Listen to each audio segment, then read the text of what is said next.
Hello, hello. It is time to begin our story for today. In the lovely Bacon Pots. No, enough of that. Didn't have any audio when I went in, or I opened up the game the first time, so we'll see how that does. It says space or controller. I don't know if there is a preference in this. My understanding is this is like mostly a narrative game kind of thing, and something's happening. I know literally nothing else. This was very lovingly gifted to me by a viewer, Nick Jackie. Greatly appreciated, and I wanted to play this through after Calls of the Lamb. So we're going into this, and then the game after this will be Subnautica, because I believe this may only take me 1 to 2 streams, or I finish it today because I'm a gamer. So we'll see what happens. Let me do double checks on my own stuff. Okay.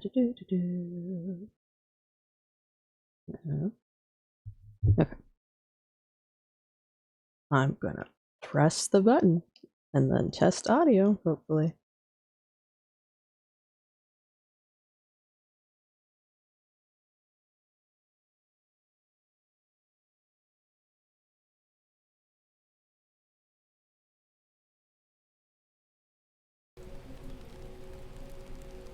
There we go. There we go. Oh, this is an interesting sound to start on. That graphics look great. It sounds like a police siren. It's so interesting. It's not like it's like distorted. Oh, it has narration. Hi. Allow me to introduce you to my book. Hold on. I think I might boost this more.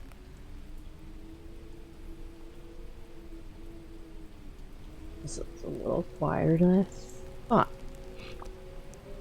If you're gonna read shit to me, then I need to hear you. Mom. I'll assume that's good enough. I love it when they do stuff like that for the fucking voiceovers. It's so cute. Though it might at first appear like many books you've come across, it is far from ordinary. You may, therefore, have some misunderstandings about its nature. The story that awaits you has not been fully told. In fact, its conclusion is not yet known, even to myself. It is in that way that my book is special. It is in that way that you are special. My mom says that too. Without you, there is no story. Chapter 1. Normal isn't what it used to be. This is a story about change. Nestled in a shallow valley is the town of Beacon Pines.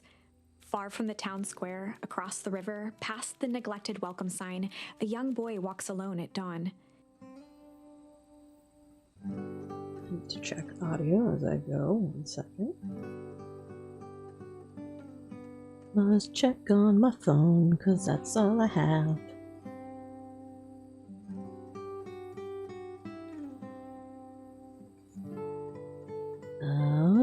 Can I hear myself? Let's double check that.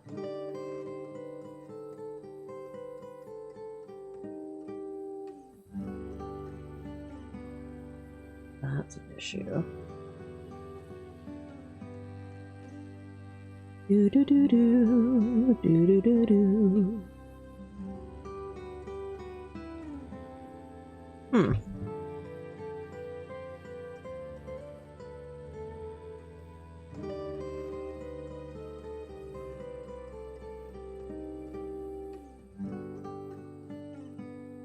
That's concerning if I can't hear myself.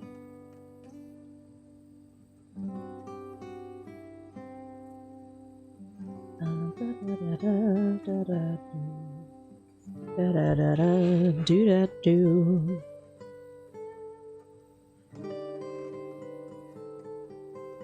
I am so confused.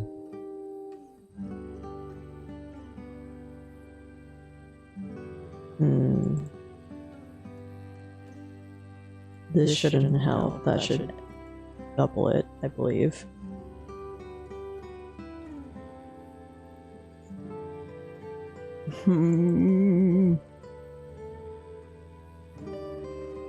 I don't know if my audio is working.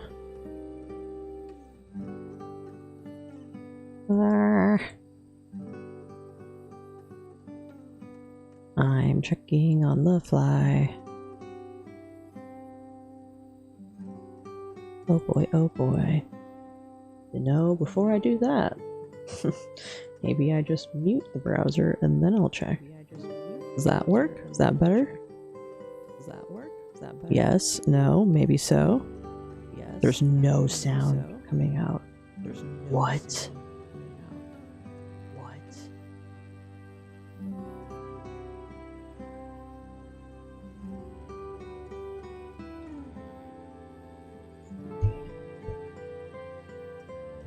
What happened here? What is happening here? I've done nothing different. OBS shows that it's picking it up. But no sound is going through. Solid?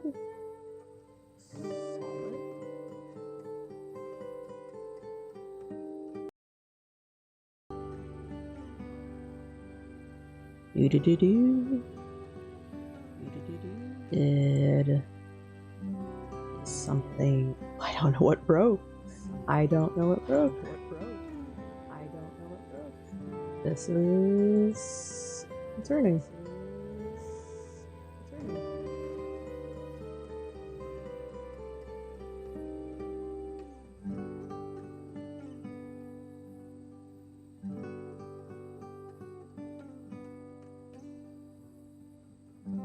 Oh no, so something's not working.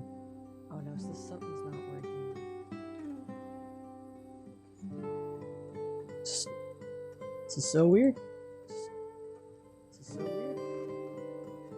There we go. We're back. Oh my god. You figured yourself out. I don't know what it was doing.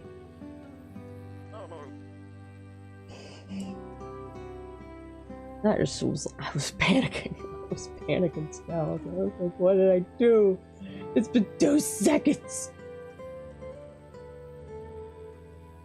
Okay.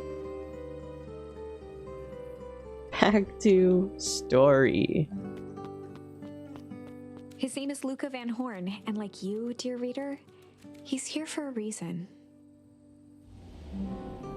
Well, I think I can, guess that reason for Luca. Hey, Dad. How are things going? Today's the first day of summer vacation. I start middle school next year, I guess. I was 6 years old when you died. And it's been 6 years now. From here on out, you'll have been gone longer than you were here. Feels like that should mean something. Mom always said that this tree was your favorite spot in the world.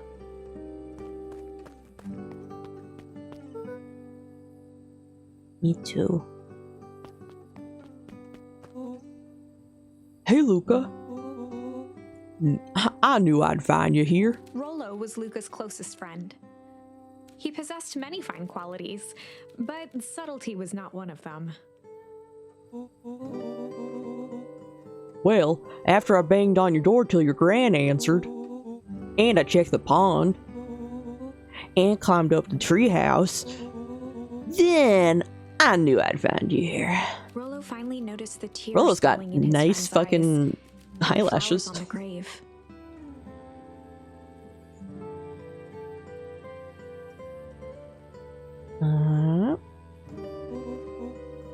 Oh, yeah, right. You and your mom always did this on your dad's birthday. Yeah. I didn't know if you were going to keep doing it now that your mom's gone, too. She's not gone. I was like, well, I couldn't believe that Rollo just said that out loud. I was tongue-tied for a hot second. I read the sentence before I finished saying it. I was like, oh my god. You have some audacity, Rollo. She's just... missing. Sorry, I meant to say since she went missing. She's gonna come back, Rollo. Of course she is. Okay, Dad. See you next time. I think I'm ready to get out of here. Sure, lead the way. This is cute. I must destroy them all. Charmed life. Find a charm. Tickle. I don't know how I feel about the name of that, but...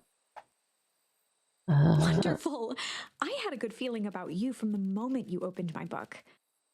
Uh-huh. That charm is a very special thing. Very special indeed. Uh-huh. Keep hold of it for now. Its purpose will reveal itself soon enough. Should I go back to the other screen and maybe there's more to find?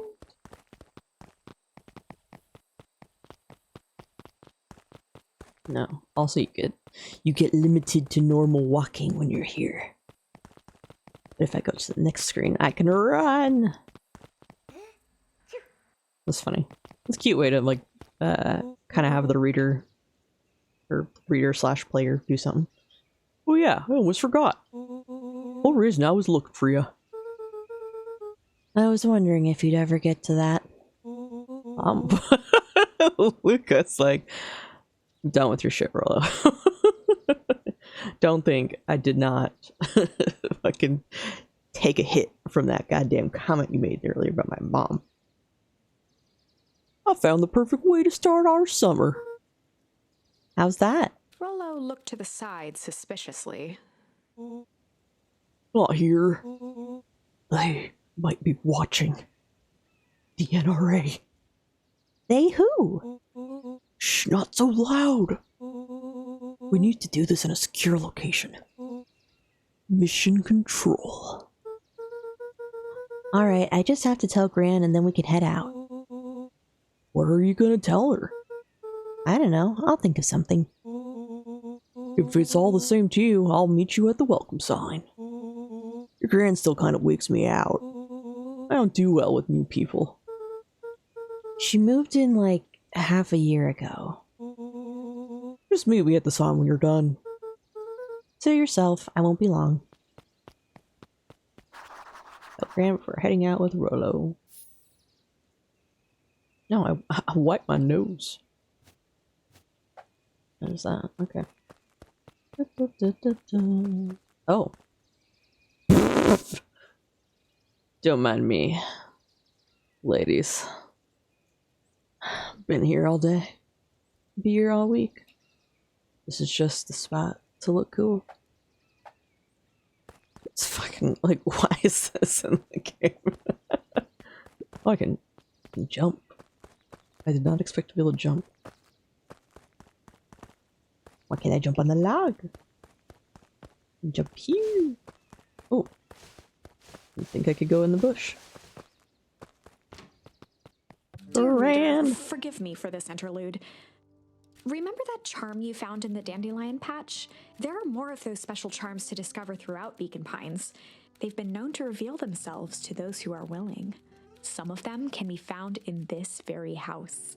Well, I was gonna look for them anyway. Thank you very much. You think my nose has not already been stuck to the ground the moment I stepped foot in this house? Looking for those god dang achievements. Just some dusty knickknacks. Can't tempt me with that. You'd be like, that's just knickknacks. Since Gran had moved in, the house was more peaceful, more orderly.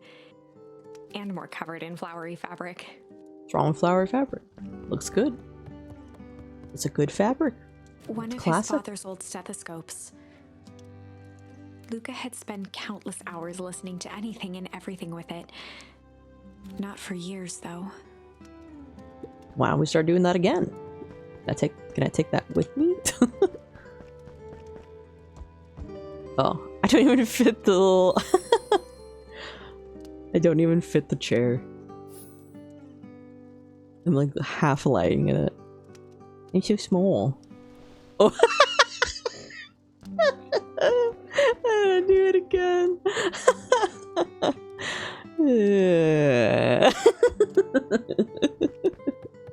So glad to see that other people do that too. She kept a warm house, as if by grandmotherly obligation.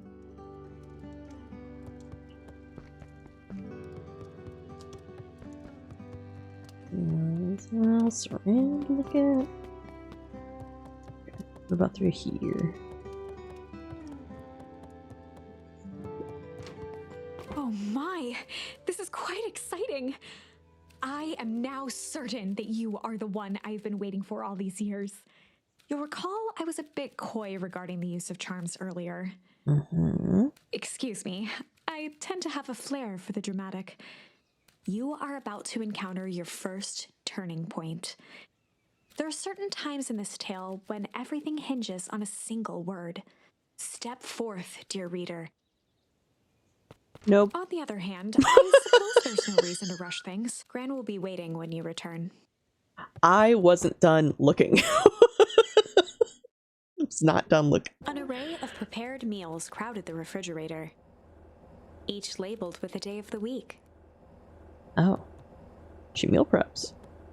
Oh, I'm just gonna leave the fridge door open like some maniac. A pair of dull scissors, a broken can opener, a mostly empty bottle of glue, and some loose string. Junk. My teddy bear's cute. Look to its eyes, though.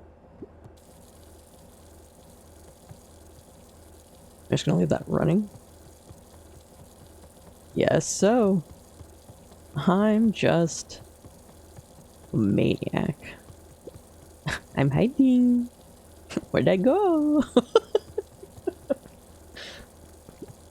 Why am I allowed to hide behind that corner? The only piece of furniture Gran had brought when she moved in was an old hutch.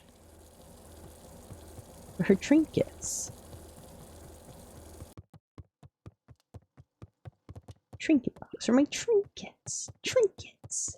Luca paused at his parents' bedroom door. He just wasn't ready to go in yet. Fair. Didn't know it was parent door. I had to check Gran though. had commandeered the upstairs closet when she moved in. Some things need shelter from a young boy's mischief, she said. What are you hiding from me, Grandma? Grandma's got bodies in the attic again. Let me in, Grandma. Let me see the crimes.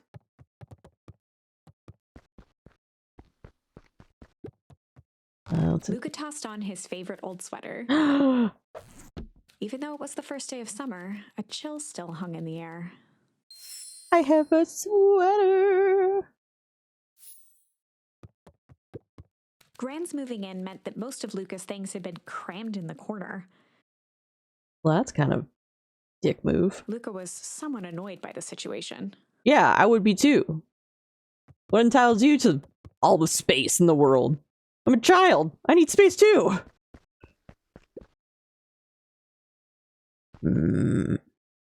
Gran's bed was undisturbed.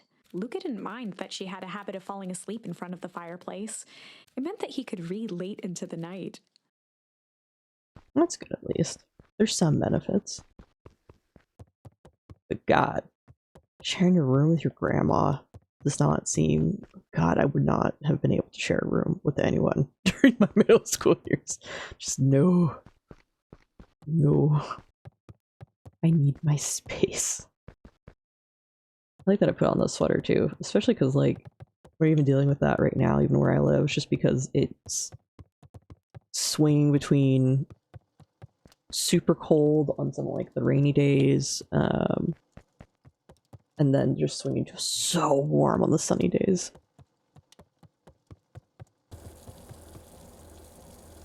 Alright, well, the house is gonna flood while I go outside, I guess. A sturdy old wheelbarrow.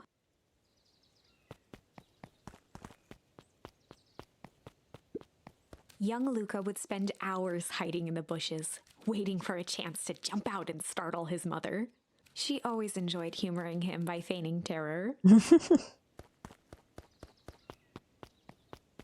probably looked pretty adorable too, because like, imagine that you only see the antlers sticking up. You'd be like, ah, like, seems his branch is sticking out. It's just your kid.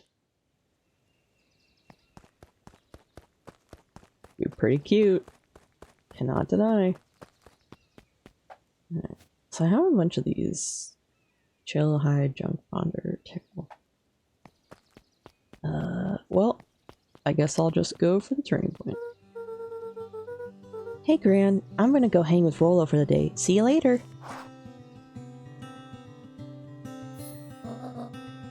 Hold up now. Where are you and Rolo headed exactly? Oh, nowhere special. The less Gran knew, the better for everyone involved. Mm-hmm. We were just gonna go Heart for the day. We're just gonna go to Makeout Point for the day.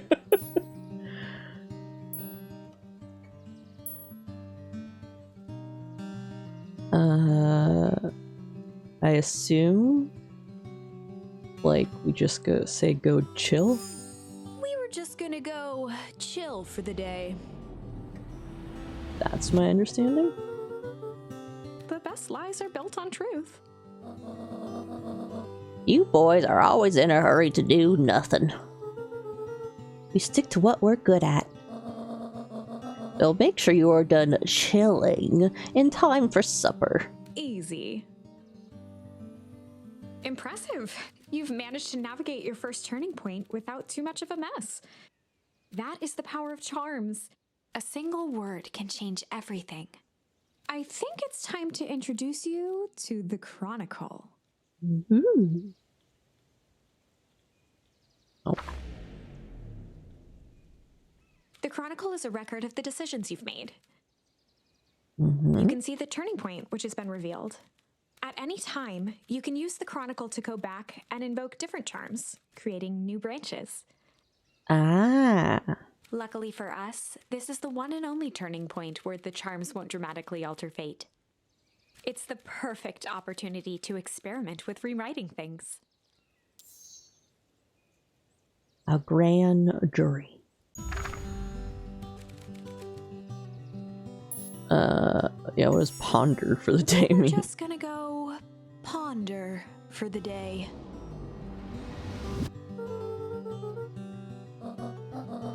Oh, really? What are you boys going to ponder on such a lovely day exactly? This was Luca's chance to sell his alibi. You know, big stuff, small stuff, medium. Mostly medium pondering. Nailed it. I'll make sure you don't overburden yourself with preponderance of pondering. Huh? Oh, forget it. Off with you now.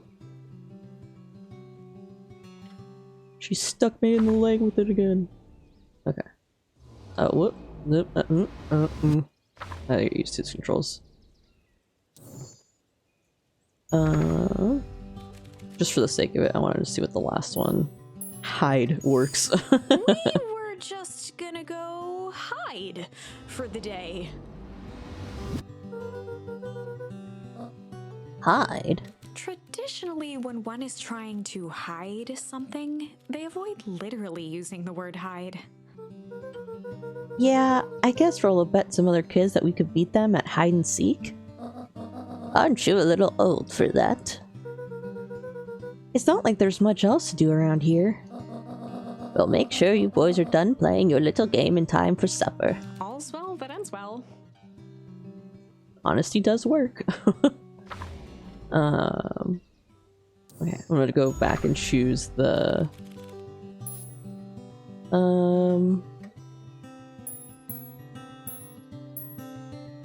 go with ponder. We I were like just that gonna decision go choice. Ponder for the day. From there, we'll just This was- same. Nailed it. And then we'll just run around.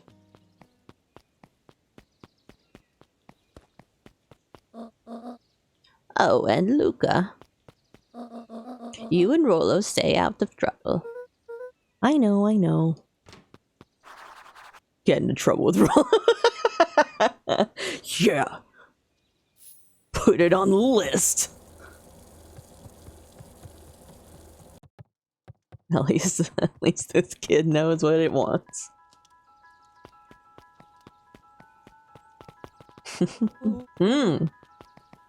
Look how excited he is. Come on, come on! Woo! Dang it, Rolo. We must For look. a town that saw few visitors, the welcome was perhaps more grand than necessary.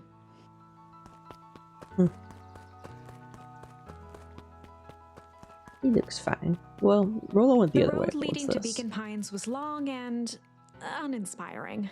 A sort of natural barrier for the impatient. Understood.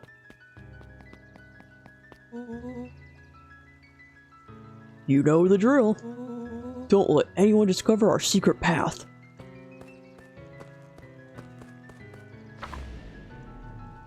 Chapter 2. Welcome to Beacon Pines. Why'd you For say it like many that? years, this valley had been a small mining outpost. It wasn't until Sharper Valentine built his fertilizer company that Beacon Pines was established. Over the next 30 years, the town had grown and prospered. Until the foul harvest and his sudden death. Oh. In the 6 years since, everyone was simply trying to get by. Also welcome in, Poncho.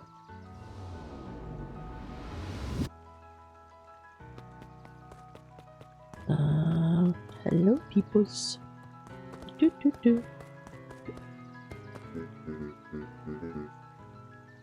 Sorry, young Mr. Van Horn, can't talk now. Very busy with Mayor preparations. Augustus Valentine was not busy. Oh, sorry, Gus. How many times do I... It's Mailer Velen. Ugh. Flustered, Gus instinctively loosened his tie. Keep up the good work. I must briefly attend to a concerned citizen. Huh? It's nothing. Keep at it. Alright, what can the mayor of Beacon Pines do for you today? Oh, just saying hi, I guess. Well, good day to you too, young Mr. Van Horn. And who are you? Hey, Mr. Kerr. Kerr? Like my mod? I didn't know you were in this, Kerr.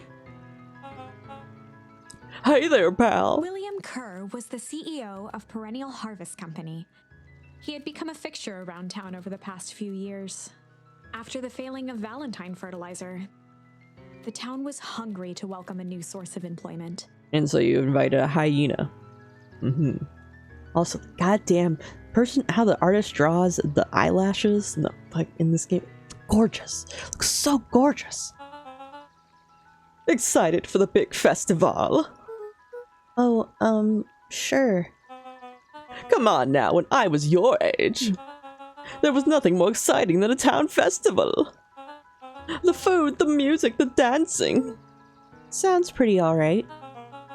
You're gosh dang right it is. I'm looking forward to letting off some steam myself. Make sure to invite all of your little friends.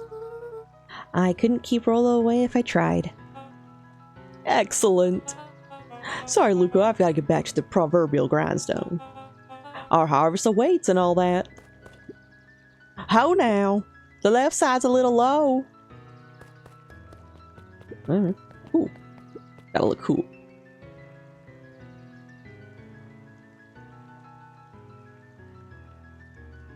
Ladies.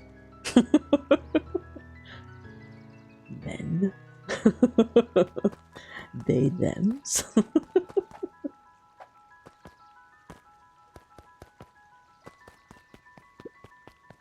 Oh. You sleepy piggy. Hey, Mr. Sinclair. Mr. Sinclair continued snoring and lifted one eyelid just enough to see who it was, a tactic he often used to avoid undesirable conversation. I do the same. Yoo-hoo, Mr. Sinclair? Ah, don't you see I'm sleeping, boy? How's the napping today? Crummy as always. Used to have a perfectly nice view from here. Till Perennial Harvest put that monstrosity of a building in the way. Why don't you just move your chair a bit? Why should I be the one that moves? If it's a showdown they want, I ain't gonna be the one who blinks. Sure. Okay.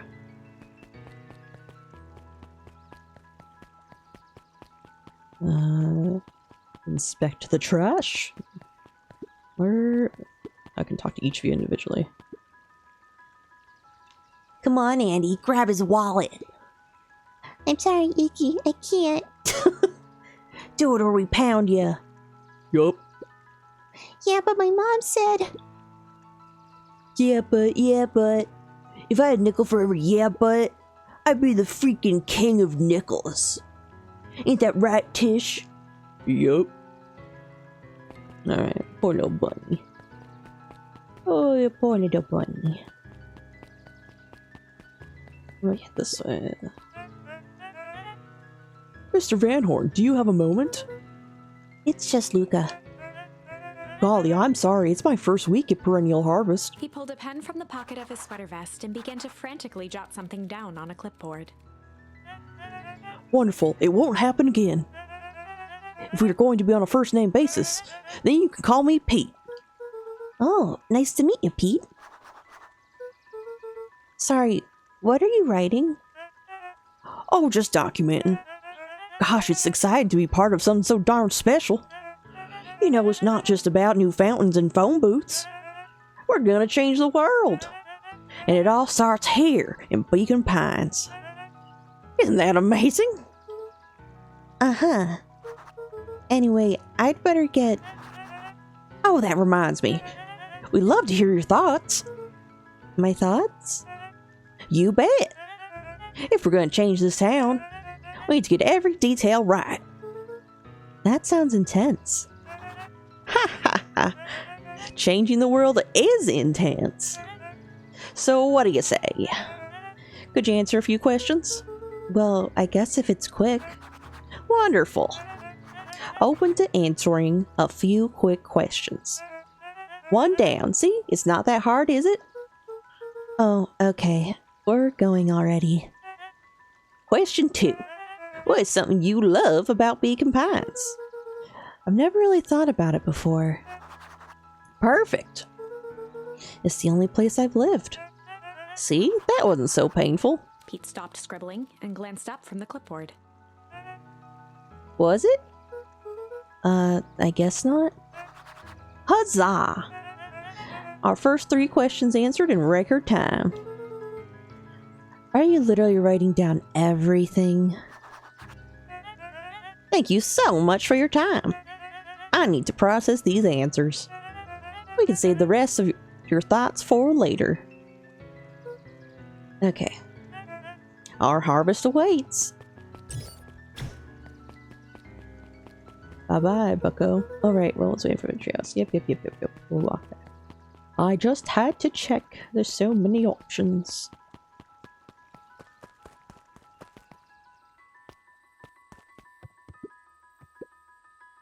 Hey, Jetson.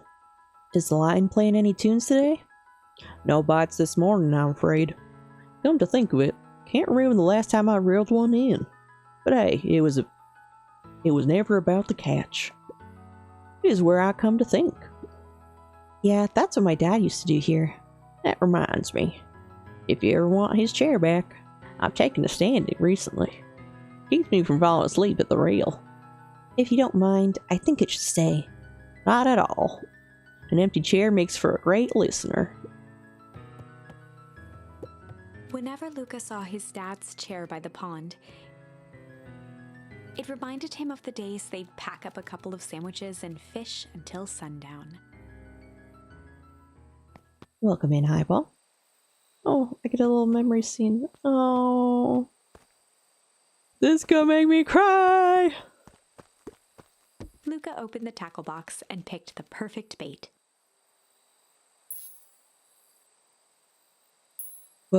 Huh?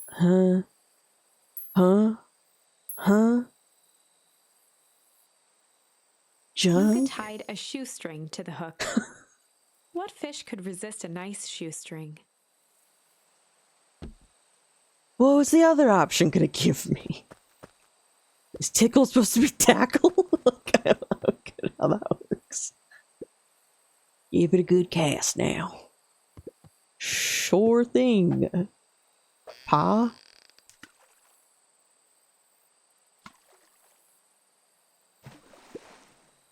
You'll have to reel it in a bit. Okay, or your catch will lose interest.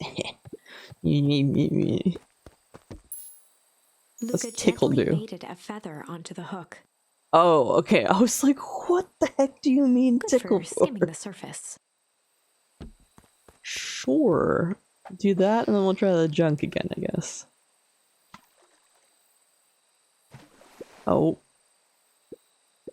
I'm learning. Luca tied a Yeah, what could resist this delicious shoestring?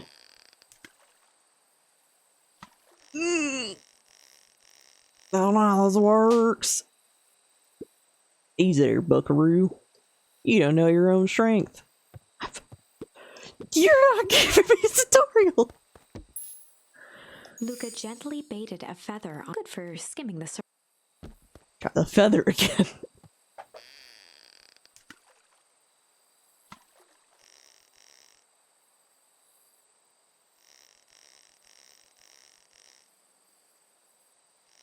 Like, what am I supposed to be doing?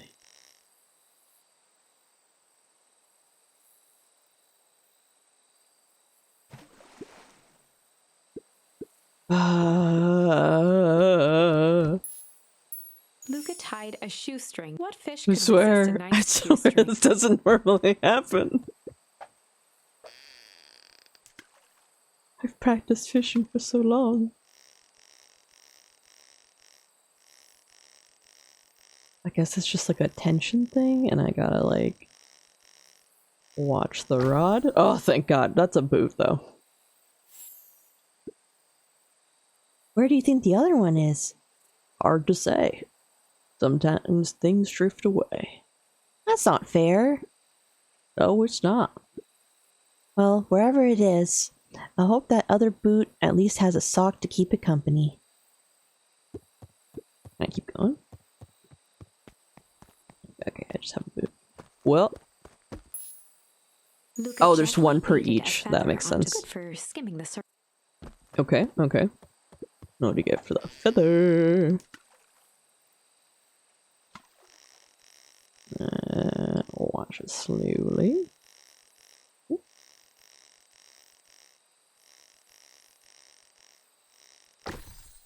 Rubber ducky.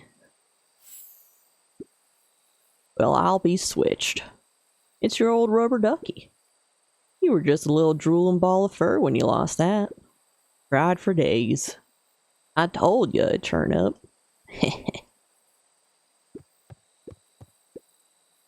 Looks like we could use some new bait. What do you say we head out and find some more? Yes, please.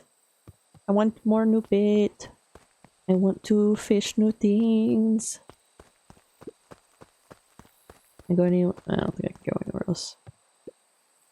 Yeah, what do you say? Do I need to leave? Oh, this is probably something I can come back to. Right? Okay. I thought it was like a one scene cutscene thing. I gotta come back to it. Understood. Mission control. Authorized personnel only. Off I go. Now, what are we hiding around here? What can I touch and get? Nope. Wasn't ready for that. Rollo, you gotta wait. want to explore our The garbage. boys had a good thing going. As long as they kept old Jeff happy, they had an endless source of precious materials to add to the treehouse.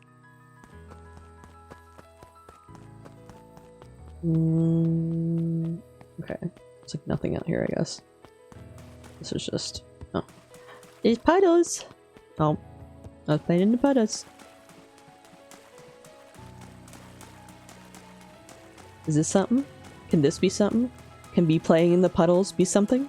Oh. After It's right Luca's here. father had passed, Rollo became obsessed with them building their own Hank atomic star scraper. It was some time before Luca realized it was Rollo's way of keeping him occupied. No.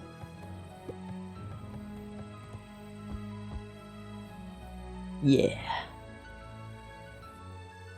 Come on, Rollo, let's kick back. Or not. What's On this? certain nights, when the clouds were just right, the boys could tune into strange patterns of static. Rollo thinks it's aliens. He always thinks it's aliens. I saw ET once and I know ET's out Luca's there. winter coat decommissioned for the summer. With the cold holding out longer than usual, he reconsidered its usefulness. I can go out onto the... Luca looked up at the satellite dish. We even got a little... What is this? Not a porch. I can't think of the word. Rollo nearly killed himself putting that up into the tree. No. Glad I grabbed that. While it didn't turn the radio into an interstellar communicator, as he'd hoped, it did at least boost the signal enough to overhear truckers one town over.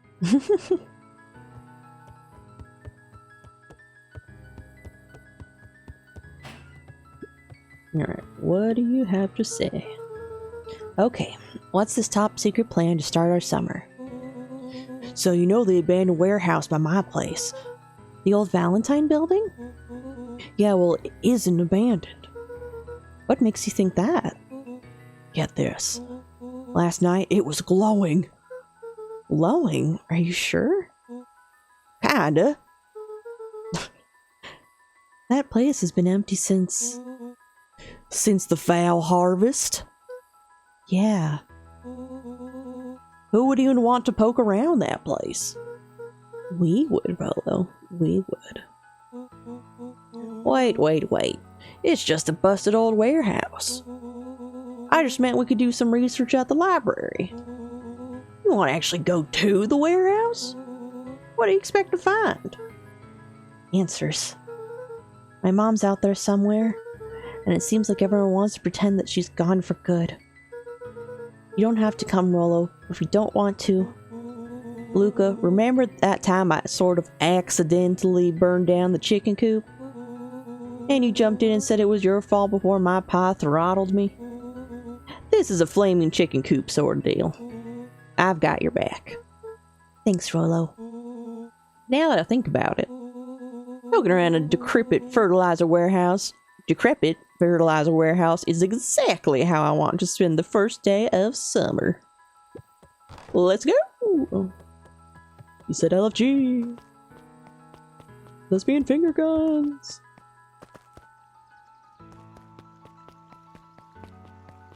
Did you get tired out already? I'm just catching my breath a bit.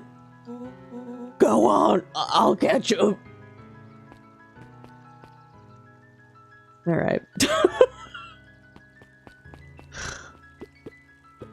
Luca could see the morning regulars nestled in their booths at the Early Bean. Early Bean. That's cute. Hey, Mrs. Nelson. Morning, Luca. Any big plans for the summer? Not really. Heard anything about the old fertilizer warehouse? Any strange happenings? Can't say I have. Either way, a dusty old warehouse is no place for a young boy. You be safe now. Beans. Miss Hatch could often be found near the fountain, too absorbed in a book to be distracted. Because she's an elegant lady. The two wandered down the wooded path, unaware of the danger ahead. Oh, this is getting good. She's an elegant lady. I shall not interrupt her reading. Oh, people back here. Piper. Oh, hey, Luca, what's up? You know it's summer break, right? Of course. And it's like the morning. Correct. And you're studying? Like they say, the early bird gets the proper education required for a successful and fulfilling career later in life. She's lying.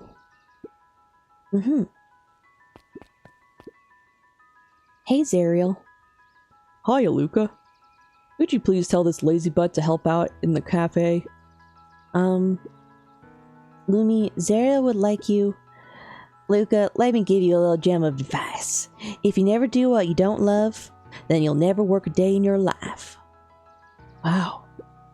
Really setting the kid up for success.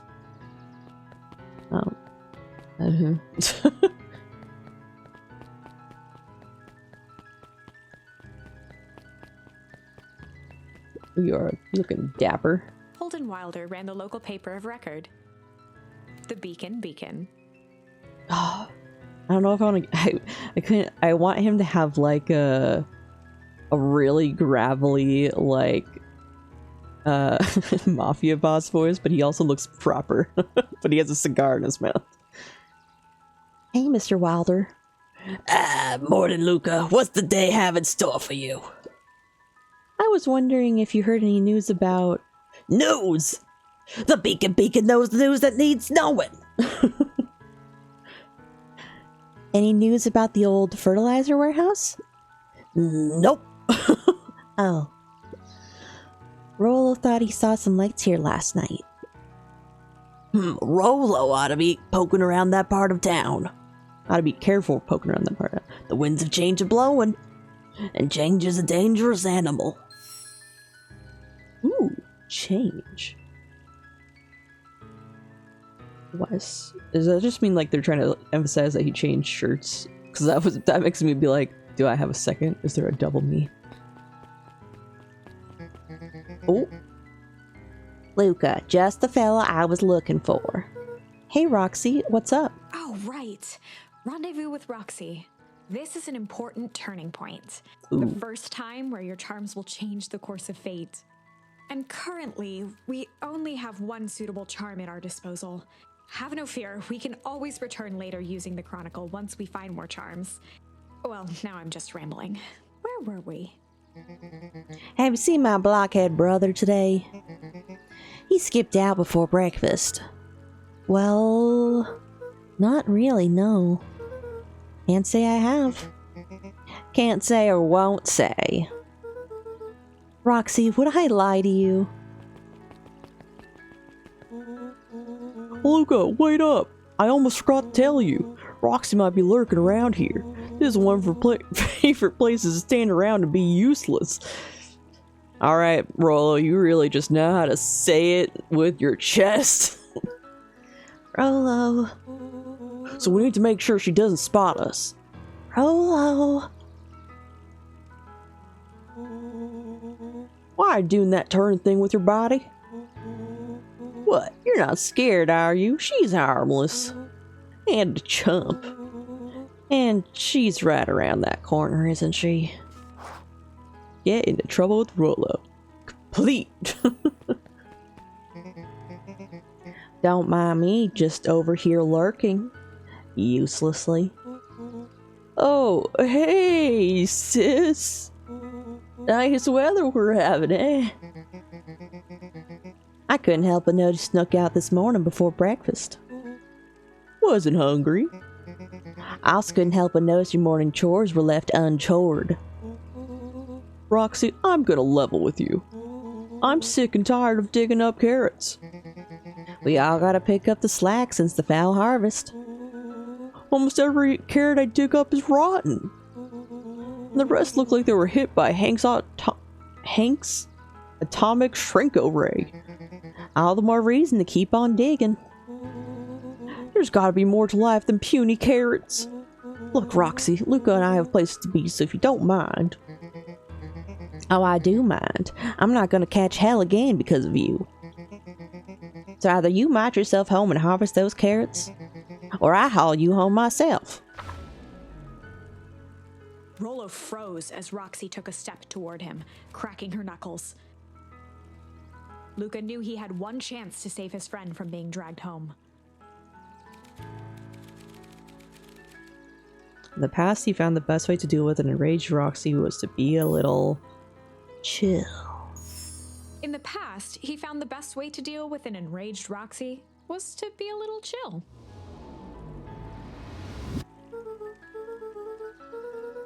Come on, Roxy, it's the first day of summer. The sun's shining, we just want to take it easy. Let's leave tomorrow's problems for tomorrow. That's great and all, but Rolo's problems have a way of becoming my problems. And Pa always says tomorrow's work is best left for yesterday. March, you big oaf. Aw, rats. I expect a full report about the Valentine place. A full report! Investigate the Valentine warehouse alone. So, Fitz, what are you up to this lovely day? Nope. Cool. I'm just gonna stay here until my elbow breaks. Don't mind me. Let's do this. Sharper Valentine, founder of Beacon Vines. Never underestimate what a great man can do given time. A bit much, if you ask me.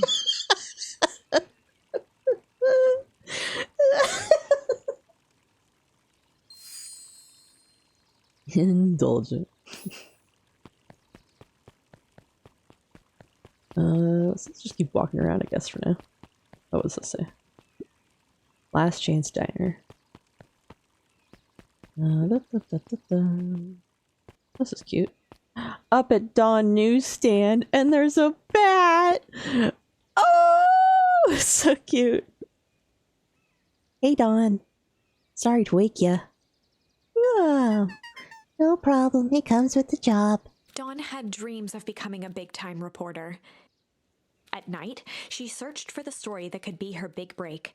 By day, she hawked papers at the newsstand. What's up? Rolo said he saw something strange going on at the warehouse. You know anything about that? You might have heard some things. I'm working on a story about it right now. So what's going on? Can't say quite yet. I still need to follow up on a few leads. Keep me in the loop, okay? Sure thing. Things seem to be quiet in town today. Yep, everyone is preparing for the festival. Should be back to normal tomorrow. Can you catch you then? Catch you then. Oh, and Luca? I'm really sorry I haven't been able to find out anything about your mom yet. I'm just grateful that you tried.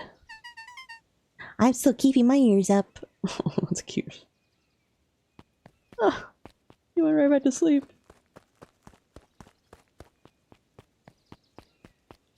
Just a little baby. Anything back here? No. It's in the diner. Oh, it's locked. Guess Mrs. Fratelli is getting ready for the festival. Understood. I will go elsewhere. Oh, it's cute. Love the art style. It's very, very adorable. No touching. Oh! I didn't know, you was just gonna smack it. I thought you was gonna tell me about the one. I just went and smacked it. Hey, Griffin. How's the ice cream gig going? Not great. It's still pretty cold out. And I'm in the business of selling cold. I'm sure things will warm up soon. Mr. Tolliver's not at his grocery stand? He's prepping for the festival, I guess. Gotcha. There's a little guy over here, too. Hey, Bert. Hi, Luca. I'm doing some fact-checking for the town history exhibit. Look, kid, I'm just here to put up the lights. But did you know? When the town was founded, there were only 7 citizens? And they all worked for a mining company? And there was only one dirt road leading to town? And... There still is only one road leading to town. Alright. Enjoy your facts of the day, you two. Okay, right we go.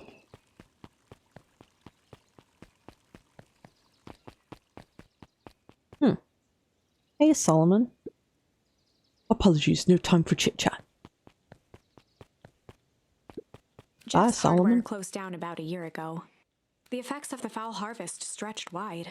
When there are no crops in the field, tractors don't need fixing. Yeesh. Lucan knew that if he gave up now, he'd never hear the end of it from Rollo. Cool, I'm glad I explored before I went through then. Looks like the library hasn't opened yet. I'll check back later.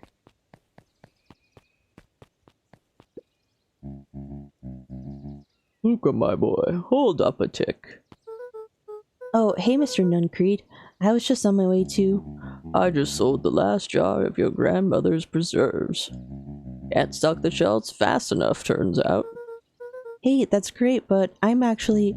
Guess Juniper will just have to swing by with more of her lovely jam. Uh-huh. Well, don't let this old man slow you down. You just remind her that she still owes me that A dance. promise Gran regretted the second it was made. Will do. She's a fine woman, that Juniper. Yeah, she's pretty cool, I guess. A real fine woman. Just lay off! Gotta go. Sweeter than any jam on earth. Okay, keep it to yourself. Keep the jam to yourself. The phone booth was brand new, part of Perennial Harvest's Beacon Pines Reborn initiative. It didn't see much use. Well, at least there is a phone.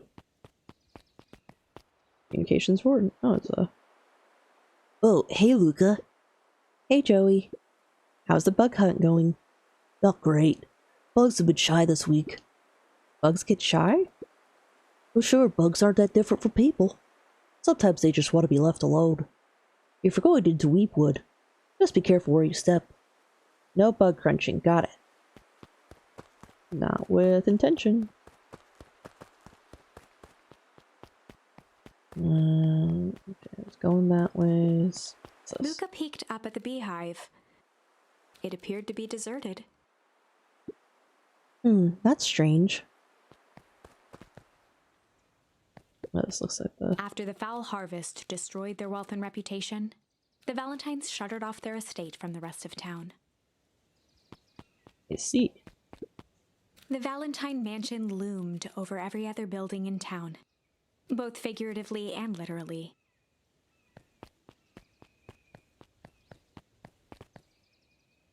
There's more. There's so much. I don't know what this is over here.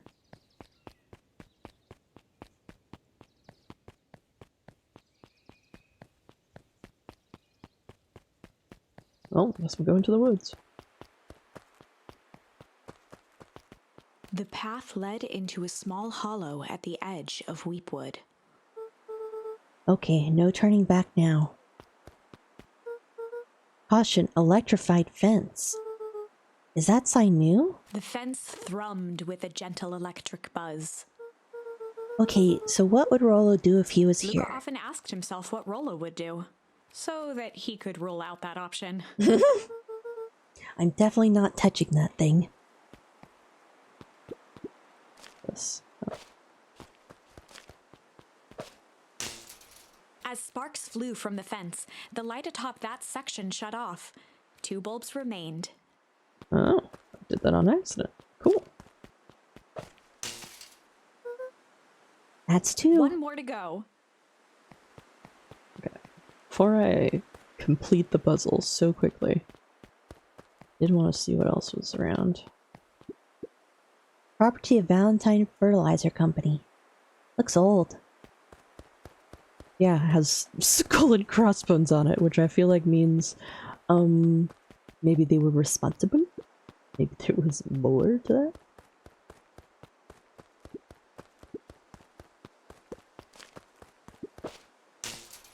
The fence's buzzing gave way to silence. Okay, moment of truth. Every kid in town knew the old Valentine fertilizer building. This doesn't look safe in the slightest. Long abandoned, the warehouse once served as the industrial heart of Beacon Pines. Now, it stood only as a reminder of things left behind. The dormant building showed strange signs of life. Okay, so Rollo wasn't exaggerating for once. What's going on There here? was only one way to find out.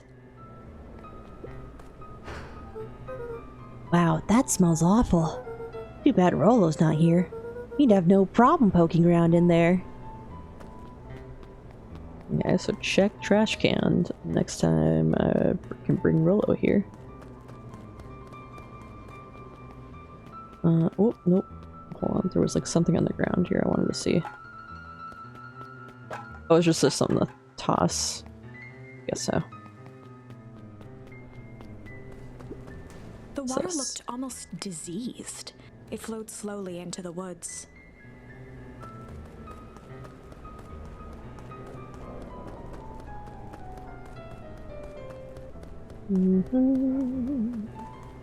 Piano music is very nice though, gotta say. The hose emitted a subtle sound. It was actively draining some kind of liquid.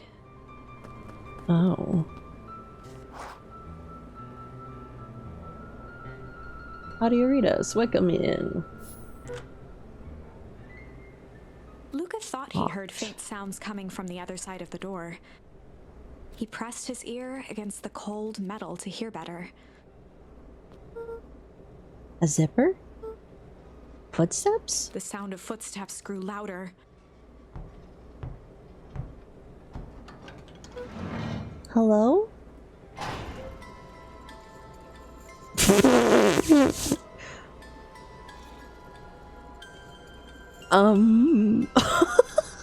It's just a hazmat suit. Just, oh wow. Like the art style difference between left and right is very interesting.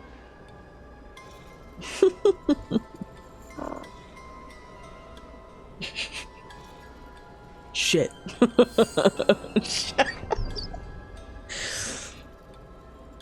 Shit. The heavy steel door knocked Luca to the ground. Disoriented, he looked up to see an imposing figure silhouetted in a green glow. It lunged toward him. He tried to scramble away, but felt a gloved hand latch onto his ankle. Luca watched his fingernails leave trails in the dirt as the hand slowly dragged him back through the door, into the lab, into the green light. This is a story about what? About change, yeah, we learned that. This is a story about change. It was far from the sort of change Luca imagined for himself. But change is, after all, a dangerous animal. The end? I probably should have warned you about this. There are many paths that our story can take. I see. Most will end in tragedy. But don't let that discourage you. We will find the ending that this story deserves. I just know it. Alright, this makes From sense. here on out, a charm will have a check mark when it's been used to its full potential at a given turning point. Now, let's try something different. I see. So, Warehouse of Horrors is one ending. This is so cute looking. I love this art style because it's given very much like horror children's book a little bit. Oh, this is cute. Oh, I love the hand sketch drawings. It looks so nice. Grandma. Very cute. Shit. That's my new option here. Cool. Test out the shit option. Was to be a little shit. In the past, he found the best way to deal with an enraged Roxy was to be a little shit. Never heard of this game. How did you find it? It was gifted to me by Nick Jackie, who I think also had Highball play it as well. Because it went on sale like 2 months ago now. And they just gifted it to me and said it was a game that I'd like. And I think I also had it pop up on my Steam like recommended games queue like very long time ago because I enjoy narrative puzzle games. And I think I added it to my queue if I had not done so before. So I'm very excited to be playing it and I'm really enjoying it thus far. Make a break for it. What have you done? Run!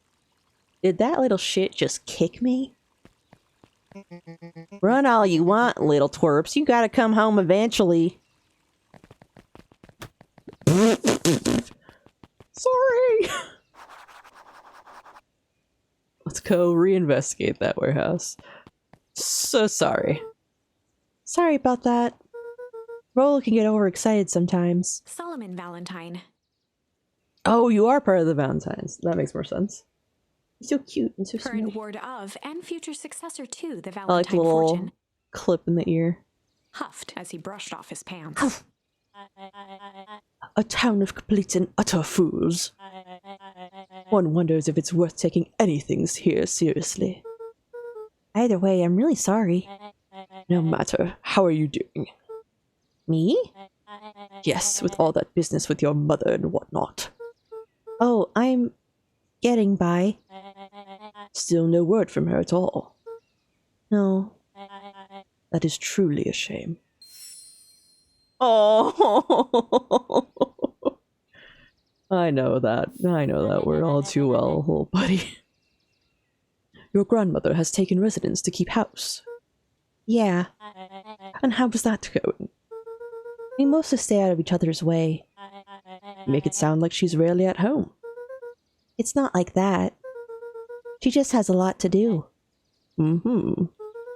She's still settling in and trying to figure out how to make ends meet. Indeed. Well, count your blessings. It's better to have a caretaker who is rarely around, in lieu of one who tries to compensate by smothering you with attention. That doesn't sound so bad. Trust me when I say, it's best to rely on yourself. Family has a way of creating more problems than they solve. Cue family. Solomon! trifled a gesture toward the approaching heiress Valentine. Speak of the devil. Do not wander off like that. I'm much too busy to be looking all over for you. Apologies, heiress. I was just taking a stroll through town. Shows are for commoners. You're a Valentine now. I want you to be present for the construction of the History Museum. The future of this town relies on its ability to remember our family's great past. Of course.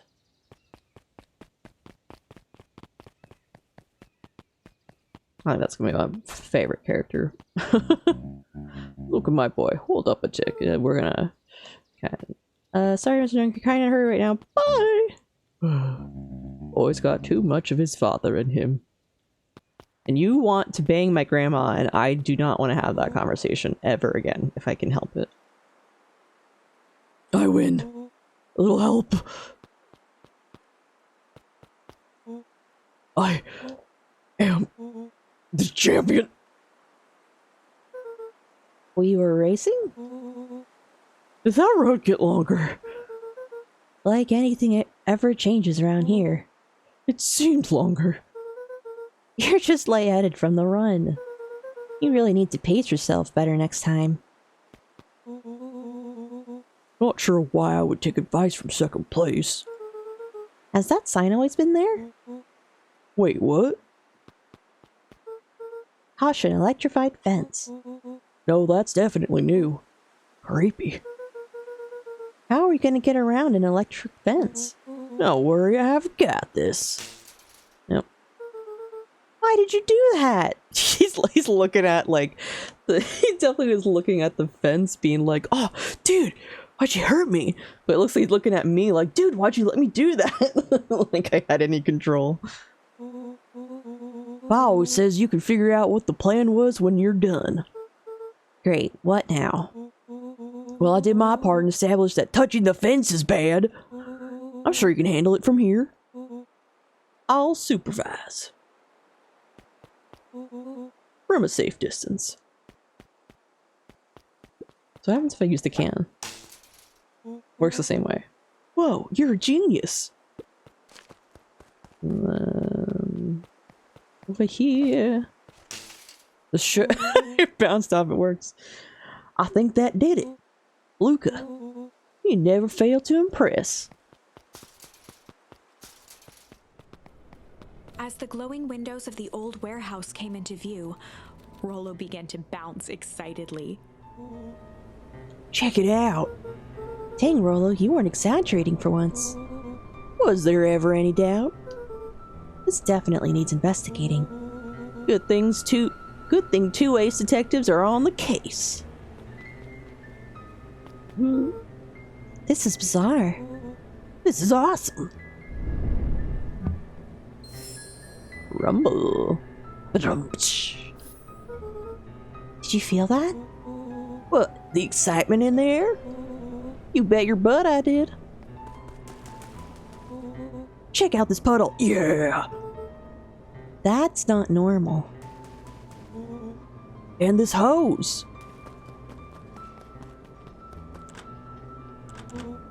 Oh man, the door's locked. Try harder. No dice, it won't budge. Oh well. This dumpster is new, right? I bet it's got stuff in it. Can't really see what's in here. Who did all of this? My nose is itching. I think I smell some treasure. Are you sure that isn't the hazardous waste? Just help me get in.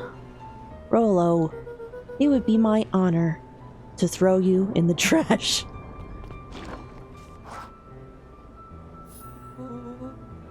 Come on, lady luck. So, what's in there? Let's see. There's a squishy bag of squish. Wow. A good inch of stagnant sludge. Your natural habitat. Wait, hold the phone? Hold two phones. Check these bad boys out. Are those walkie-talkies? Just like Hank Atomic communicators. Oh, but they got some green on them. Do these actually work? Ground command to Hank Atomic. I keep saying Atomic. Ground command to Hank Atomic. Hank, do you read me?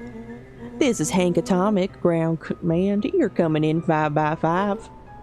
How are your vital readouts, Hank?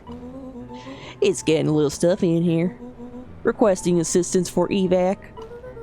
Help is on the way.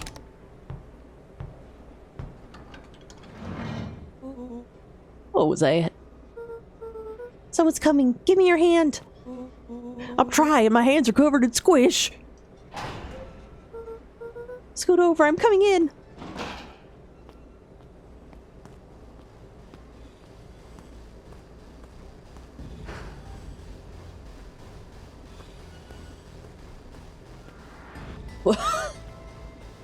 It's like the window's open, like they probably heard them the whole time. Tell me you saw that? Dude, I don't know what I saw. He's coming back. Get down. Oh, we're gonna get a body on top of us. Great. Oh, nice and tucked in. My little garbage pile. He sat petrified under the weight of the bag. Oh God, tell me that's not what I think it is. Luca, do you know what separates run-of-the-mill detectives from ace detectives? A ridiculous hat? When the chips are down, ace detectives dig deeper for clues. Rollo felt around at the large sack which burdened them. Aha! He snapped off a tag from just within a small zipper opening in the bag. Oh, please don't be like the kid's mom. It's some sort of badge or something. What's it say? Rolo held the badge up to a faint shaft of light within the dumpster. Dr. Prescott, Deep Engineering. It's a name tag. Who would throw away a bag full of slimy old name tags? I think it's just one name tag in a bag full of something else. Okay. I think we should make a break for it. Stay calm, this is no time to panic. I'm not panicking! You're panicking! Rolo, calm down. You don't have to squeeze my hand so hard. Oh my god, that reminds me. When I was younger, the Disney's, I think it was, A Christmas Carol came out in theaters, and it was coming out on my birthday. And so I invited my friends to go see the movie, and then after the movie go sleep over at my house or a birthday party. And my poor friend Rachel at the time, my poor friend, they've since changed their name, I think, as well. So this is just for the context of whatever. Poor friend. I got so scared at one of the parts in the movie that I just clawed their arm. I was so terrified and up curled in my seat. Dude, I am not holding your hand. Quit messing around. What other slime covered hand would be in here?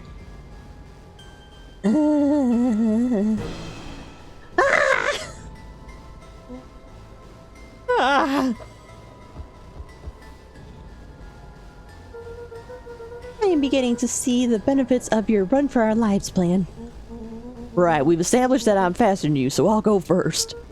Why not go together? Flaming chicken coop, Luca. I'll make sure the coast is clear. After I go, count to 100. If you hear me yell, run. If you don't hear me yell, run. Actually, either way, haul ass. Rolo, I'll give you credit. Sure found an eventful way to start our summer. It's what I do. Well, here goes nothing. Lucas sat in the dark, tracking the sound of Rolo's footsteps as he ran. 1, 2, 3. He pressed his ear to the dumpster wall, straining to hear Rolo's footsteps as they faded away. 15, 16, 17. He tried not to think about the contents of the dumpster as he counted. 35, 36, 37. The thick stench made it hard to breathe. Screw it, that's long enough. Yeah, I was about to say, 50's enough. You don't need to count 100. Carefully lifted the lid and peered out. Nothing. No sign of Rolo. No sign of the man in the yellow suit. Time to haul ass. Luca clambered from the dumpster, stumbling to his knees. He was up like a shot and running, sprinting toward home as fast as he could. Beacon Pines flew by, blurred by the tears that welled up in his eyes. He wouldn't remember getting home at all that night. Throwing his front door open, storming up the stairs to his room and surrendering to sleep almost as abruptly as he hit his pillow. Chapter 3. Finding a Friend. The next morning, it was quieter than usual at the breakfast table. Only the sound of silverware and chewing interrupted the awkward silence.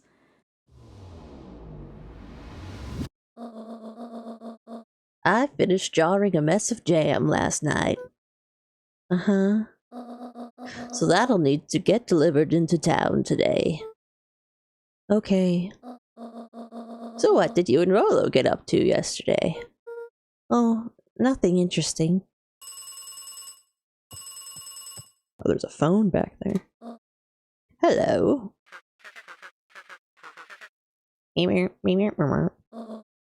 I'm down. No, of course it was the right thing to do. Start gathering folks, I'll be right there. Are you sure there isn't anything you want to tell me about yesterday? Anything I want to tell you? Not really. We just sort of ran around a bit. Gran's brow furrowed. She let out a long sigh. Her voice was quiet and even. I have to go take care of something. You are to stay in this house for the day. Under no circumstance are you to leave. What? If I am not back by dinner, there's stew in the icebox. But nothing. You are to stay here, understand? Yeah. Say it. I'll stay here till you get back. Good. Say it. I'm a monster. Say it. I'm ugly and I'm brown. Oh, and Luca, you left the icebox open yesterday. We're not made of money, you know. Born in a barn. Oh, I did get something for leaving the door open. I was wondering. Because I did leave the icebox open. I couldn't figure out how to close it. Well, that was strange. I'm gonna do it again. And I'm gonna turn on the water. All of this is acts of defiance. You can't stop me.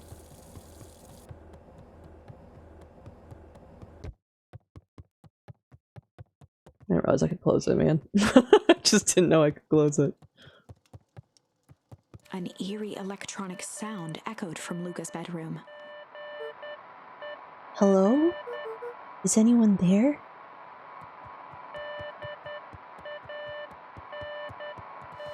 Your transmitter. Hello? Rolo, is that you? Sound like the Morse code beeps. Over? Strange. Luca glanced at the now silent walkie-talkie. He wasn't sure what to think. What's that?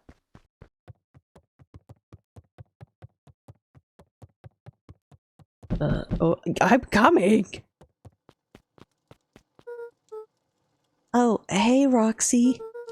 If this is about me, accidentally kicking you yesterday, is Rolo here? No. Look at me, Luca. This is serious. Is Rolo here? No, I haven't seen him since yesterday. Rolo didn't come home last night. What? A pit formed in Luca's stomach. Where was the last place you saw him? We were playing around in Weepwood, and then it was late and we went home. Weepwood?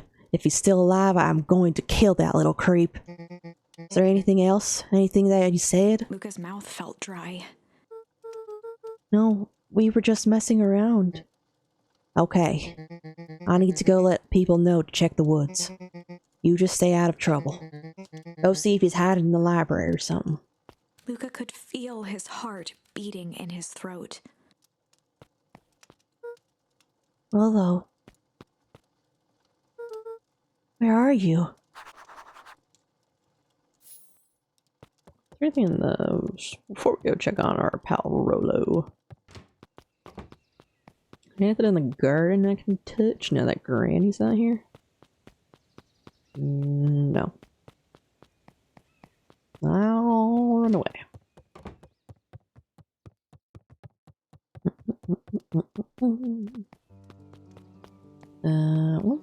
This is just back to the grave, right? Probably nothing to go for there. To the library. Was this way? Oh no, that was the other way. Whatever. This kid's back. Hey, Bert. Have you seen Rolo? Nope. Though I've mostly been talking to clipboards. They're setting up lots of stuff for the festival. This one said he had to process some answers. I told him that was fine. I'll wait right here until he gets back. I see. Do I have anything new for the fishing? Pole. Luca tied a small magnet to the line. Fishing with the law of attraction. Sure.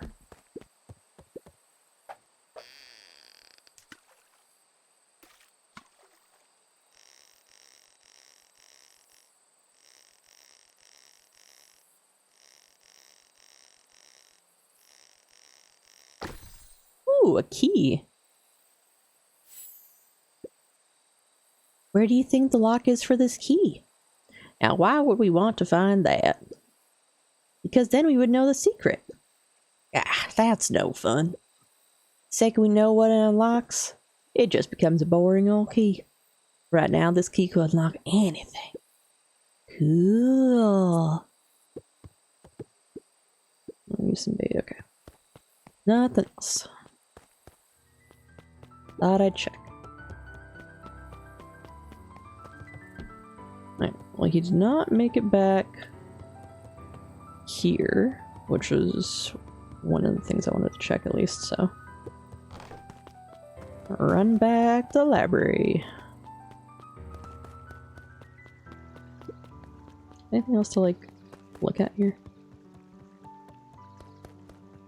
No.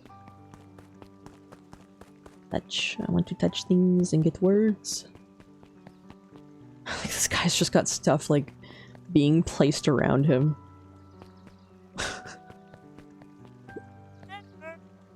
Howdy, Luca. Hello again, Pete. I'm not Pete, you silly goose. It's Toby. You could have fooled me. Well, hey, it's no problemo. The important thing is we'd love to hear your thoughts. Yeah, I'm getting that impression. We're all a part of something special, Luca.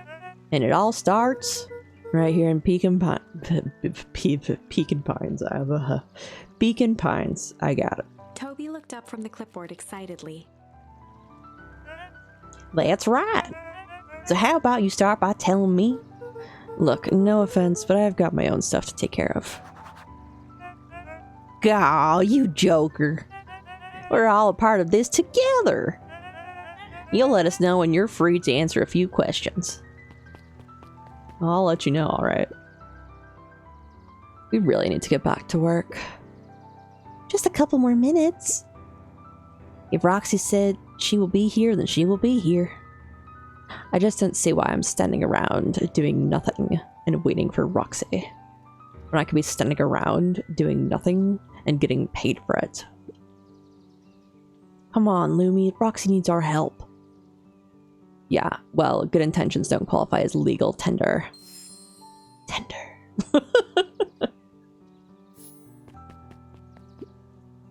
My parents wouldn't listen. No offense, but isn't Rolo always getting into trouble? Something feels different this time. What can we do to help? We need to check where the adults aren't. So I guess it's up to us to check Weepwood.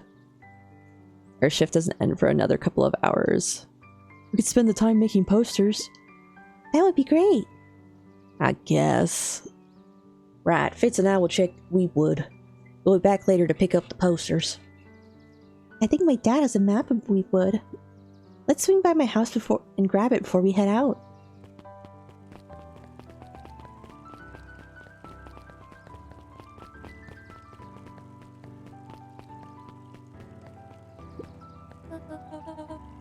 What's this about the missing child?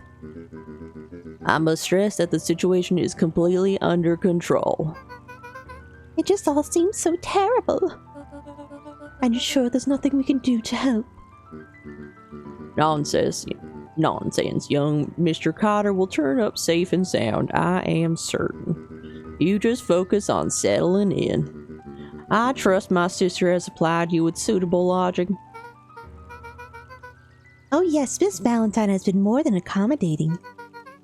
We were just telling your daughter Beck that. Oh, and they're chit-chatting.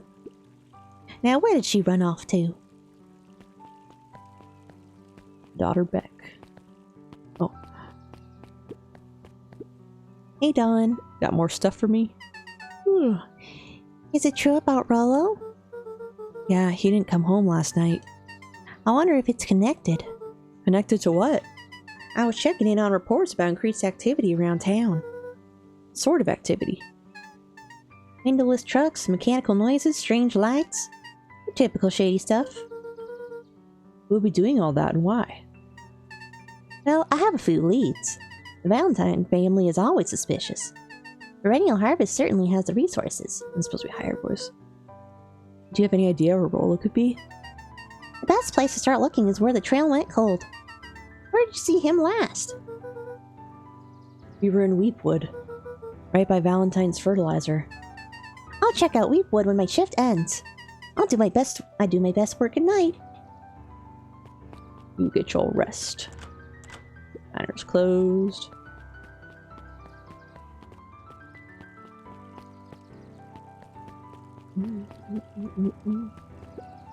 His eyes went wide in disbelief. What do you mean, vanished? That's impossible. Oh my. He doesn't even see the danger he's in.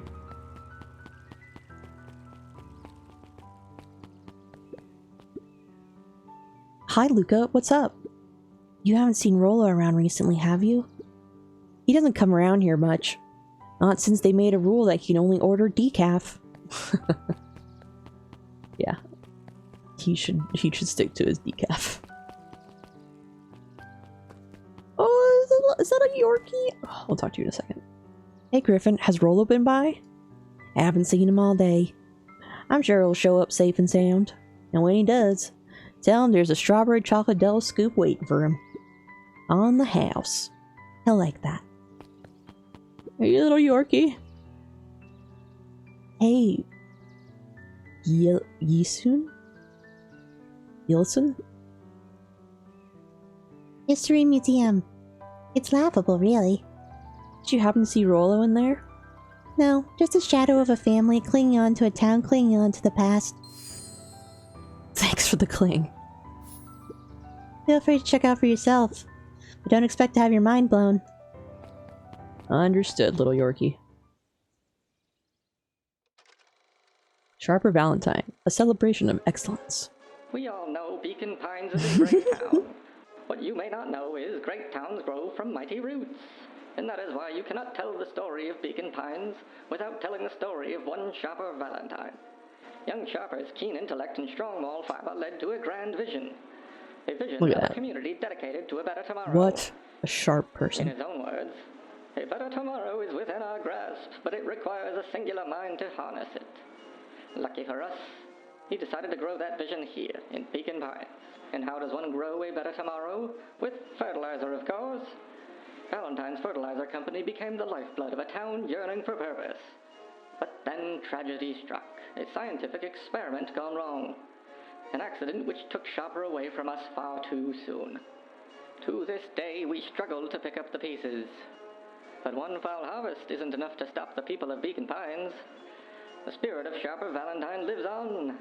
It lives in the hearts of everyone. He with a spreads dream his for a better seeds even in the tomorrow. afterlife. Together, we will follow his example and grow a bountiful future. Paid for by the Valentine family and the Valentine Fertilizer Company Reverence Fund.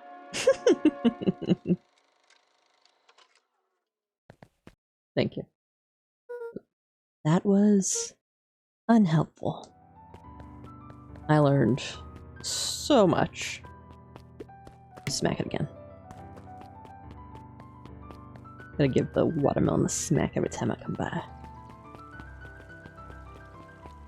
Makes me curious if I can smack the watermelon into exploding or something. They may want me to go library. Just look around. I'll go library, I guess. No point in not going. New editions. There were rarely any actual new additions. Simply a variety of existing content rotated into the front display each week. Not fooling anyone. Oh, it's hard to get new Oh, the books sometimes. cobs I've eaten. A salad-centric travel guide for the mildly adventurous. That's a good title, though. Yuck. I would read that. I'm Sally curious. Seashore's simple succulent sundries. Luca brushed off a smudge of dust. Or maybe it was flour. 30 recipes so easy you'll doubt it's even edible. I don't know about that one. Succulent. Mm-hmm. A peek behind the curtain. The methods and ruminations of Patrick C. Montesquieu. One of the greatest acting minds of our time. By Patrick C. Montesquieu. Oof.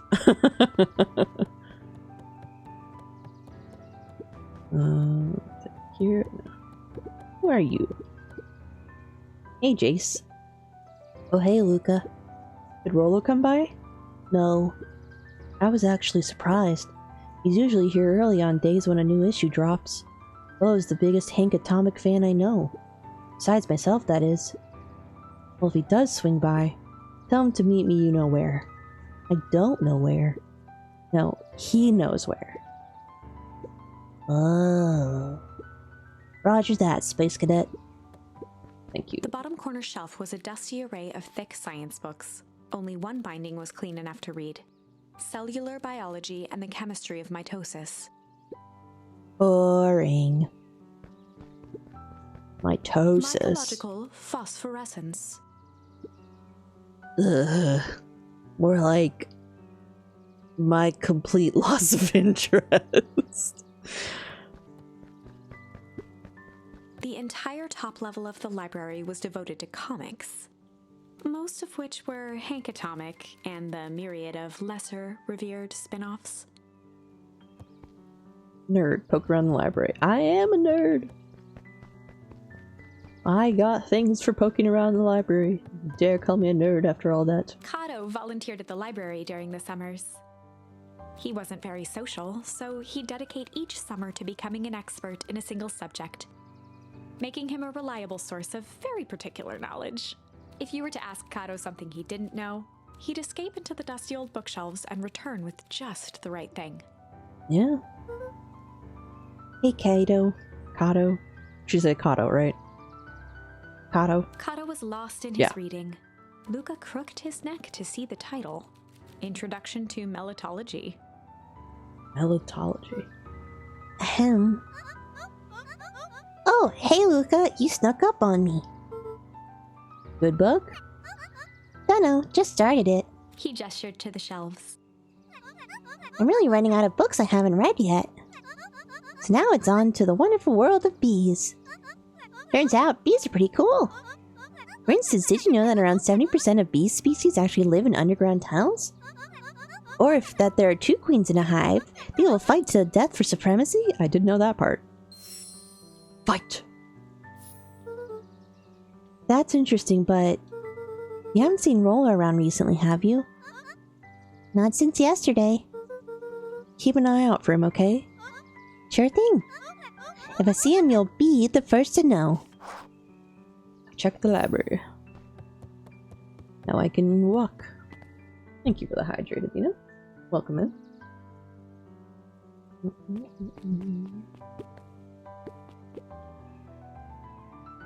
And thank you for the stretch and posture check as well.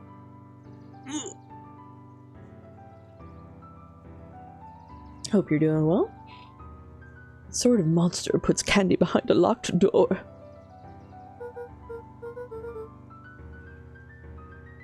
Oh yeah, Mr. Nuncreed works weird hours sometimes. Of course he does. How about you? When do I work? No, what's your name? Luca Van Horn. You new here? Yep, not by choice. Beck's family moved often, giving her little time to establish any real connections. She's cute. She would tell you she prefers it that way. I'm looking for my friend Rolo. He didn't come home last night. So he's missing? I guess so. Like missing?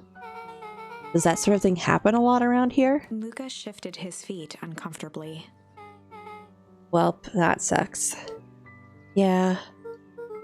So, I should probably get going. Hey, wait up. What? Beck pulled a coin from her pocket. I'm coming with you. She's a cool cat. What? So says the unlucky penny. Unlucky? Yep, well, technically it landed on heads. Leave this kid to find his friend alone. But I always do the opposite. Oh, that's kind of like me and Rolo. I guess Rolo is my unlucky penny. That settles it. A person should never be without their unlucky penny. Let's go find him. The name's Beck. Pleasure to meet you, Beck. I suppose I could use some help. Try to keep up. We have the same length of legs. Joey, have you seen Rollo around? No, sorry, Luca. I've had my eyes on the dirt looking for beetles. I can't seem to find any. He never came home last night. Do you think it's because it's been colder than normal? I don't see why that would have anything to do with Rollo. No, the beetles! Do you think the temperature confused their circadian rhythm or something? Who's to say? I'm no beetologist. Just keep an eye out for him, would ya? Of course. Yeah. Walk over here again. The Valentine Mansion loomed over every other building in town, both figuratively and literally. Mm-hmm. Do anything over here now? Nope. Okay. Back to the woods. We'll trot back to the woods.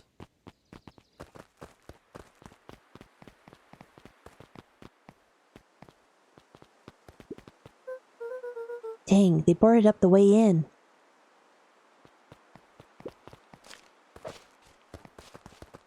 Something over here. Luca felt a chill as he approached Beck. Her eyes were locked on the strange green liquid. The nearby grass was coated in a fine layer of frost. Is this the sort of thing normal around here? Because puddles of glowing ooze are definitely not what I expected from this place. I have no idea what that stuff is. Well, the next obvious step is science. And what does science suggest? Poke it with a stick! Luca watched you got a as stick right Beck there. dipped a broken tree branch into the goo. Beck's eyes widened as flowers grew from the dead wood. First small buds, which quickly bloomed into vibrant petals. What the? Cool. As quickly as they had grown, the flowers began to shrivel and turn gray. Beck dropped the stick with a grunt of disgust. Okay. So the science tells us this skunk is weird as hell. Yeah, it seems dangerous. Hey Tish, look what the cat dragged in. Yup. I don't have time for this right now, Iggy. Don't say things like that. It hurts Tish's feelings. Ain't that right, Tish? Yup. She looks fine to me. Why, hello. I don't think we have been properly introduced. Iggy's the name. This is my compatriot, Tish. Yup. You've probably heard of us. Can't say I have. I'll forgive you just this once on account of you being new around here. Why would you hang out with this dud? Oh, he seems pretty alright. Iggy, why do you have to be so... you? Has he even told you that his parents skipped out on him? Shut up. It's true, they got tired of having such a pathetic kid and left him. Iggy, I'm only gonna say this one time. Don't talk about my family. Ha ha ha, well look who's grown a backbone now that a girl's around. First his pops croaked, then his mom finally couldn't take it anymore and bounced. Fight. Iggy took a step towards Luca, his sneer lit by the glowing puddle. Beck could see tears welling in Luca's eyes, his fists clenched. Some things about Beacon Pines were very different from the city. But a bully from a hayseed town is really no different from a city bully. Beck took a deep breath and thought.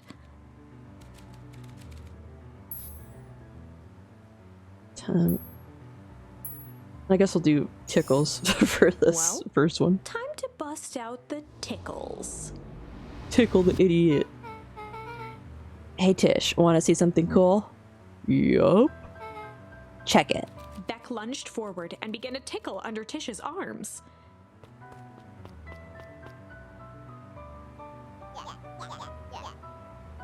What the? Tish, is she tickling you? Yup. Yup. Yup. Tears began to form in Tish's eyes as she gasped for breath between gales of laughter.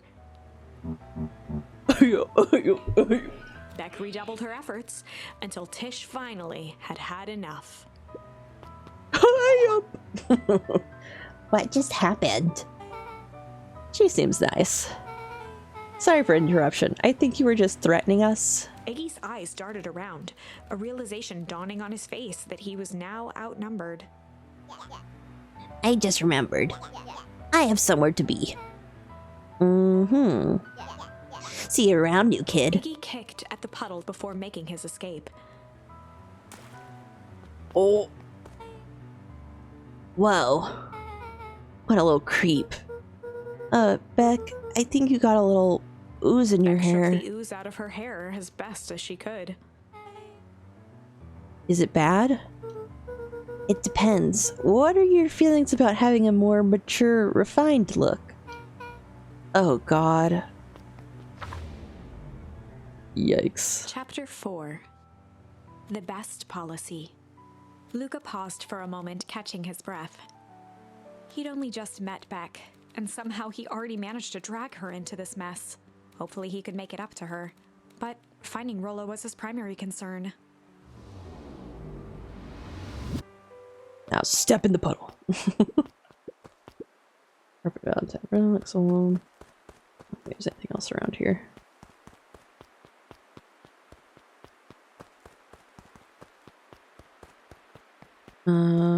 For the sake of the tree. Oh, Tickle's not complete. Interesting. I like the drawing on the left. Very cute. Very, very cute. Both of those were figured out. Go back and see what Strange does. Bust out the Strange. Well, time to bust out the Strange. Alright, Luca, looks like you need a little mud bath. What's wrong with you, new kid? We're about to pound your friend. Beck stared in silence, the only sign of life being the twitch of an eye. It's weird when people don't talk. Yup. Stop being a weirdo. Hello? Are you some kind of wackadoo? Makes sense, wackadoos travel in packs, and dud. At the sight of Iggy taunting Beck, something in Luca snapped. Iggy's smirk shifted to a look of shock as Luca launched himself into his stomach. Arrgh! Iggy's clothes were drenched in the glowing ooze. Yeah. You jerk, you ruined my clothes. My clothes are ruined. I'm gonna... Iggy's voice began to slur as he struggled to get up. Struggle. Oh shit. I don't feel so good. Ooh. Oh shit.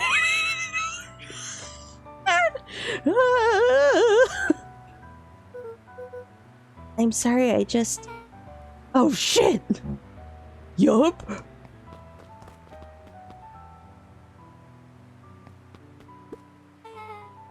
That was intense.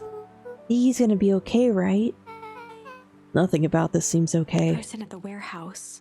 This strange ooze and what it did to Iggy. Was Rollo caught up in all of this? You have to find Rollo. You took the words out of my mouth. Oh, that's so weird. I feel mean doing the... what I did to Iggy, but also Iggy's a dick.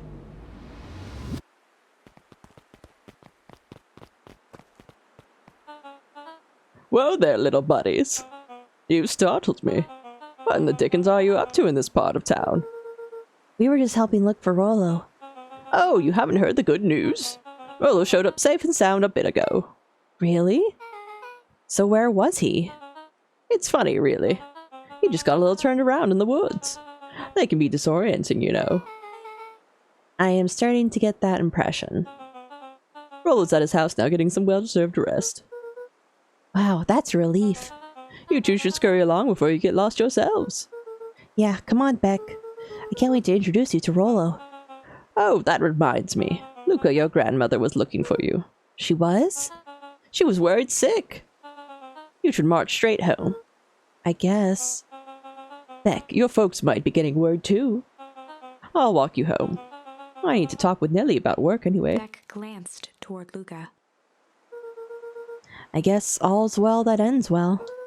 I'll introduce you to Rollo tomorrow. Sure. Glad he's okay. Welcome in, Nick Rollo Jackie. was safe. A wave of relief washed over Luca, which was quickly replaced by a sense of dread. Gran is going to kill me. If he hurried, he might just make it home before sundown. Chapter 4. Our harvest awaits. Luca took a deep breath and gingerly opened the door, steeling himself for Gran's wrath.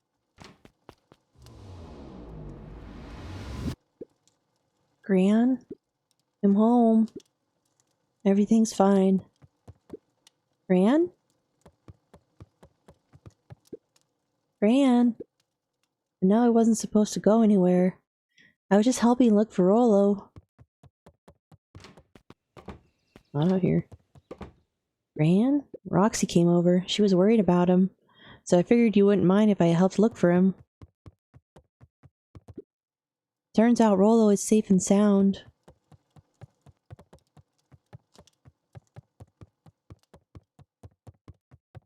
Luca was alone. The house was empty. So Gran's not back yet.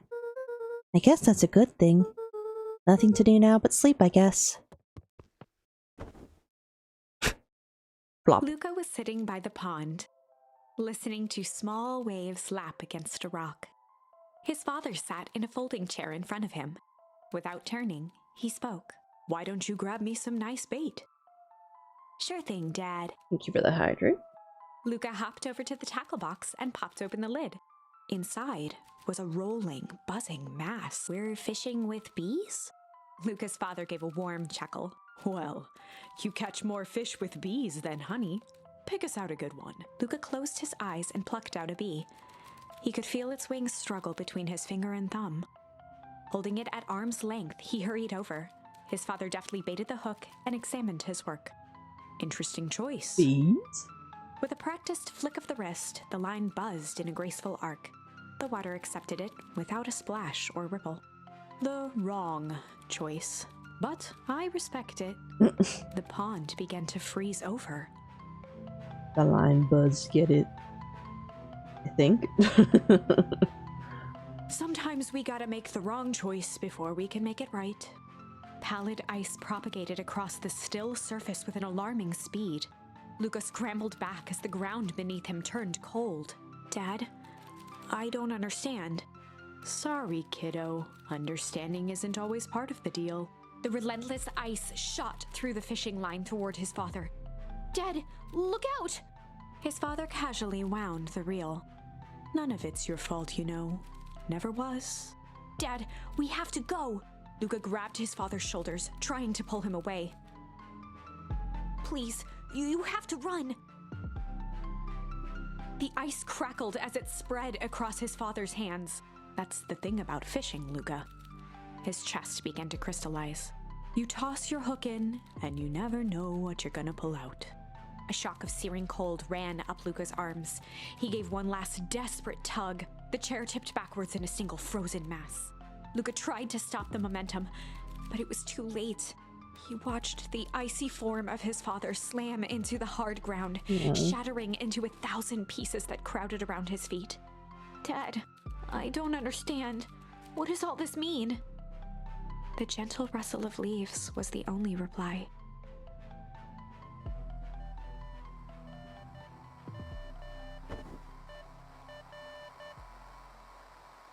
Luca's eyes struggled to focus on the walkie-talkie.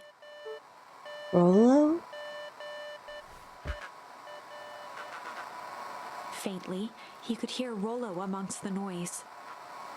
Luca! Rollo, is that you? Luca! There? Rollo, it's the middle of the night. Luca, thank God! Listen. I started this today, right? Yeah, I started this today. It's been roughly 2 hours. I don't know how long this thing will work out here.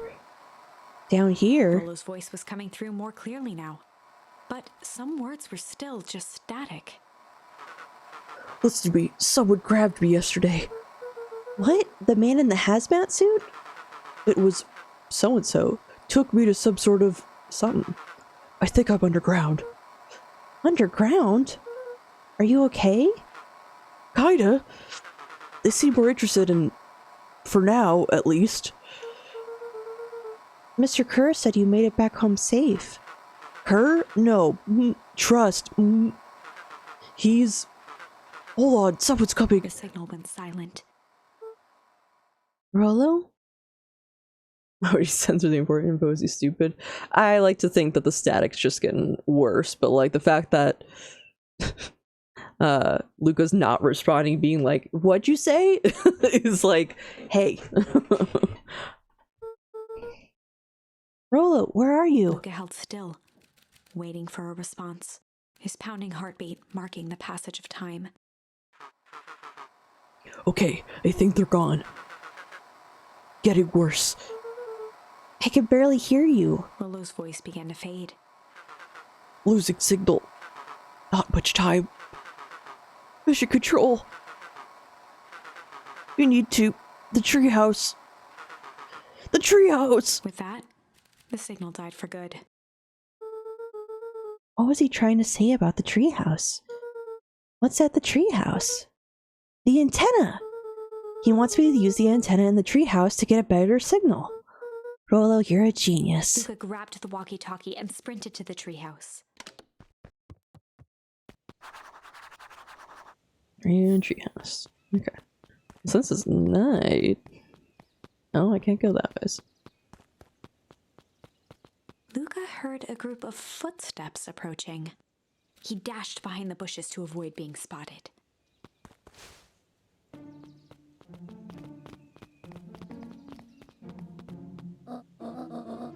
So, we all understand our roles.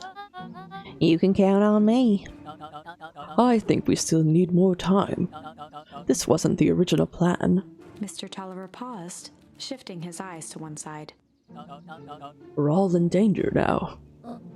I, for one, refuse to sit idly by while that danger persists. Refuse. Hiram, you just keep your wits about you. Mr. Tolliver took one long, quiet breath. Alright, you can count on me. I just wish we could have made that deal with Eris Valentine. But resources would have still come in handy. As I said, I had no time to contact her after your call this morning. Plans change. How is Luca holding up? He's fine. We shouldn't lose sight of the fact that this is all. I know very well what all of this is for. We have no choice. Operation Sparkplug has a new objective. Are we in agreement? The three shared a determined look. Good. We'll reconvene after the festival.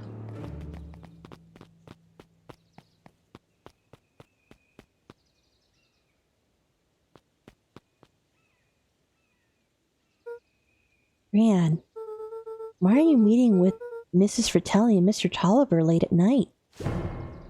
Hey, Luca! Ah! Dawn, you scared me. How long have you been there? Oh, just a few minutes. Earlier today, I saw Mr. Tolliver and your Grant enter the diner together. When my shift at the newsstand was over, they still hadn't left. Saw you as the greatest tool of any investigative reporter. Time. When they left, I tailed them here. What do you think they're up to? Whatever it is, they seem organized and determined. They mentioned the festival. Yeah, I heard that too. Has your Gran been doing anything different recently? Anything strange? She got a phone call this morning and I rushed out the door. A call from Hiram Tolliver, it seems. She was either furious or terrified. Or both. Luca, be careful out there. I think we might be in the middle of the scoop of a lifetime. I will. Aren't you coming out? Nah, I'm gonna stick out here for a bit longer. See ya, Luca. Hi, Dawn. I too am loving Dawn. Very adorable character. are these guys doing? I did it. I changed the sign. Splendid. Did anyone see you? I don't believe so. You were right. It was simple enough to just rearrange the letters. Odd choice for a prank, though. In situations such as these, odd is The good. two boys shared a mischievous grin. I can't wait for everyone to see the big reveal. It should be quite memorable. Let's make ourselves scarce for now.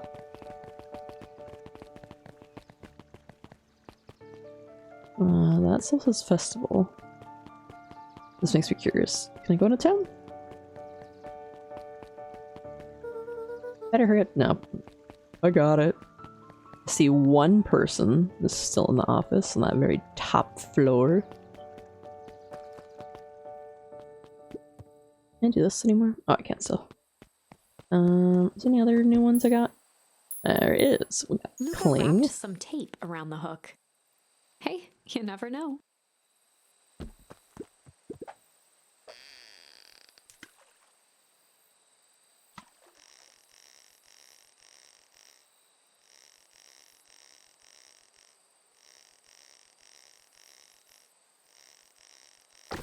Ooh.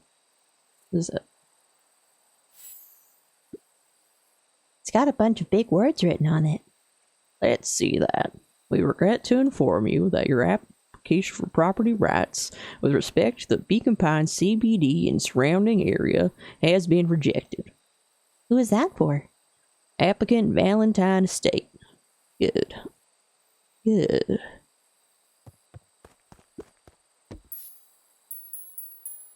Luca placed a sinker on the line. Sometimes the best stuff is at the bottom of the pond. Sure.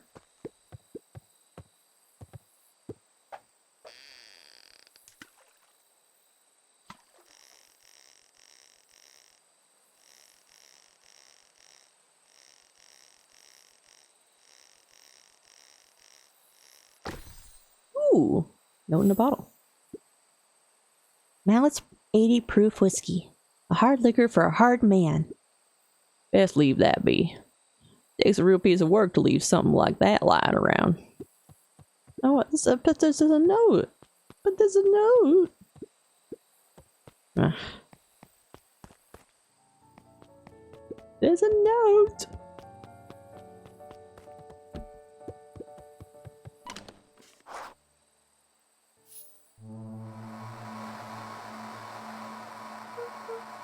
Rollo? Rollo, are you there? I'm at the treehouse now, Rollo. Mr. Kerr said you were alright. What happened out there? Dang it, Rollo, where are you? Thank you for the hydrate.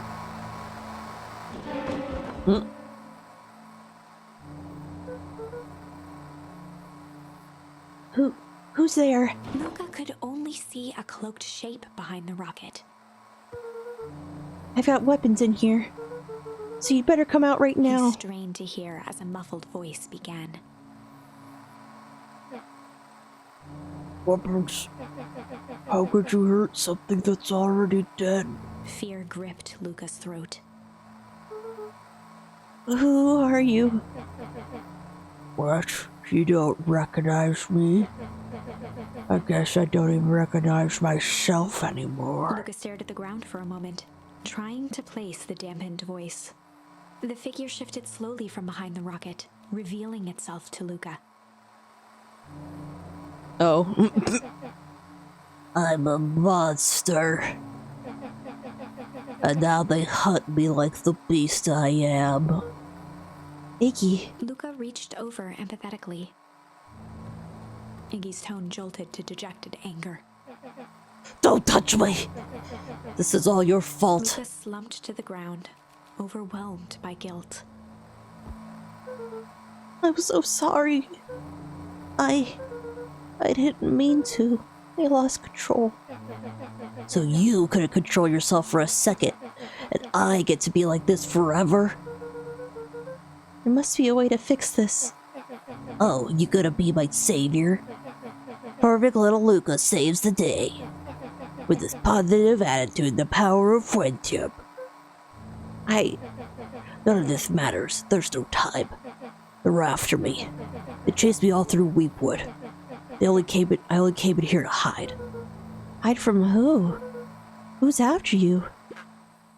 Luca! Luca! Rolo? It's not safe! Luca! Rolo, where are you? The treehouse! I'm at the treehouse, Rolo. Where are you? No, Luca, the treehouse isn't safe! They said they were going to the treehouse! I was trying to tell you stay away from the treehouse! Who said they're going to the treehouse? The clipboards! What did I tell you? Those perennial harvest wackadoos are after me. They've been chasing me, yelling questions at me. What sort of questions? They were saying the same stuff they always do, but it's different now. Less asking, more threatening. We're gonna figure this out, Iggy. Yeah, well, thanks. Hello? Is anyone present in this arboreal domicile? Crap, they found me. Luca, what's happening? Don't panic. You stay here and I'll see what they want.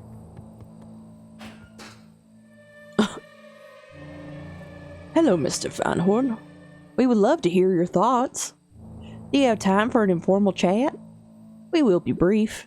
Your time is valuable to us. Be down just a second? Of course. We have a problem. Luca, you gotta get out of there. Who's out there? Is it them? Yeah, it's the clipboards. A bunch of them. How many? Maybe all of them? And yeah, you were right. They are saying the same stuff with the creepy nog cranked to 10. Might young Iggy be present? We would love to hear his thoughts. Run! Iggy slumped to his knees. I don't know what to do. I'm just so tired. Luca, what do we do? Luca grabbed the walkie-talkie and headed for the window. Follow my lead. Luca and Iggy climbed up the back of the treehouse to its roof, where Rolo had constructed his MCDC, the Mission Control Defense Cannon. From behind the crowd of clipboards, William Kerr strode forward, a warm smile on his face.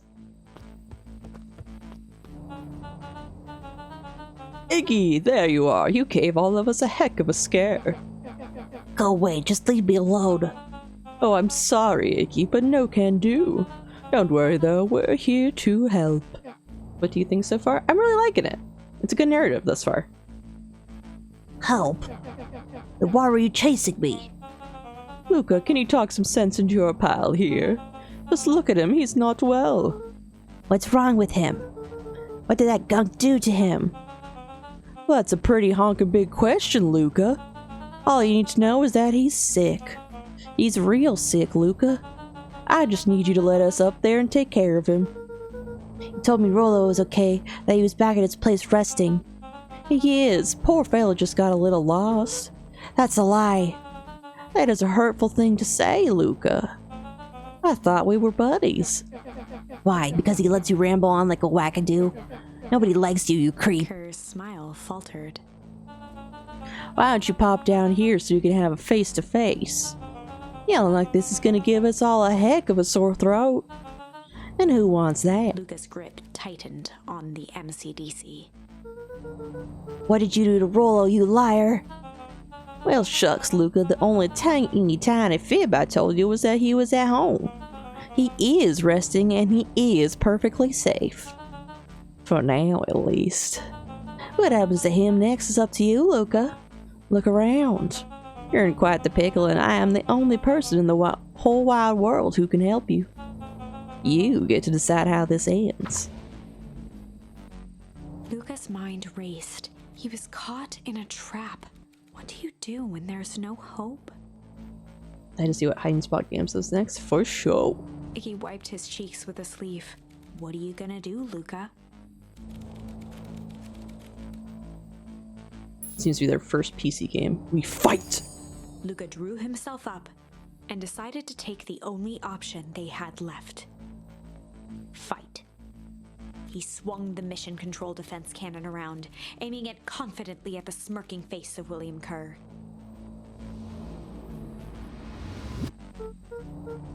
Hey, Mr. Kerr. Luca summoned his most insolent demeanor.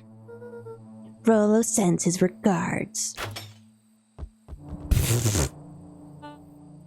Hey, that was uncalled for more than a little rude. And just plain unsanitary. Love non-linear storytelling. I feel like the scene does it so well. It is really good.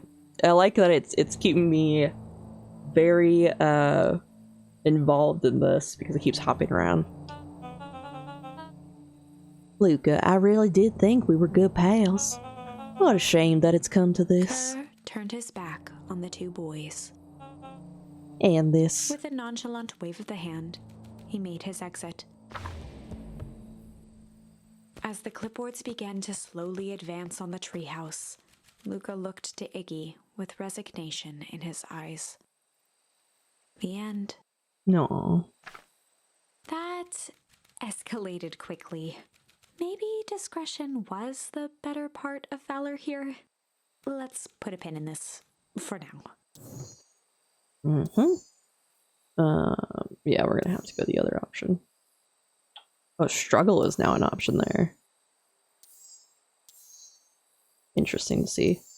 We'll go back to this, and we'll do the tickle. Chapter 4. Let's skip ahead a part of it. The best policy. Luca paused for a moment, catching his breath.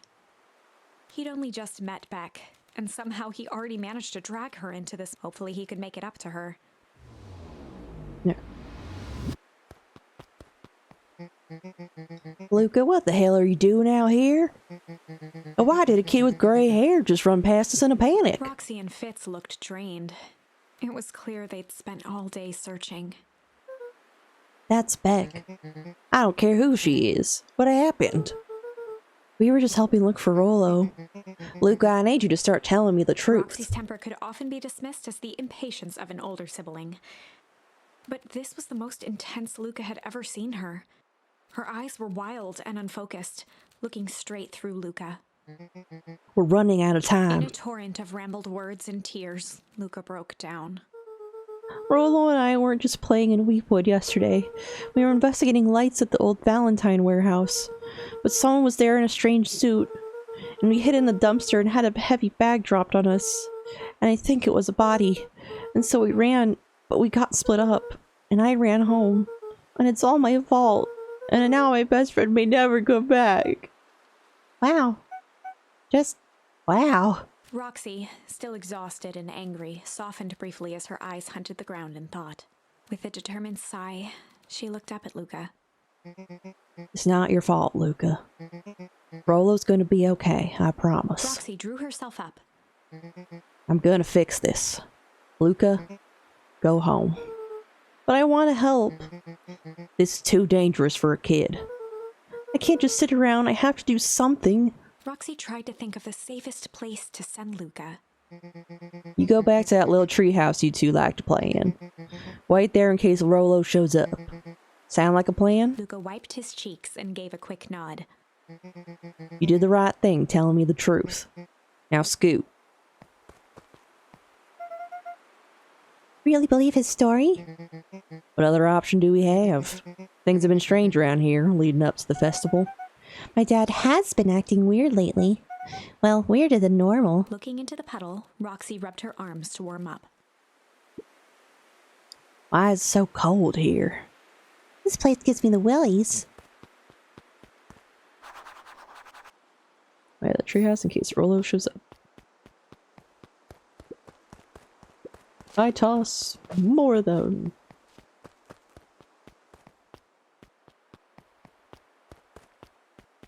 You've already been talked to. After the foul harvest destroyed their wealth and reputation, the Valentines shuttered off their estate from the... Unless we read that one.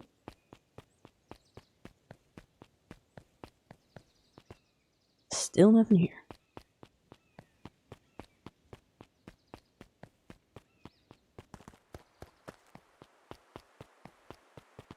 Mr. Nuncree jumped with a start. Whoa, don't sneak up on an old fella like that. Sorry. Who are you talking to? What? Luca motioned to the phone booth.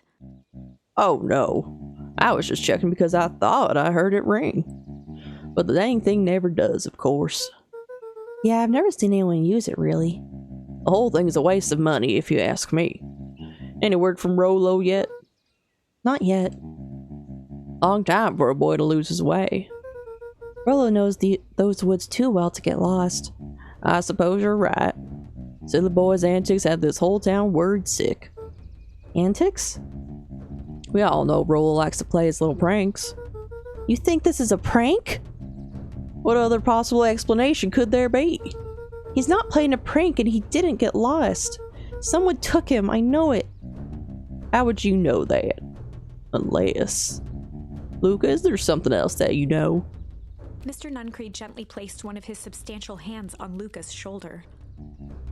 Dang it, boy, if there is something you know, something that could help your friend, you need to tell folks. Luca peered up at Mr. Nuncreed. Kind eyes warmed a stern face. There was a deeper emotion hiding beneath it all. It was subtle, but Luca could sense something eating away at him. There was something. Shame lurking behind those eyes. There was a shame lurking behind those eyes. A deep sadness. If Mr. Nuncreed was that worried about Rolo, maybe he could help. No, he's just aware. Yesterday, Rolo and I were messing around at the old Valentine warehouse. Mr. Nuncreed raised an eyebrow. Both of you? You were with Rolo when he went missing? Not exactly. I was hiding in the dumpster. The dumpster? What were you doing in there? At first, we were just looking around. Then someone in a strange yellow suit came and dumped something on us. We both got scared and ran. That was the last I saw of him. You got scared by some garbage. Well, that's why you don't go skulking in someone's dumpster. But it wasn't garbage. I think it was a body. I'm sure it was just some trash. No, there was a name tag. It said Deep Engineering. Mr. Nuncreed's shoulders slumped. I wish you wouldn't have said that. A deep sigh bellowed from his chest. Why did you have to? I tried, Luca. God knows I tried to keep you safe. Luca attempted to take a step back, but Nuncreed's hand clamped down on his shoulder. Oh, you are evil. But you Van Horns just can't help yourselves, can you? We were all so close to being done with this. With a firm shove, Nuncreed manhandled Luca into the phone booth. Oh, What are you doing? it's out of my hands now. The door latched shut with a mechanical hiss. Shit. As Luca pounded the glass, the floor dropped from under his feet. The Okay. inside of the phone booth was now a loose capsule plummeting at gravity's whim. Luca winced and pressed his hands to the walls. As he braced for impact, the capsule hurried to a surprisingly smooth stop. He felt a cold rush of air and opened his eyes with hesitance. Two large figures in hazmat suits occluded his view. Luca heard the deep, resigned voice of Mr. Nuncreed over an intercom. He knows too much. The end. Damn. Wait. No. This isn't the end. I know there's still much more. Somehow this went wrong. Okay, let's try something else.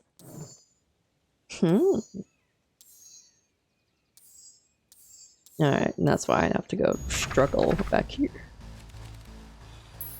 It's about struggle. This is a story about struggle. Luca could hear a machine humming somewhere nearby. He felt around wildly, searching for something, anything that could help. His hands found a hard object, maybe a tile? He yanked it free, lifting the cold stone. Let me go! Luca swung the tile as hard as he could at the shape that still held fast to his leg. He heard the crack of glass as the stone hit the assailant's mask. With a muffled yelp, the hand let go. Luca was free and scrambled to the door. he never looked back once on the long run home. Chapter 3. Everything's fine. The next morning, it was quieter than usual at the breakfast table. Only the sound of silverware and chewing interrupted the awkward silence. I finished jarring a mess of jam last night. I'll need to get delivered to town, okay. What did you roll good yesterday? Oh, Rolla had things to do, so I just sort of poked around town. I've set the jam down by the front door. There's 2 batches to drop off. One for Mr. Tolliver at the Bag and Wag. Another for Mrs. Fratelli at the diner. That's the 2 people that they met up with. Oh, and Mr. Nuncreed. He said he wanted some more. I suspected as much. Yes, he seems to have taken a particular interest in my jam.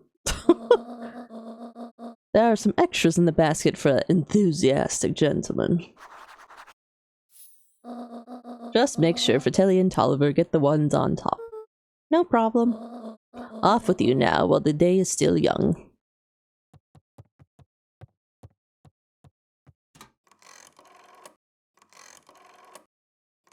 She's making a call this time. Hello, it's Juniper Hartford. Before you hang up, just hear me out. I have a business proposition. The simple matter is we both have the same problem that needs solving. Very well, we can meet tonight. I have basket. Okay. Sorry about yesterday. Roxy could be so annoying. Good news, no more boring chores from me today. Did you make it to the old Valentine warehouse? So, what did you find? Give me the dirt. Something happened. There was someone else there. What? Who was it? Was it aliens? I knew it would be aliens. No. Zombies? No. Alien zombies? What else could it possibly be? Rollo, I've got to deliver these into town first. We can catch up after. Ooh, is it a whole thing? Sounds like a whole thing. Yeah, we shouldn't talk about it here. Meet me at the treehouse tonight. Not sure what this treehouse is that you speak of. Meet me at Mission Control. Roger that, Space Cadet. Yeah.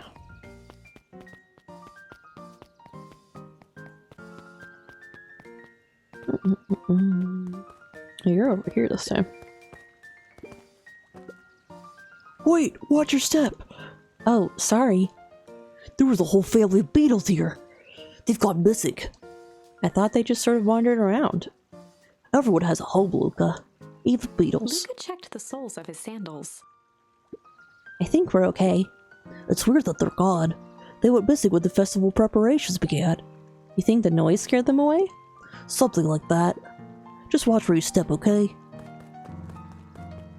Sure.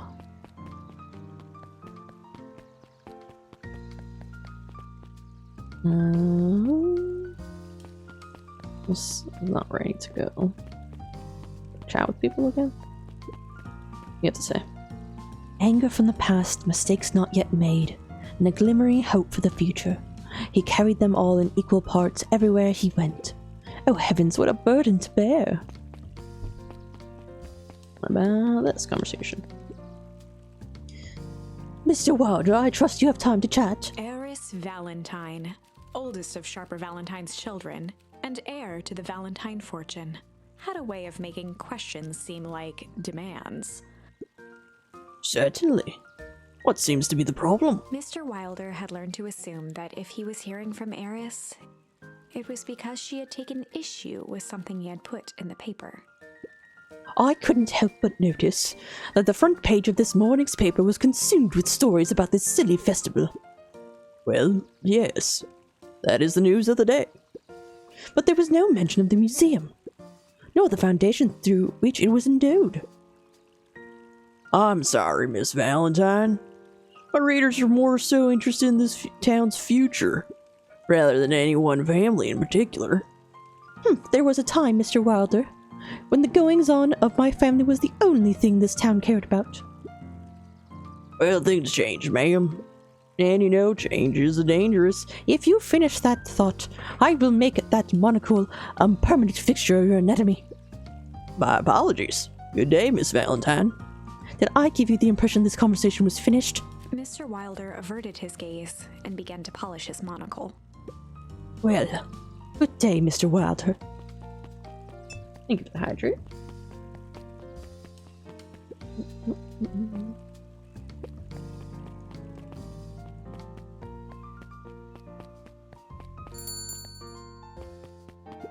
Diner time.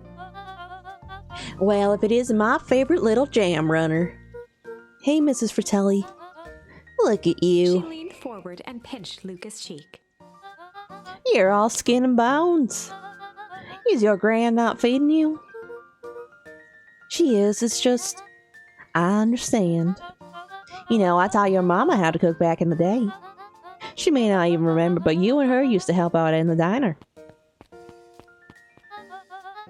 See that picture over here? That's you helping your mama back in the day. So cute running around your little apron taking orders. The old situation just breaks my heart what happened with Eleanor. Oh, break.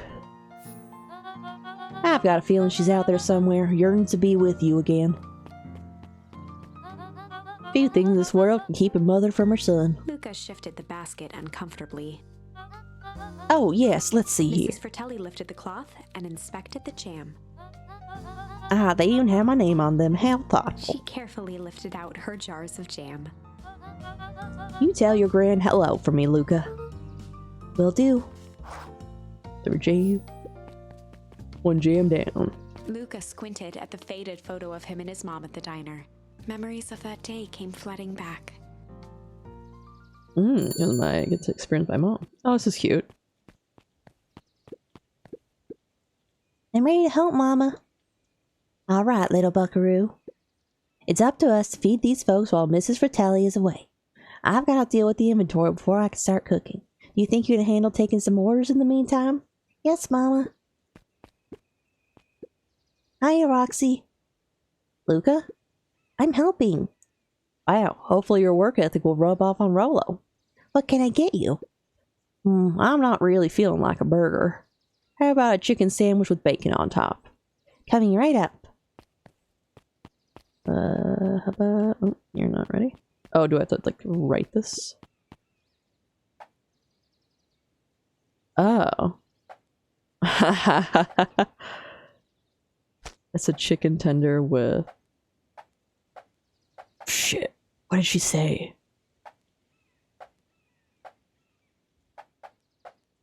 She had a chicken tender with something on top. I don't think it was that. Is this it? That's not what I ordered. I want bacon. Thank you. Don't worry. I'll throw this in the trash. Bacon. Here you go. I call it the Love Me Tenders. Nice. No problem. Aren't you a little young to be waiting tables? I'm just helping out. Ah, my father had me hustling when I was your age as well. Father always says, children are to be sails pulling a family ever forward. That's a lot of responsibility on children. That doesn't sound very fun. Yeah, agreed. There's plenty of time for fun. Don't you dare. For instance, Father and I always make time to have lunch together once a month. Luca glanced at the empty seat across from Gus. Should I come back? Oh no, it turns out Father was too busy to have lunch today. I'll just go ahead and eat alone. Oh. Silver lining is, without him around, I can have my usual. Nice stack of cold cuts topped with a pile of sloppy chili. Can do. Assume those are cold cuts. It's the chili. Who the fuck wants the cactus fruit? Here you are. Cold cuts with steaming hot chili on top. I call it the hot and cold. That's perfect, thank you. Who are you? Gadzooks, they've shrunk the wait staff. Jeff slapped the table and gave Luca a toothy grin. How's your pops doing? He's been pretty busy these days. I know the feeling. Tell him that fishing rod of yours should be ready next week, will ya? Sure thing. I've been in the mood for something sweet. You got a burger that can satisfy a sweet tooth? A sweet burger? Yeah, and top it off with some grilled cactus. Of course you want the cactus. Grilled cactus? The heart wants what the heart wants. So I don't know if that's going to your heart. That sounds like you're going to lose your organs and stomach lining. That, I guess. He wants cactus on top. Order up. Ambulance up. Here's your order. I call it sweet and stabby. Now, now that's a burger with bite. Glad you're content. Looks like we're missing a few things. Why don't you run out and grab some more ingredients? Okay, I'll be back. Do I go this way? No. I leave. Oh, it's because I need more of the words. That makes sense. So that will work just like the fishing.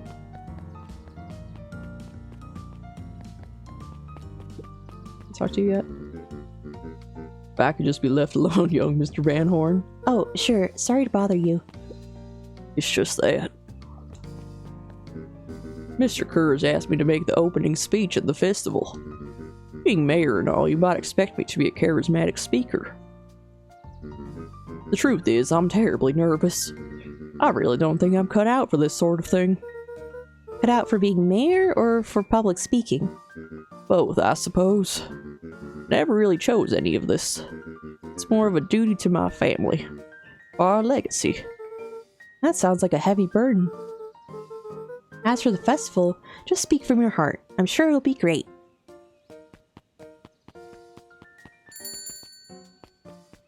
Dawn. Hey, Dawn. Ah. Hey, Luca, what's up? They got you a jam delivery, eh? Yup. Have you seen the new kid around yet? New kid? Yeah, I came in from the big city. Her parents both got jobs here.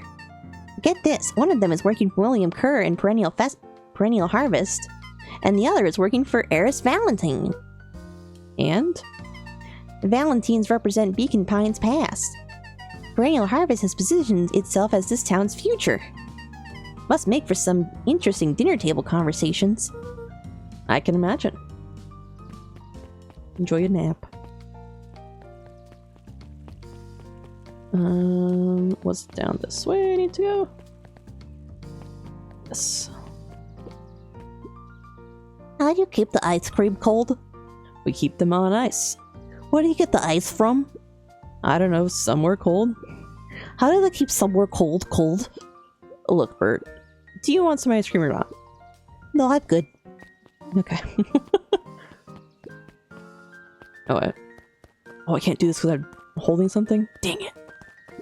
Can't smack the Huddled watermelon. at his counter, Hiram Tolliver was meticulously shining apples. More accurately, Hiram Tolliver was meticulously shining one apple. Hello? With a yelp, Mr. Tolliver fumbled the apple, flailing at the air as it fell. Oh, sorry. No bother. He leaned forward and lowered his voice. I see you have something for me. Yeah, Gran had some jam I'm supposed to give to you. He leaned in a bit further. Jam. Yeah, these ones on top. She wrote your name on them. Mr. Tolliver leaned back, speaking loud enough for anyone to hear. Ah, yes. The jam. Thank you so much for delivering this jam to me. He reached forward and snapped up the jars of jam, giving Luca a little wink. I shall put it on my store shelves post-haste. Okay, I should finish my deliveries. Of course. He leaned in for a final whisper. Of course. Okay. Can I just like rewatch this or something for whatever reason? No point, but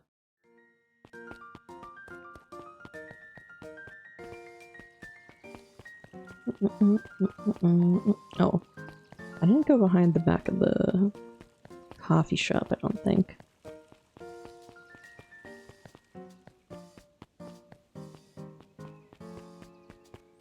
Yep, can't talk to anyone while I'm delivering my jam.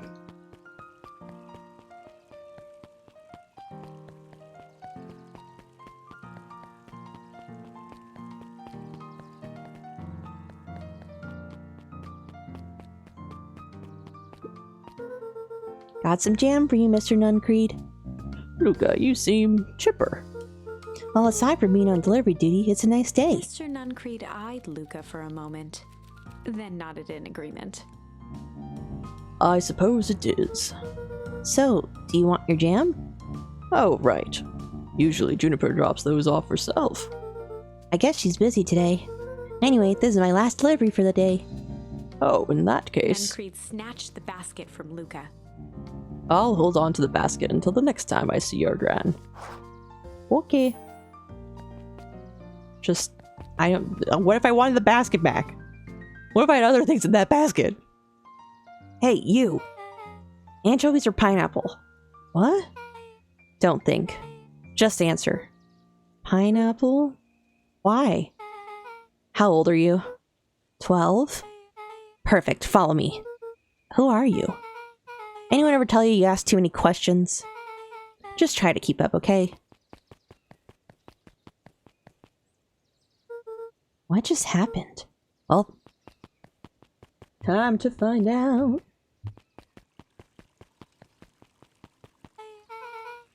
hey, what a crazy coincidence! Here's my new friend I was just telling you about. Oh, that's wonderful. Yep, we just hit it off. Oh, really? Get this, his favorite pizza topping in the whole world is pineapple. Oh, and what is your new little friend's name? Beck locked eyes with Luca. The look on her face was equal parts expectant and desperate. Luca Van Horn. Nice to meet you. I'm Nellie and this is Ilona. We're Beck's parents. Beck gave Luca a quick nudge. Oh yeah, Beck told me all about you. Already feels like we've known each other for years. So you both can stop obsessing about me making friends. Oh darling, we never doubted you. It's just that for children with fewer than 5 close friends, the probability of a stunt in development doubles. Well, 1 down, 4 to go, I guess. What Nellie means is that we just want this move to be as easy on you as possible. You can relax. A friend has been friended. It's cause for a celebration. Luca, you must join us for dinner tonight. Dinner? Wow, another coincidence. I actually already asked him and he said he would love to. It's just wonderful. In that case, we should pick up some groceries. You two don't get into too much trouble now.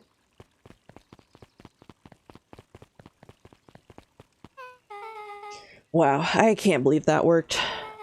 Thanks a ton. You're welcome. I owe you one. My moms are great and all, but they can be a bit much sometimes.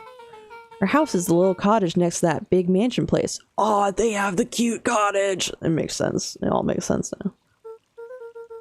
Wait, you live on the Valentine estate? Yeah, that's the spot. Meet me by their big creepy gate. Don't be late.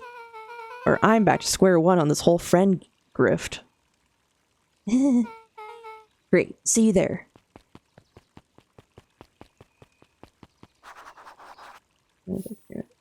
I have multiple. Oops. Not the button I want to press.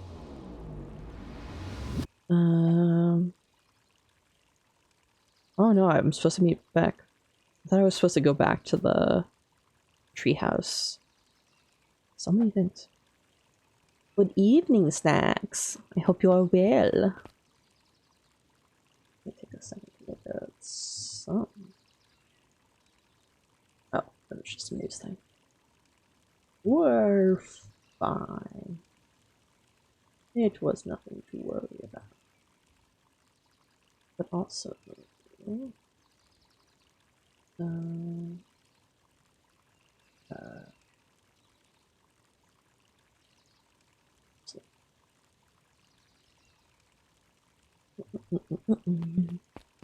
so go to Beck.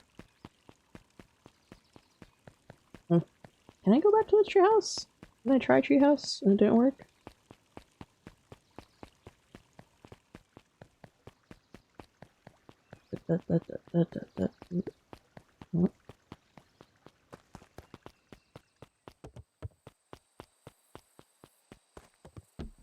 Nope, he's not here. Just kidding. I've walked around for nothing. Is there anything new with this? No, it's all the ones I can go through right now. Luca wrapped some tape, right? Yeah. I'm leaving.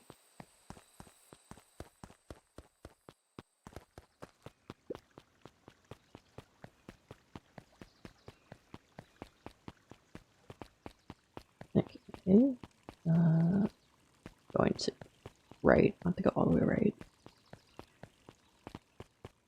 Oh, hey, it's you again. Good morning, Jeff. What's so good about it? And another day further down the tubes, if you ask me. Come on now, it's not all bad. Festival is coming up. Festival. Old man Valentine used to put on cockamamie shindigs all the time. Where did that get us? Well, it's Perennial Harvest putting on this one. And they're doing it for the whole town. As far as I see it, the difference between the old Valentine Company and the new Perennial Harvest outfit Jeff dug through his pockets for a bit. is the difference between this empty soup can and this brown banana. But those are both garbage. Exactly. Sure that.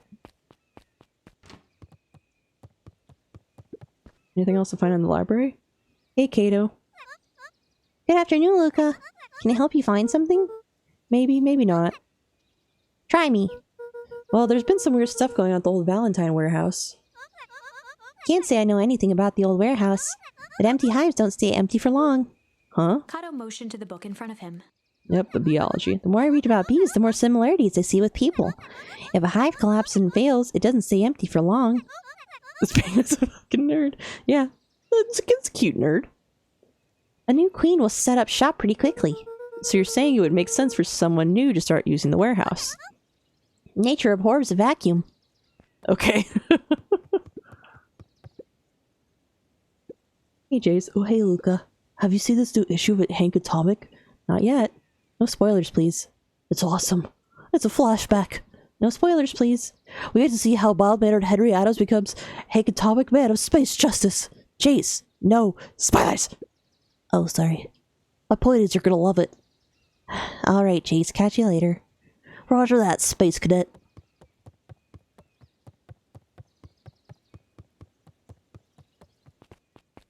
How dare Jace be a spoiler owl?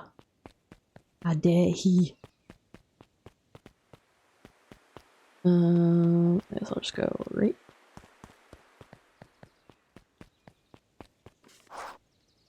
Big creepy gate. So, who all lives in that house? Eris and Gus Valentine grew up there, and Solomon moved in a few years back. The creepy little kid in the vest? That sounds like the one. So, just 3 people live in that huge thing? I bet a bunch of shady stuff happens all the time in a place like that. Not really. The Valentines pretty much keep to themselves. So it's empty and boring? Pretty much. What a waste. My mom says that it used to be way busier back before Sharper died. Before the foul harvest. Okay, that's the 5th time someone... That's like the 5th time someone mentioned this foul harvest thing. And you all use that same ominous tone. Eventually you're going to explain to me how that harvest got all fouled up. But we can't keep my parents waiting anymore. This way. Whee!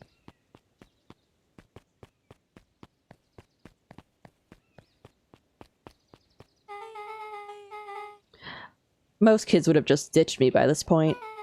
Why are you still here? It looks like you could use some help. You know what, Luca? You're not so bad. Let's get through this as simply as possible. Just eat, smile, and nod. Fun. Great. Whatever you do, don't bring up their work.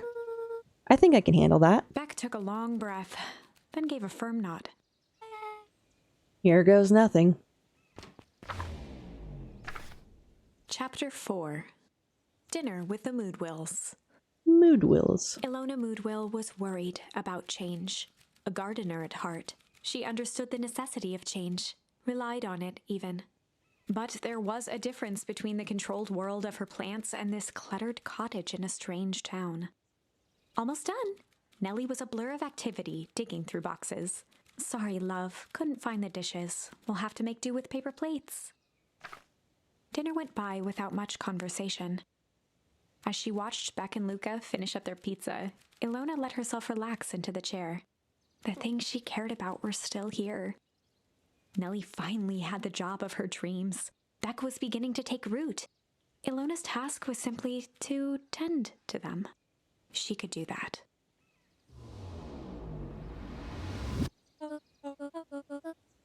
So, Luca, tell us about yourself.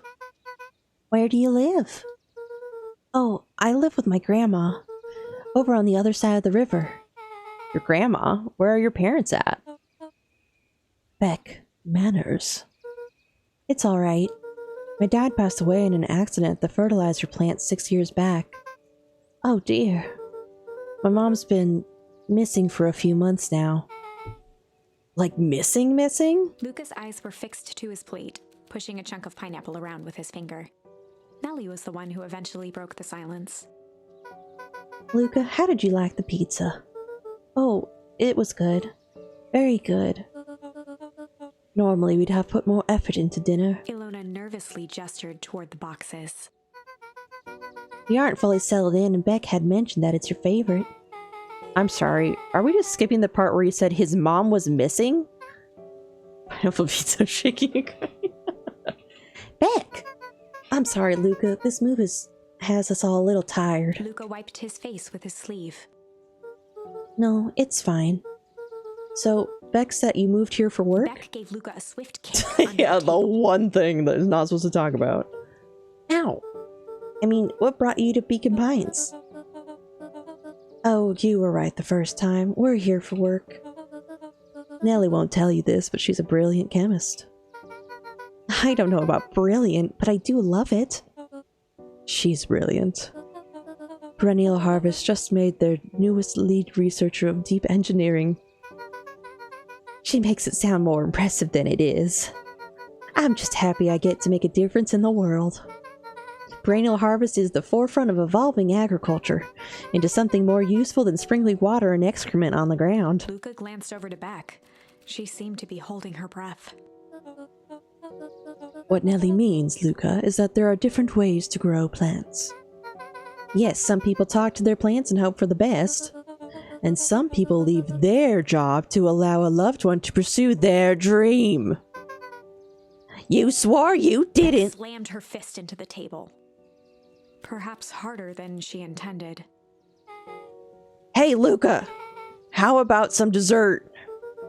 I actually have to meet my friend Rollo Luca soon. glanced outside to gauge the time. The sky was darker than he expected, filled with ominous clouds. Are they hamsters?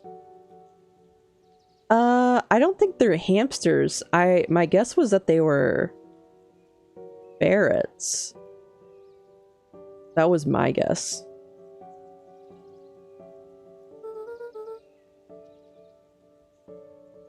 Looks like there's a storm brewing. I should get going. Oh, I didn't think there was any rain in the almanac. My favorite choice because of how nuanced it is.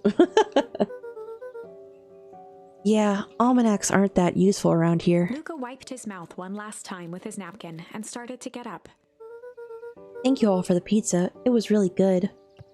It really was good. See you at the festival, Beck.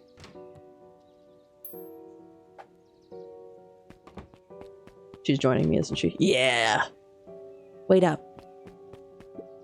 I'll walk you home. Surprised, Luca turned around.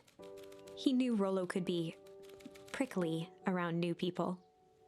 But Beck seemed cool. Rollo would warm up to her eventually. Probably.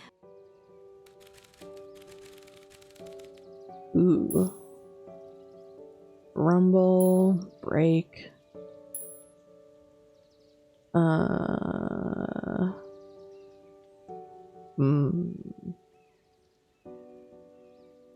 I mean, I'll have to go back here anyways. The rain versus...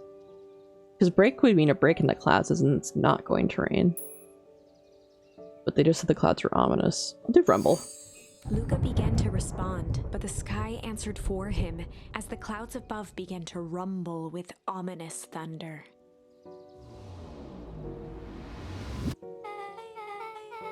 You sure we can make it home before the storm kicks off? Luca surveyed the roiling clouds. I'd say the odds are good.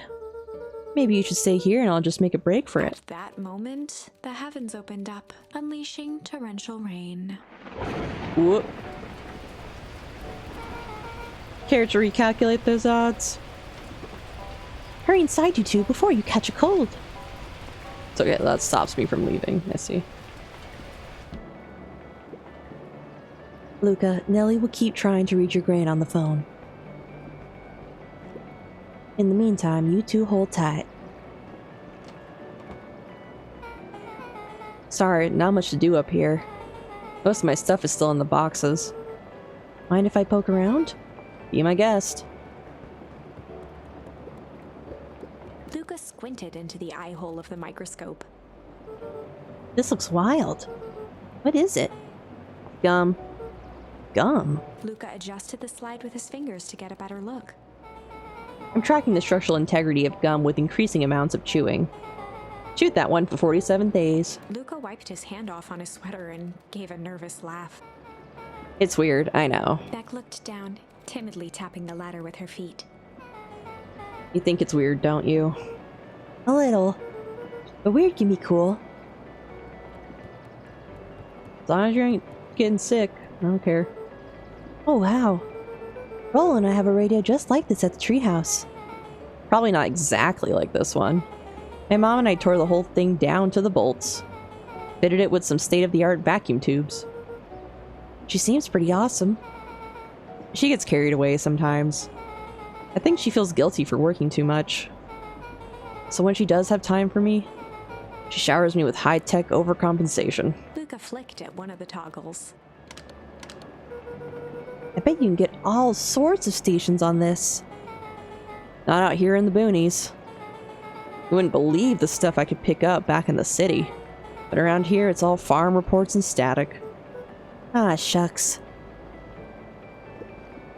Luca bent down to examine the bouquet of wilting flowers. Judging by the odor, they were well past their prime. Pungent. Ugh. He flipped open the attached card. Happy trails from Coach Walker and all the Fairview Condors. Boy, you weren't kidding about poking around, huh? Oh, sorry. Was this from your old school? The most recent one, yeah. Some schools gave me going away cards. Some did flowers. When they're really trying to feel good about themselves, they do both. So you've moved a lot. Yeah, that's the thing about having a brilliant parent. There's always a better job somewhere else. These flowers would last longer if you put them in some water. That's the sort of thing I would do if I cared. Well, you cared enough to keep them is all. Luca, can I ask you something? Of course. Dang, didn't that hurt? I'll be honest. That hurt more than I expected. At least you looked cool doing it. Beck took a moment to watch the rivulets of water running down the window. Do you ever feel alone? Like, even when people are around? Well, Rollo can be pretty absent-minded sometimes. I'm serious. Does it ever feel like your family doesn't care what you want? It didn't used to feel that way. I know Gran loves me, but Sometimes when she looks at me, it's like she's looking at a problem. Luca took a deep breath, exhaling slowly. I know the feeling. How do you deal with that?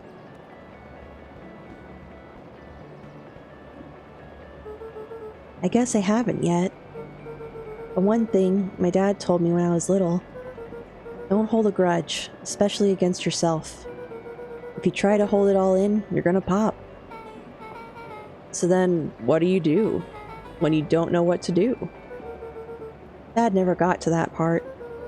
Something I figured out on my own, though. You gotta do something. Anything. Here. What are you doing? I don't know. Something. We're gonna register our complaints with the storm. Listen here, you miserable universe. Stop jerking me around. I just want things to go back to the way they were. Everyone tells me it's gonna be alright. That things are gonna change. Luca let out a feral scream that echoed into the night. Every time something changes, everything gets worse. Screw this town! Whoa. Let me try. Moving sucks! I hate it! I hate that I hate it! Why can't I just deal with it and be happy for my mom? Why can't we just stay somewhere? Brah! Her voice dropped to a trembling whisper. I just want to be a normal kid. Beck brushed off her shirt and straightened up. There. Wow, I actually feel a little better. As abruptly as it began, the storm abated. Thanks, I needed that. Me too. I should head out before the rain starts up again. Sure, I'll walk you out. See you in Rollo at the festival? Sounds good. Luca, don't let the universe jerk you around. Beck gave Luca a light thump on the arm before heading in. Chapter 5. Friendly Feud. The air was heavy with the hard rain's residue. The smell of wet things.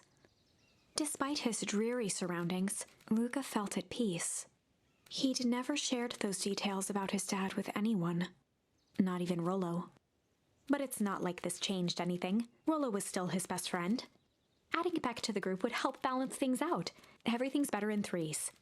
This is what Luca told himself as he headed to the treehouse. It's easier to open up to some people. Catch up with Rollo at the treehouse. Okay. Before we continue with this, I'm gonna take a quick BRB to go see what the dinner situation is because I'm so hungry and we're having chicken noodle soup tonight and I want to know if the soup is ready. And I will have some soup and then I can continue playing. Be right on back. I think I'll leave the ambient noise up.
it's hot.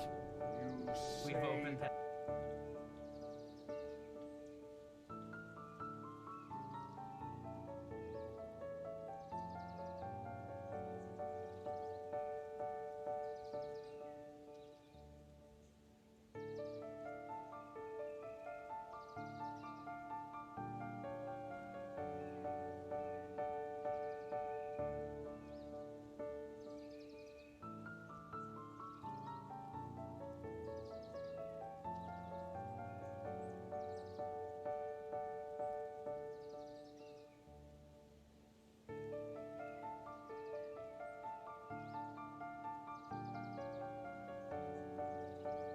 Alright, soup is heating up, so we may continue for now while it heats up. Back to our mystery. Oh, hey, Dawn. Hey, Dawn. Tracking down a lead. You bet. I heard a juicy new rumor. Turns out when Sharpener Valentine died, he left behind a peculiar last will and testament. Peculiar how? He didn't just give his kids an inheritance, there were conditions. Like what? The document stipulated that Eris had to take on a child as her ward. A kid our age who just showed up to town one night with a lawyer. Solomon? Bingo. So Eris was forced to take care of him? Thank you, Adina. You also have a good stream.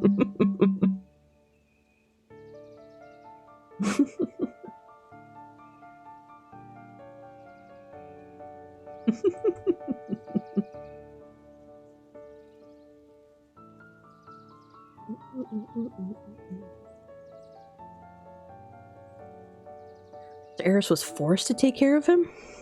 Oops, that did not click where I wanted it to. Yup, or she would have lost everything. Why would Sharper care so much about some random kid? Rumor has it old Sharper sowed some wild oats. That explains the way Eris treats him.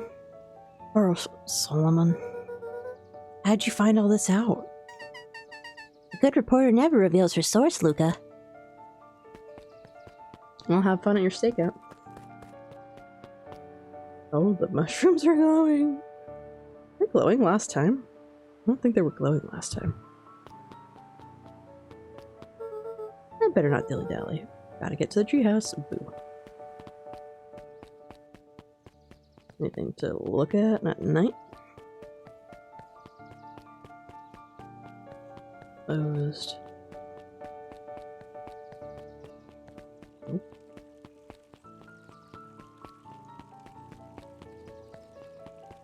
Sound is so mysterious. And you're still here. He met his old friend's eyes, and was greeted with nothing but ice-cold anger. Heavens! This is no time for fractured friendships. Well, that's not a thing of horrible stuff to come. Oh, I can't smack the watermelon now?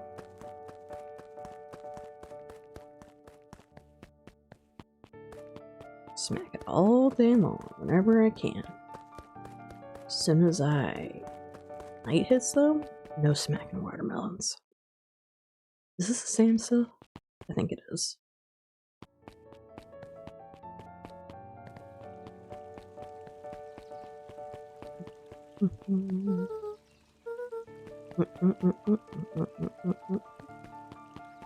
So is that why Dawn's there? Because I probably can't go this way. Oh no, I can go this way.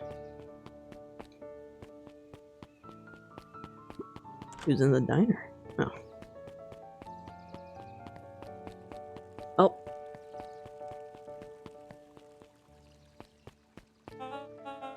Excuse me, what are you doing? Just locking up for the night, sir. Oh, wonderful. I can only assume this means all festival preparations have been completed ahead of schedule. Not exactly, sir. The storm set us back a bit, and it's getting late, so we all decided to... You all decided? Yes, sir. I was unaware that your job involved deciding things. We are all here at Perennial Harvest because we believe in creating a better future, yes? Yes, sir. Very much, sir. Do you want to be the one to tell this town that we'd failed them? No. That we gave up because there was a little rainstorm and we all got sleepy? Of course not, sir. I'm not eepy at all, sir. Good. Then it's decided. Yes, sir. We'll work till the task is done. See that you do. Our harvest awaits. That guy's gonna die on the job.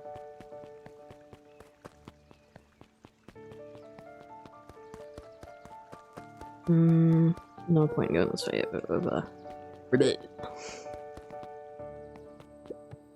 Anything new with Pa?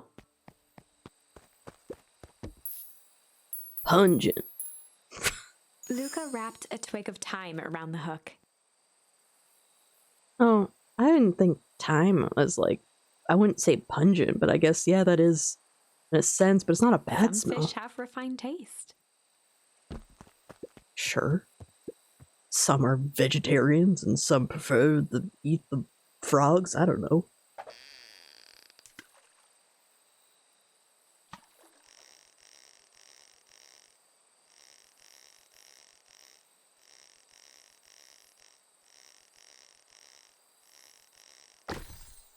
Ooh.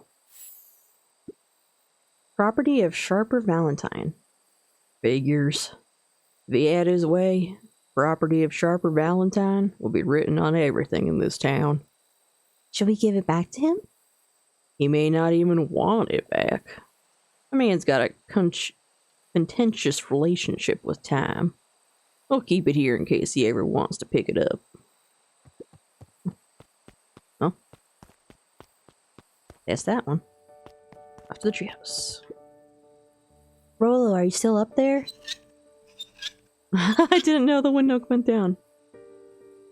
I'm sorry, Rolo isn't accepting visitors at the moment. Come back never. Luca had only ever heard him speak in this stiff yet gentle tone a few times. I just said normal tone. And it always meant one thing.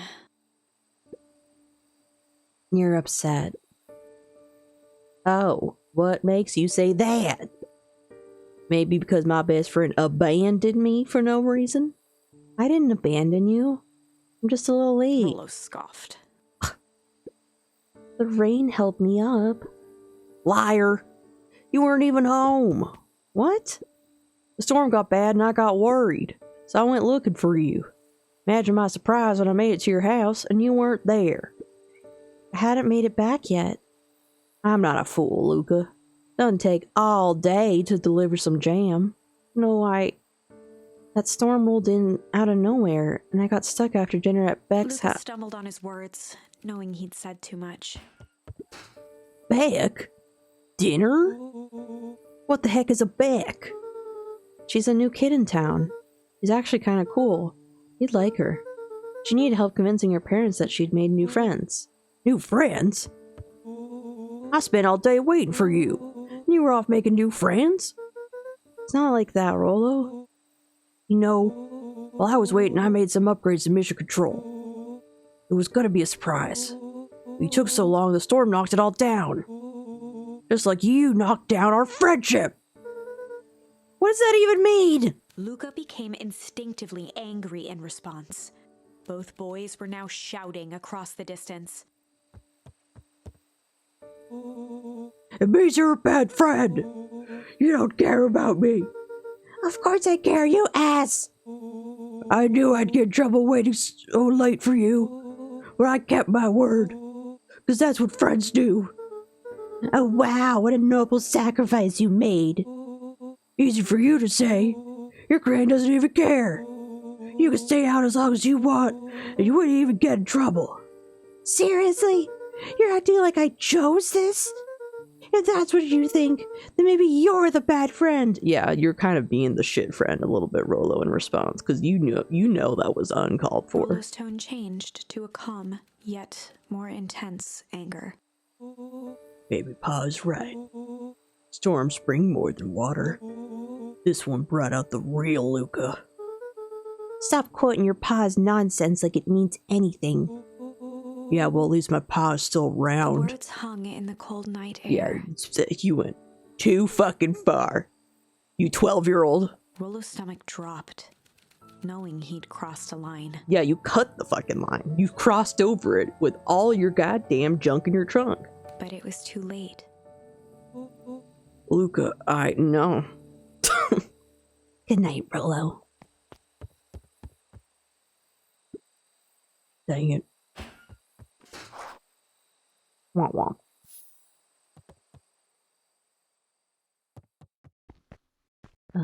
Is it angry bedtime? Oh. Luca dug through his old stuff, not even sure what he was looking for. Oh. Let me get it. Ooh. Rollo. What a jerk. Take it over around here. Call me a bad friend.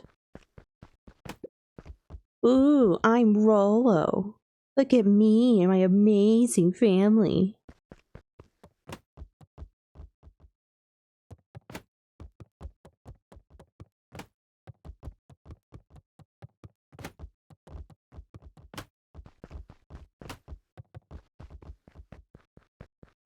Do I get anything?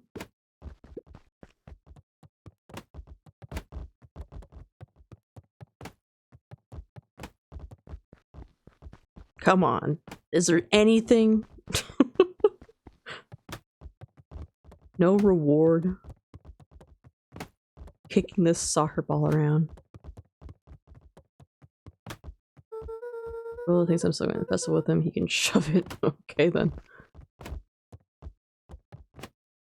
Well, I guess I'll go to bed. I guess I'm just never supposed to make new friends. Weep. Aww. It's a sad baby. Oh. Luca? Gran cooed gently from the hallway.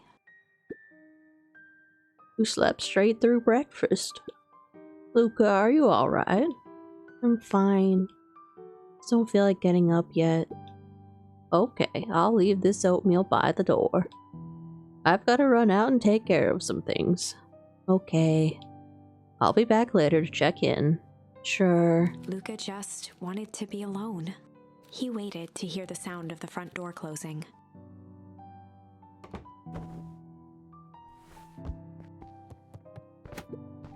Bet Rollo's still gonna go to the festival.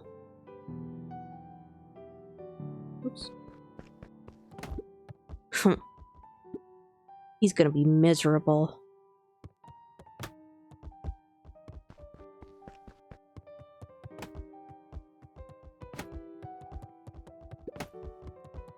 Can't go back to bed? Luca dozed off again. No, I can. Luca. I see you didn't eat your oatmeal. Wasn't hungry. Well, just in case you get hungry, I'll leave a sandwich here too. Thanks. Olo came by. What did he say? He wanted to talk to you. What did you say? I told him you weren't feeling well. Good. So, your plan is to just sit in your room all day? Pretty much. Well, I need to pop away again for a minute. If you decide to end your pity party and go outside, I think it'd do you some good. Noted. Luca still couldn't bring himself to go out. Besides, if he ran into Rollo, he'd have to actually confront the situation. Can I even choose to go? Oh, no. There's never anything interesting at the festival anyway. Oh, that's right, I have to aim it.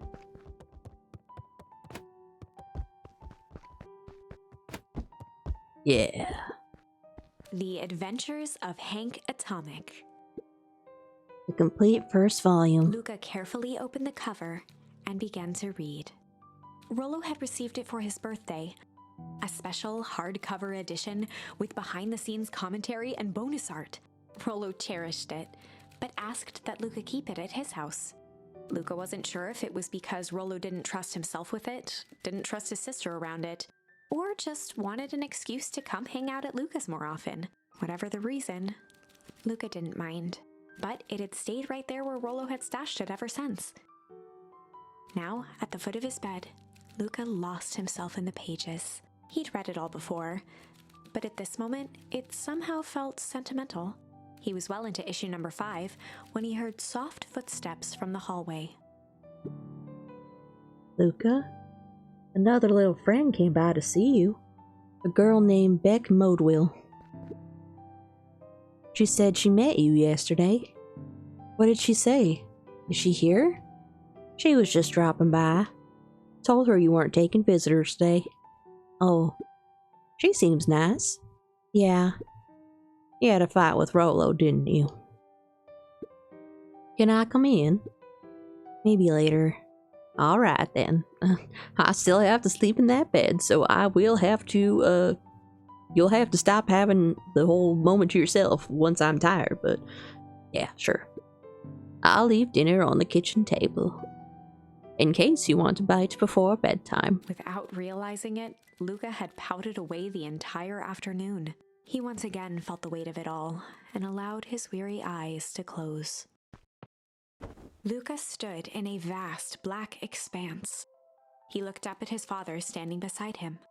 Walt was working a straw at the bottom of a fountain glass, trying to collect the last bits of milkshake. Dad, where are we? Taking a final loud gurgling sip, his father peered up from the glass. He jangled the straw playfully with a warm smile, then lifted the empty glass as if to point into the darkness. The source? Luca's eyes followed his father's gesture. In an instant, he was sitting in front of a blazing campfire. Across from him sat a large figure in a yellow hazmat suit. The figure's voice was a scratchy echo. Well, if it isn't the man of the hour, make yourself comfortable. Luca held his shivering hands over the flame to warm himself. It doesn't work that way here. Their yellow-gloved hand pointed to the base of the flame. It's a cold flame, see? Luca peered at the base of the fire. It wasn't wood that was burning. It was Beacon Pines itself. Tiny buildings, freezing and crumbling as they were consumed by flame. Luca could see small shadows moving in the burning city. People. Luca leapt to his feet. We've got to help them! The figure gave a dismissive wave of their hand. Why waste energy helping people who can't even help themselves? The figure bent down to examine the panicked crowd as they desperately tried to stop the flames. They only care about what's right in front of them, not like us. Luca's voice was a trembling whisper. Us? The figure slowly stood up, grabbing its helmet with both hands. With a jolt and a twist, the suit emitted a gasp. A cloud of torpid mist escaped, slowly revealing the face within. Luca's own face looked back at him, older, worn, distant. The sensation was oddly familiar, as if he'd caught his own reflection by surprise in the mirror. The doppelganger smiled. I tried to help once. He gestured towards his face. And all it got me was this. Luca staggered back. You aren't me. Luca felt a hand catch his shoulder. His father was there again, beside him. Every choice sets us on a path. This is the end of one of your paths, son. Luca watched his older self shake its head ruefully, its face twisting into a cruel grin. Welp, Dad, if you wanted him to see this, far be it from me to disappoint. Luca watched in shock as the figure took a confident step forward and plunged into the flames. In a flash of cold light, he was gone. What does all of this mean? Luca felt a reassuring squeeze on his shoulder. Just remember, why we choose matters just as much as what we choose. Luca woke up to see a hazy figure at the foot of his bed, silhouetted in the morning sun. Mom? Oh dear. It's only Gran. Luca rubbed his eyes. The kind, concerned face of his Gran came into focus. How are you feeling? Fine. Anything you want to talk about? I don't feel like talking. That's just as well. How about you sit there and listen a bit? Whatever you and Rollo fought about doesn't matter. But Gran silenced Luca with a gentle pat on the leg. Fights between friends happen. What was said doesn't matter. The important thing is that it's not the last thing you ever say to each other. But he said stuff about Dad. Well, do you think he meant it? No. He was just mad. Mm-hmm. And did you mean any of the things you said to him? No. Good. One must appreciate friends in their best moments and accept them in their worst. Except, oh. Now get your little butt out of bed. The festival's today. You don't want to miss that, do you? I guess not. Seems like a good opportunity to make amends to Rolo, doesn't it? Luca gave a reluctant nod. So buy him a corn dog and apologize. Classic. Guys, you having a fight with a friend, a partner, a loved one, a family member? Buy him a corn dog and apologize. Easiest way to solve that issue. But he's the one that... What did I just say? Buy him a corn dog. That's a good boy. Everything's better with corn dogs. I need to get going now. Got some last-minute festival business to take care of. I'll come find you at the fountain a little after lunch. All right. I love you, Luca. Love you too. Luca took a deep breath. Okay. Chapter 6. Through thick and thin. Despite Luca's bitterness, Gran was right. He needed to hash things out with Rolo. A big fight changes the nature of a friendship. Whether, in the end, it is for the better or for the worse, all comes down to understanding. If one is not careful, the same familiarity that builds the strongest of bonds can become the wrecking ball that shatters them. Luca emerged from seclusion, taking in the crisp festival air. But the events of the day weren't on his mind. He had to find Rolo. And I go back up. Is there a reason to go back up? Yes? No? No. I was hoping it maybe like, I don't know, Rolo had gone there and like left more flowers after making the comment about the dad. There you are. Luca, Rolo wanted me to tell you something. What is it? Roxy rolled her eyes, shaking her head. A space adventure, though you needn't buy it. If ye be brave, go somewhere quiet. Roxy, I don't... It's a riddle, Luca. My goofy little brother wants you to find him. Luca looked down and kicked at the dirt. Look, I know you two had a fight. The only thing more annoying than my little brother is my little brother without his best friend. So I'm doing him this one favor. Now I need one favor from you. Whatever it is that went down between you two, squash it.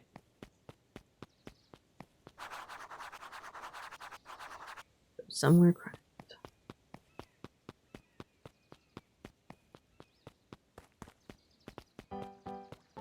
Huh. Let's check out the festival. How goes the beetle hunt? Pretty rotten.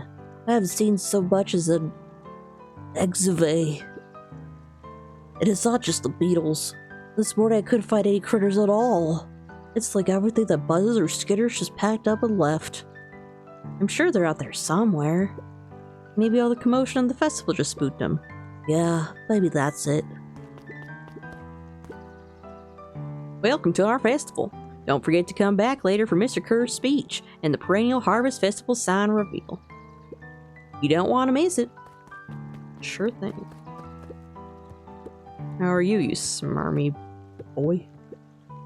Unique New York. Unique New York. Huh? Oh, don't mind me. Just warming up for my big ceremony speech. Mr. Kerr pointed to his grinning mouth. Gotta limber up the old gab box. You nervous? Oh heavens, no. Well, break a leg. Give me the gift of a... What?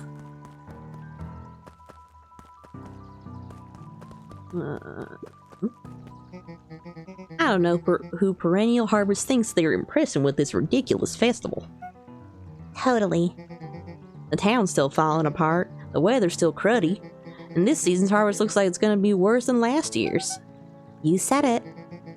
No amount of corporate pandering is going to change any of that. Exactly. But the lemonade at the drink stand over there does look pretty tasty. Fits. I'm still gonna be mad at them. I'd just rather be mad while sipping some delicious lemonade is all. Thank you for the support, Fitz. Oh, I can talk to you. Ain't move. How are you two? Ha ha ha, every single time. Yup. Wait for it. Unexplained sound once again noted.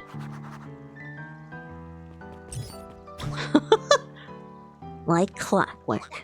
What a bunch of drones. Interesting. Jeff was staring into the distance with a wistful look. Hey Jeff, everything alright? Oh, yeah, everything's fine. I mean, it used to be fine. Just ain't right these days, you know. I really do, actually. Jeff turned to Luca with a furrowed brow, then gave an understanding nod. You do, don't you? For a moment, the two now shared that same wistful gaze.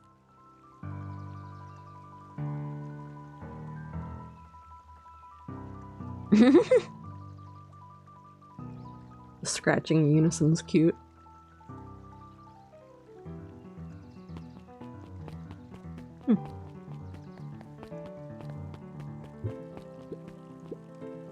A most welcoming of welcomes. Would you like to share your thoughts? We always strive to improve. Nope. This is the first time I've seen this many smiling faces since the fowl harvest. I had my doubts about perennial harvest, but I must admit they do put on a nice party. Now give me a... Nope, you're not going to talk to me. Piper, you're actually taking a break from studying. I wanted to see what all the festival fuss is about. But I can't help but notice, you still brought your backpack full of books. Luca, backpacks can carry a lot more than just books. True. So what you got in there? Books.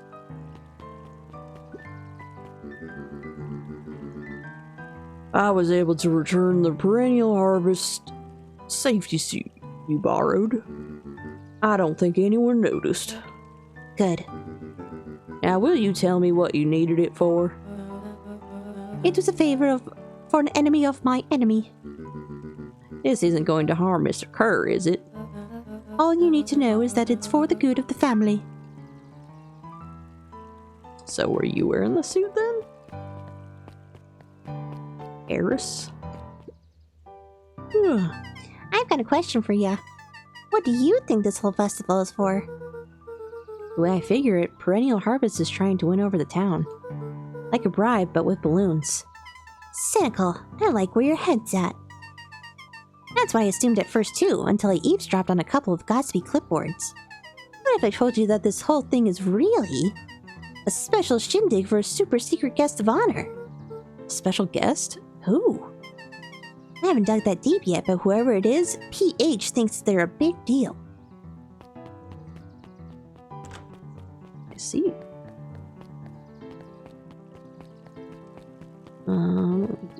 Usual rounds. I go left. Hi, Luca. How's Griffin doing? What? Oh, nothing. Sorry all became flesh. Just pretend I didn't say anything. Sure thing. You know, coffee shop barista and ice cream vendor. A little hot and cold action. Y'all would like to make some... You guys would make some delicious iced coffee together, and that's all. I'll leave it at that. Ever had ice cream and coffee together? Delicious. Hey, Luca. So you're done at the library? Huh? Oh, nothing. Griffin looked away suspiciously. Nothing at all. What does that mean? Luca, did you know that Beacon Pines is actually unincorporated? A lot of people don't know that. Wow, yeah, I didn't know. What's that mean? It means most public works are handled internally. We do all the pipelines, the water treatment, building regulations. That's great. Census taking, emergency services. Okay. Wait, I didn't smack the watermelon. Can I smack it still? Smack? Let me smack. No. Becky, let me smash.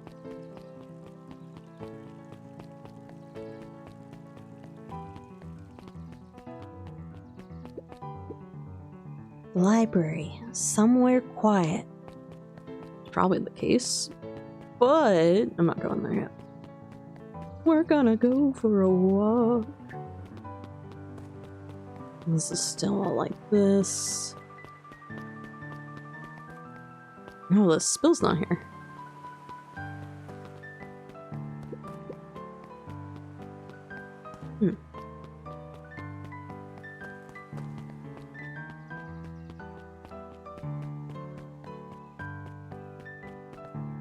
Well, it's nothing that way.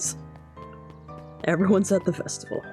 I'll check the treehouse path, and then I'll go in the library.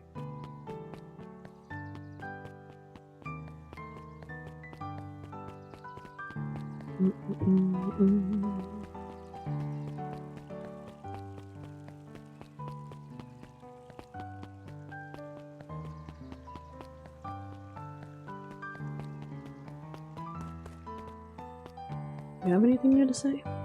Did you hear?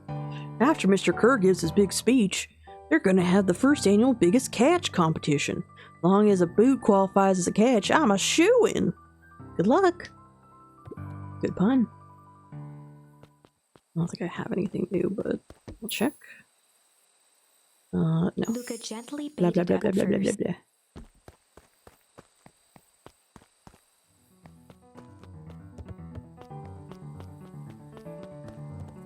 Yeah, he wasn't here.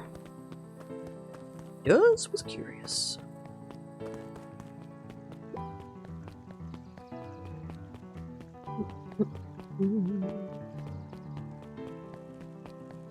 To the library.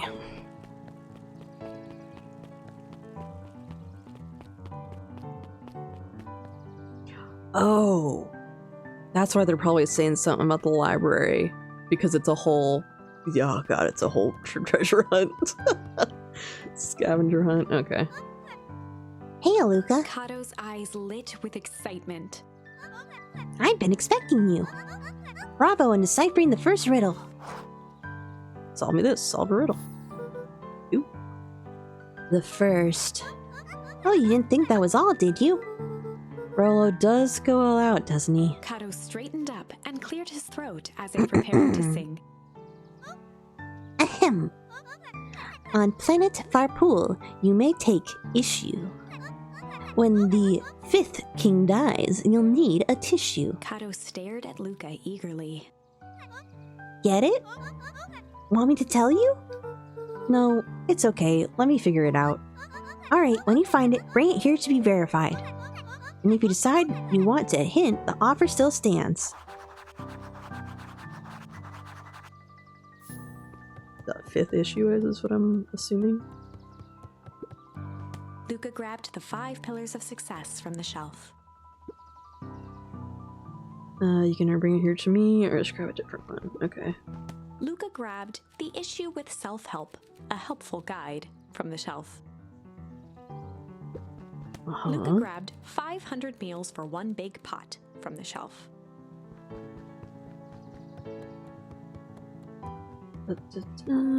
Luca grabbed Natural Photography, Volume 5 from.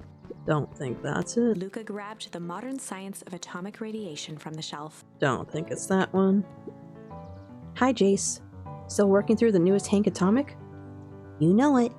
Some fascinating canon towards the end. Did you know? Hank Atomic's Shrinko Ray doesn't technically shrink stuff. It uses inverse quantum particle decay to literally grow the entire universe around an object, leaving that object unaltered. So it just looks shrunk compared to everything else? Bingo. That's wild. But Jace, no spoilers, please. Oh, right, sorry. Luca grabbed The Adventures of Hank Atomic, issue number 4, from the shelf. Where's 5? Luca grabbed The Adventures of Hank Atomic, issue number 5, from the shelf. It was next to it. I see. My bad. I spoke too soon. Ah, you found it. Kato removed his book from the desk and replaced it with Luca's, turning on the lamp.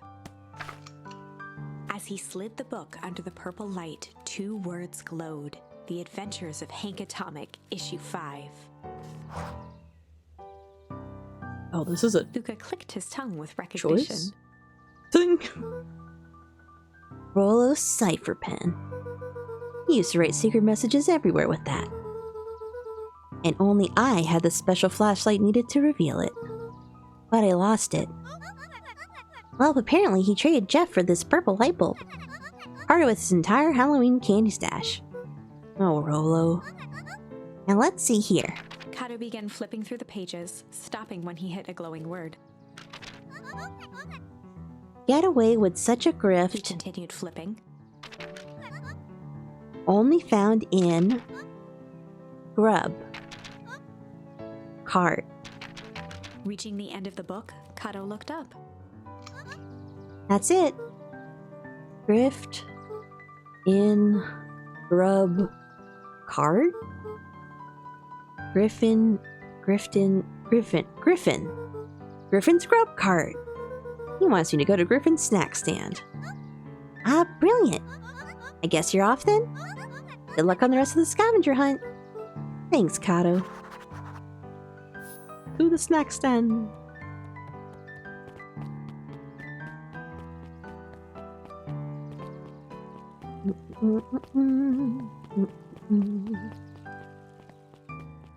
Hey, I'm here now that I'm down at the library.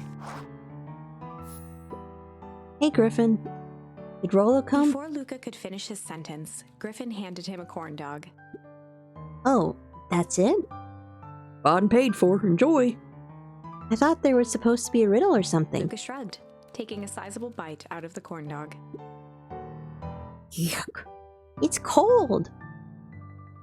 Oh yeah, that's been sitting there for a while. Rollo wanted me to be sure to give you that one specifically. Well, that's just... Luca tongued at his cheeks, feeling something rough between his teeth. He reached into his mouth and pulled out a slip of paper. Oh, come on. He shook off the bits of corn dog to read the slip. A pickup when you need some pep. Near the fountain up the step. Luca finished off the remainder of the corn dog. This is getting to be a whole thing. Near the fountain up the step. Oh, they're still saying the Back over here at the cop shop.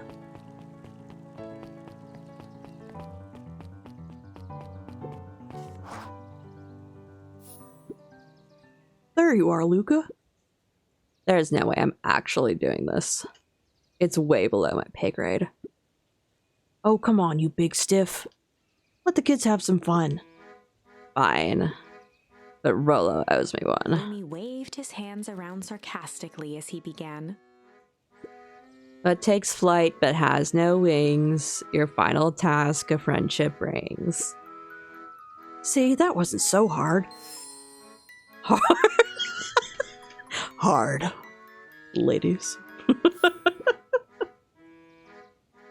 I feel cheapened somehow. I think it's sweet. Good luck, Luca. Off I go. Aw, he has balloons for me. Eee.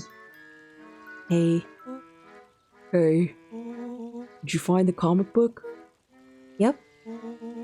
And you got the corn dog? Yeah. Well then.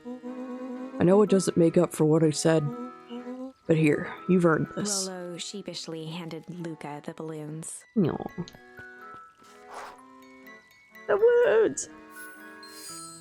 Flight. Thanks. You didn't have to go to all this trouble. I'm sorry I got so mad. Dang it, you were supposed to let me apologize first. Oh, sorry. Now you apologized twice before me. Just let me do this. Luca, I'm really sorry. Everything that's happened with your mom and all. I've always wanted to be there for you. Be a good friend, you know? When you said you were hanging out with someone else, kind of freaked out. Rolo. Wait, Kerr gives us subs? I know, right? I was like, I have a mod. Who's named Kerr? There's a Kerr in this game? This is the first time I've found a Kerr in any game. Still my turn. I feel like if you need some new friend to help you, it meant that I wasn't good enough. That was selfish and wrong. I was wrong. I'm so sorry, Luca. Okay, apology over. You can talk now. Luca threw himself at Rollo, hugging him as tightly as he could. Well, I don't deserve you. I don't deserve you either. That's why we deserve each other. So, what else do you want to do today? We could snoop around and try to find some info about your mom. Snoop where? We could probably sneak into Perennial Harvest HQ while everyone's at the festival. Aren't you curious about all the stuff those clipboards write down? What if we get caught? I think I've had enough excitement for 1 week. Let's just make the rest of the day about us. Really? Yeah, the rest of the world can wait one more day. You know, I have been wanting to get some work done on the MCDC at Mission Control. The aim is a bit unpredictable. That sounds perfect. Roll on the floor.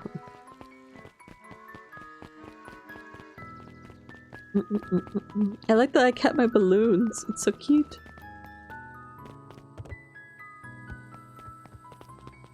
Is there any... Sorry. Now I'm confused about there was a new looky stuff. Oh man. Do you have something to say? Oh no, that was the sign behind you. Just kidding. Thought I had a new dialogue.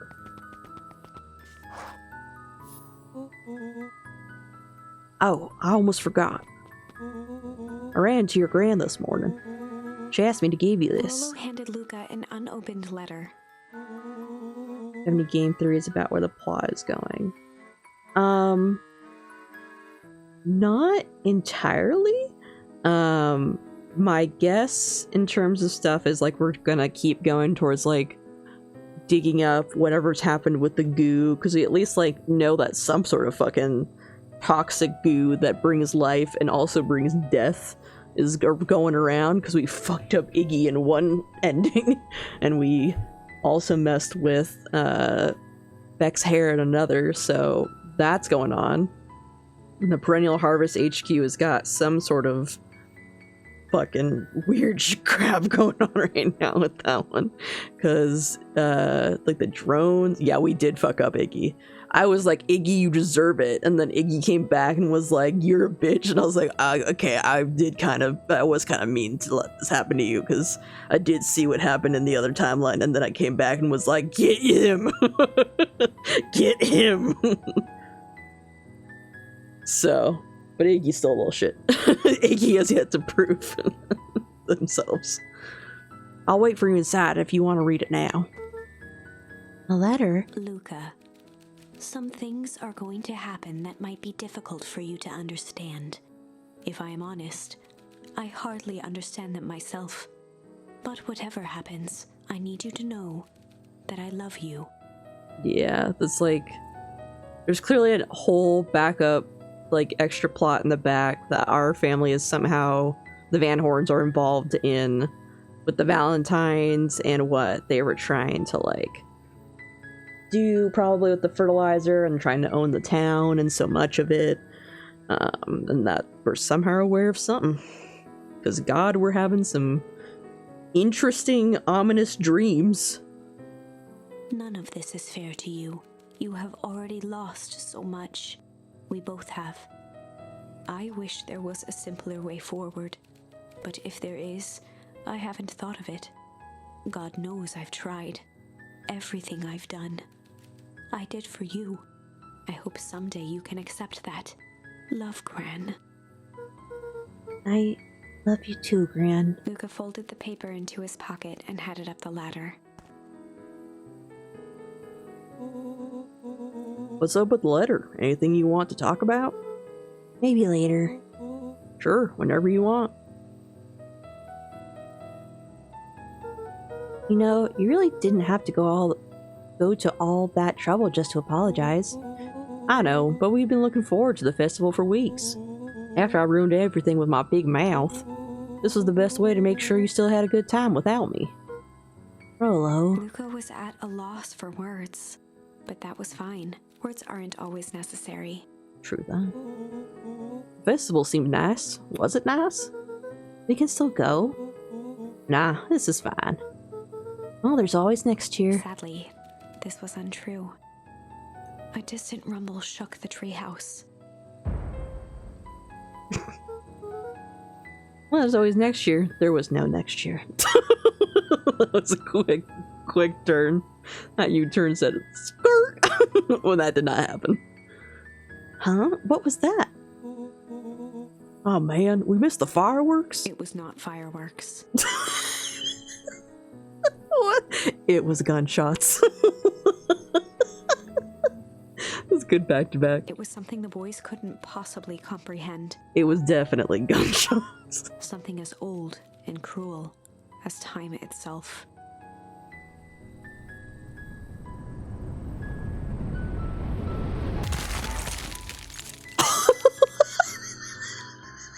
A big chill. We're chilling. A shockwave of cold tore through the room. A bitter, unfathomable chill. Oh my gosh. This would make sense because all like the seasons and stuff is getting fucked up. But like Before they could react, it encased them in ice. Two boys, reunited by friendship, only to be cruelly separated by a malevolence beyond reason. And so, our story ends on this melancholy scene. In a silent treehouse turned statuary, in a town brought low by its secrets, sits a pair of friends, alone, together. wow. For the rest of time. Wow. The end. You would never get that. I was wondering why they were just sitting there, and I was like, this is like the make-up timeline, but nothing else is happening. And then it just cuts off. No, that can't be the ending. It simply can't. It's not the ending, that's for sure. I won't accept it, and I hope you won't either. There are more endings, more possibilities. I can feel it. We are just going to have to sort through them all until we find the one that fits. Mm-hmm. There's the break one. Those stayed the same. Those stayed the same. So now we have the flight option. That's that shame option. God, windows to the soul. That's such a scary fucking drawing to look at now, considering he's like, we'll just kill you then. I don't think I can see that Iggy's like hurt in that one because of the coat. Very interesting though.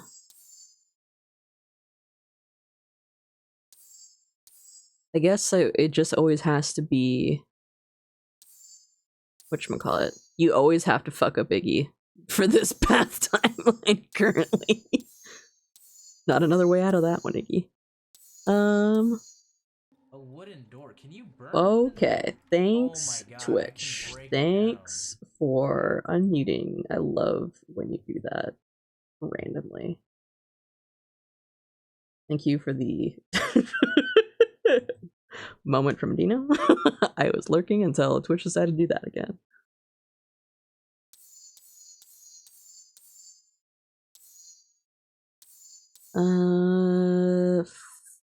Do I want to do the flight one or break one first? I want to see the flight one. Like, I wonder if we can even get out of this. We do flight. We run. Luca drew himself up and decided to take the only option they had left. Flight. He squinted down the barrel of the mission control defense cannon, aiming it through an opening in the dense tree branches. He looked up with surprise as it struck true and taut. Wow, I can't believe that worked. Hey, Mr. Kerr. We'd love to hear your thoughts, but I'm afraid we have places to be. Come on, Iggy. See ya, jerks. Fine, we know where that leads them. This way, we'll take the tunnels. Luca and Iggy winced as they sprinted through the thicket. The branches clawed at them, reluctant to give passage. After what felt like a marathon, Luca stopped in his tracks as they reached the clearing. What the? That was all he was able to say before Iggy slammed into his back. The boys tumbled down a steep decline and crashed with a wheezing thud on a surface as hard as ice. In fact, it was ice. Chapter 5. Signs. They stood silently, catching their breath. The sky was like sapphire. With each breath, a plume of steam escaped from Luca's lungs. Let's keep moving. Had to ask what you thought was happening before imminent death. Luca pulled Iggy to his feet as they gazed across a snowy terrain. That was actually pretty badass. Uh-huh. I think we lost him. Are we up in the mountains? I don't think so.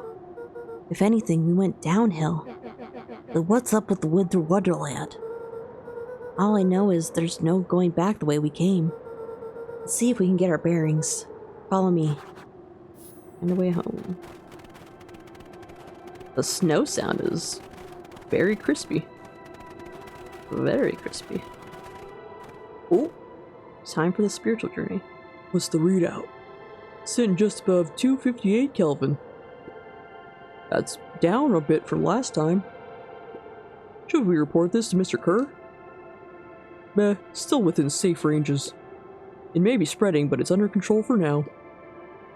Even a small nudge in the equilibrium could cause a cascade. Dude, relax. Just a few more sites to hit before we can punch out. Let's get this over with.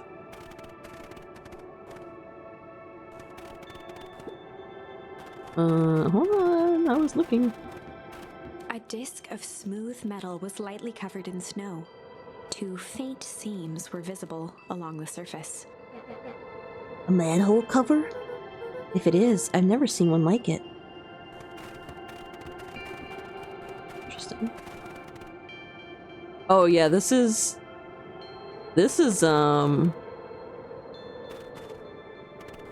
should be where my grandma's house is, because this is the way back to the... Luca? Luca, are you there? Luca had almost forgotten the walkie-talkie he was carrying. Highball.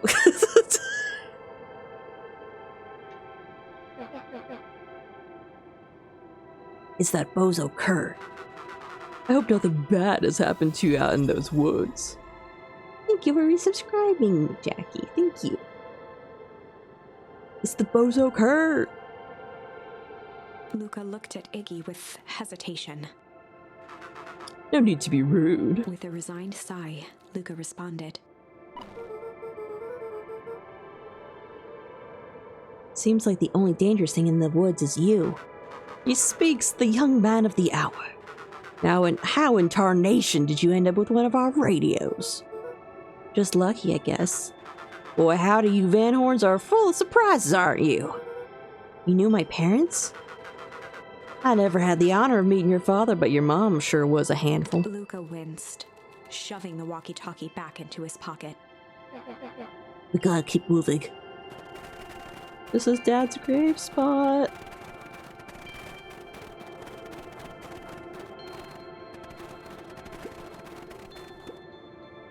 What's all this? Hard to say with all this snow. I think it's a town side.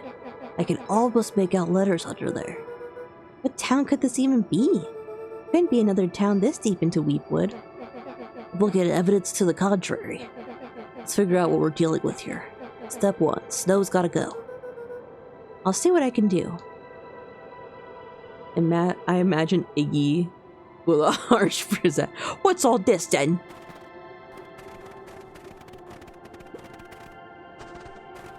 What's all this weirdness? Potter, The boys stared in disbelief at the sign that What's all this, clearly Jen? read, "Welcome what's to all this Beacon then? Pines." I don't know. This doesn't make any sense. We're in Beacon Pines? How's that possible? We ran away from town. How did we get back here? I guess we got turned around. Where did all the snow come from? Well, it's been colder than normal lately. There's a pretty big difference between sweater weather and this Arctic hellscape. The puddle we fought at before, it was cold too. Maybe all of it leads to one source. You think it's related? What the hell is going on? We're going to get you some answers. Let's keep moving.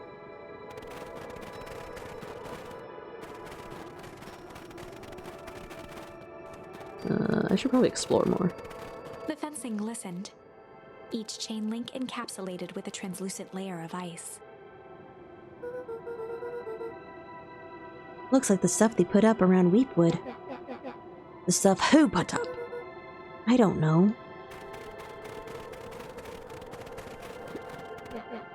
This stuff looks familiar to you. It looks like the barrel near the puddle I, Shoved me into, yeah? Well, you were being a dick about my fucking parents. What did you expect? It's all frozen. Looking down at the frozen stream, Luca could faintly see a school of minnows encased in the ice. Whatever happened here, it happened fast. Fish didn't even have time to run. Or, swim run. What about the man who wouldn't move? I wish he was there. Footsteps trailing Luca went hush. He looked back to see Iggy's face twisted with confusion. Everyone's gone. What? There's nothing here but more snow. There must be an explanation for all this. We have to keep looking. You can look all you want. I quit. Iggy, we have to keep going. You don't get it, do you? This isn't one of your pathetic Hank Atomic stories. We aren't going to save the day. We aren't even going to save ourselves. My face is mangled. The town is destroyed. And everyone we've ever known is gone. We don't know that. You can't just quit. Do whatever you want. I'm done. Iggy, it's gonna be okay. Luca peered upward at the darkening sky. He let out a long, Like foggy fucking hell, this breath. snow. What's all this snow for then? Faintly, Iggy began to cry. Seeing Iggy in such a pathetic state gave Luca a sense of compassion, and more than a little guilt. It is getting pretty late, I think. Probably not a great idea to stump around in the dark anyway. Luca allowed himself to collapse next to Iggy. Let's just rest for a bit. The boys huddled together for warmth and comfort. If not for exhaustion, their minds would be racing, trying to make sense of the events of the day. As it was, all they had energy for was to sit in silence, numb.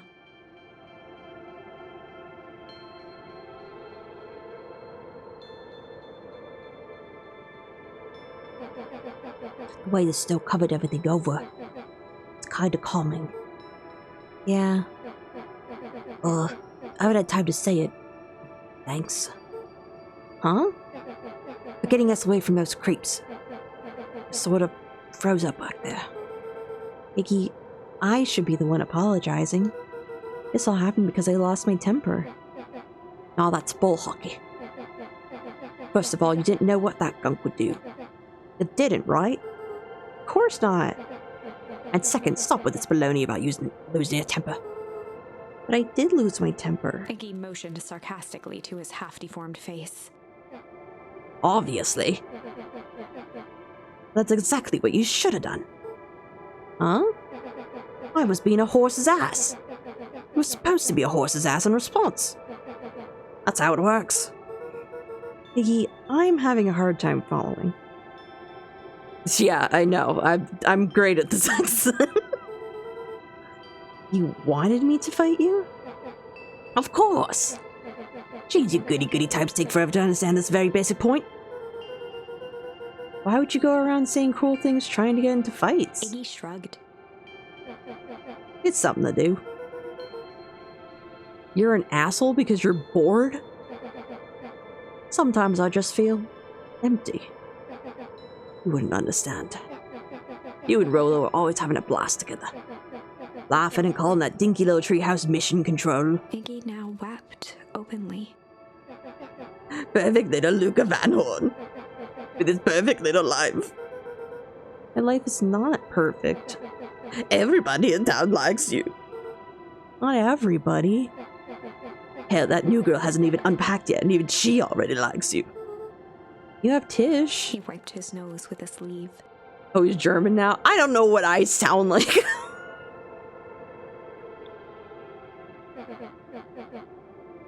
I love Tish. Tish is great. She ain't exactly the world's greatest conversationalist, you know.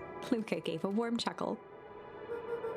I get that impression. Iggy cleared his throat as he wiped his eyes. Huh, it must be raining out here. Definitely. Iggy arched into a wide yawn. We should probably try to get some sleep. Yeah. Let's lay low for now. Tomorrow we'll get to the bottom of all this. Luca's eyelids began to slowly drift shut. Luca, Yeah? I always did want to see the inside of your dinky little treehouse. What do you think? Not bad. I'll give you the full tour when we get back. You know what? That's all Luca could whisper before succumbing to sleep. Iggy snuggled in some more. When it comes to worst days of my entire life, this one wasn't half bad. The house smelled of warm bread. Luca was playing with toy blocks on the living room rug. He looked up to see his parents on the couch. His mother held his father's head in her lap. She idly stroked his hair while humming a song. A voice behind Luca spoke. "This is how you remember them, huh?" Luca turned to see his own face. The doppelganger from his dreams, still clad in a yellow hazmat suit, still carrying a look of disdain behind empty eyes. Aww, look at this perfectly cozy scene. You know it wasn't really like this. The figure picked up a toy block and inspected it. It's amazing the facades that one can build given the right materials. Not that I blame us. These are a child's memories, all warm and fuzzy. You don't remember, do you? Lucas snatched the block from the figure's yellow-gloved hand. Remember what? The doppelganger pointed to the couch. The last day we saw him alive. The day he chose to abandon us. Luca turned to look at his father, still lounging on the couch. That's not true. He didn't abandon us. The doppelganger waved his hand dismissively. Everything is true here. It's just a matter of what we choose to see. Let me show you. The world flickered and pulsed. Luca was sitting next to his bed, listening to his heartbeat with one of his dad's stethoscopes. The doppelganger limped into the room. Now, we both know that's not how this went. He grabbed Luca's hand and guided the stethoscope to the floor. Luca heard muffled shouting, brought close by the stethoscope. oh, It was his parents, fighting. Do you remember what we did next? Luca gave a slow nod and crept down the hall to peek through the banister. He could see the outline of his mother at the bottom of the stairs. Damn it, Walt. We can't afford to get involved in this. She was scared. His father stepped forward. What am I supposed to do? Just watch? There's a sickness in this town, and we both know who's behind it. I swore an oath to help people. I won't turn my back on them. Luca's mother grabbed Walt. She was crying, pleading. I can't lose you. Walt calmly removed Eleanor's hand from his shoulder. What's right is right, and what's wrong is wrong. I could never live with myself if I let Sharper get away with this. Eleanor raised her voice. Spare me your bullshit platitudes. What about our son? Luca flinched. dropping the stethoscope down the stairs. Walt turned with a panicked smile. Luca? Is that you, buddy? With tears in his eyes, Luca descended the stairs. Mom? Dad? What's going on? Walt dropped to a knee to meet Luca eye to eye. Nothing, buckaroo. Your mom and I just got a little overexcited is all.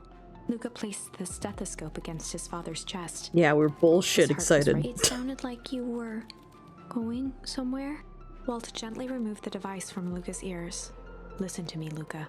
I have some business to take care of. I'll be back in time to tuck you in. Yeah, the voice actor's perfect for just reading along this narration. Very well done. Luca hugged his father tightly. Promise? Walt stood up and walked to the door. He glanced over his shoulder. I promise. With a wink and a grin, he put on his hat and strode out into the evening sun. Who's A that? figure approached soundlessly from the foggy snowfall. It stood above them, lingering in contemplation. Slowly raising one hand above Iggy, it snapped out 2 brisk raps on his head. From a deep slumber, Iggy sprang up defensively.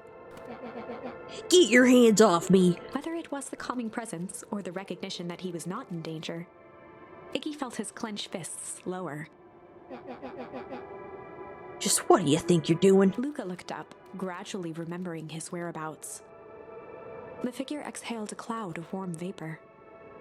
He's a cute mouse.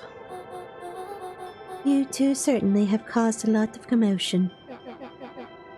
What's that supposed to mean? Take it easy, Iggy. We were asleep minding our own business. You're the one running around knocking on people's heads. I'm sorry if I hurt you, Iggy. You didn't hurt nobody. Anybody. Huh? Oh, I see. I think you're better than me. You think you're better than me. You. When it came to complete strangers, Iggy had trouble cobbling together an insult. You big-hatted, scarfy-necked furball. Mm-hmm. Okay, let's lower the temperature a bit here. Interesting choice of words. I mean, let's all just calm down. Who are you? A friend. An observer. A hitchhiker on the infinite expanse of possibility. Great. How about a name? If you must call me something, you can call me Nat. Iggy huffed with gratification. Nat's in here. It's not Nat. How about you make like a gnat and buzz off? Very well. Nat began to turn away indifferently. Wait. Do you live here? You might say that. Do you know where we are? You might also say that. Look, pal, we just want to find a safe way out of here. You're gonna help us or not? Before knowing how to leave, one must know where they are. Alright, that does it. Luca, I don't know about you. I'm getting out of here one way or another. Iggy turned sharply and began to stomp off. Crunch, crunch, crunch. Enough with the riddles. Iggy, wait up. Realizing he'd worn their patience then, Nat relented. Very well, I suppose this isn't the time for metaphors. I'll show you how to get back home. Luca and Iggy turned around with hope in their eyes. Come here. Nat took a deep breath in. Close your eyes. Nat exhaled slowly, then snapped his fingers.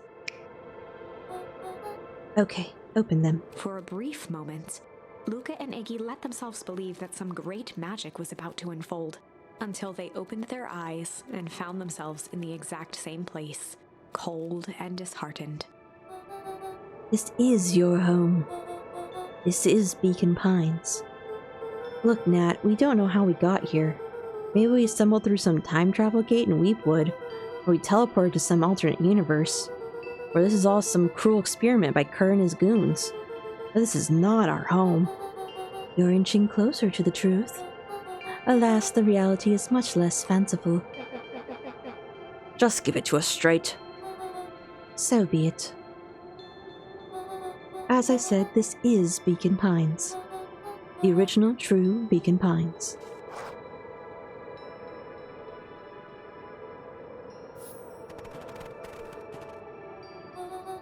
You both grew up here, but the town you've called your home for the past several years is a replica.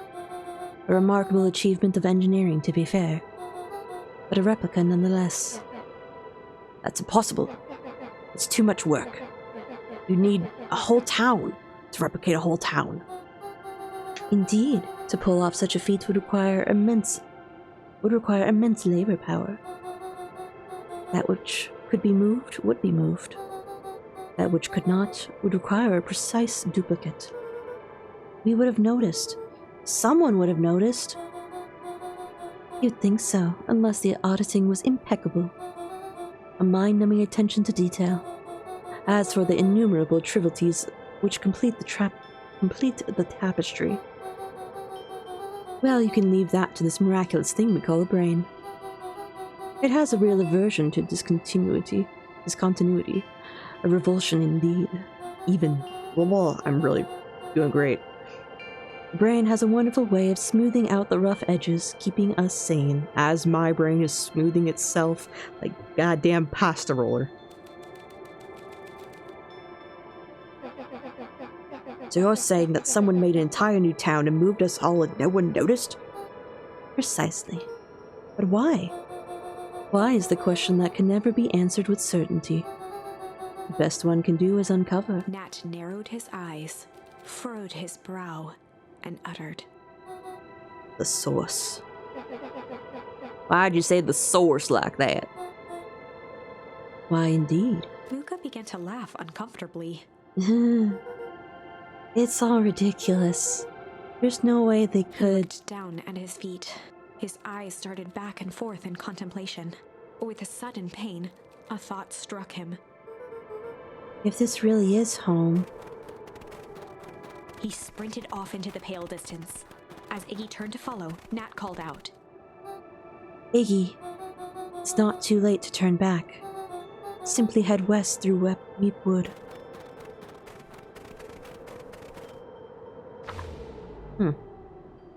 Chapter 6. The Source.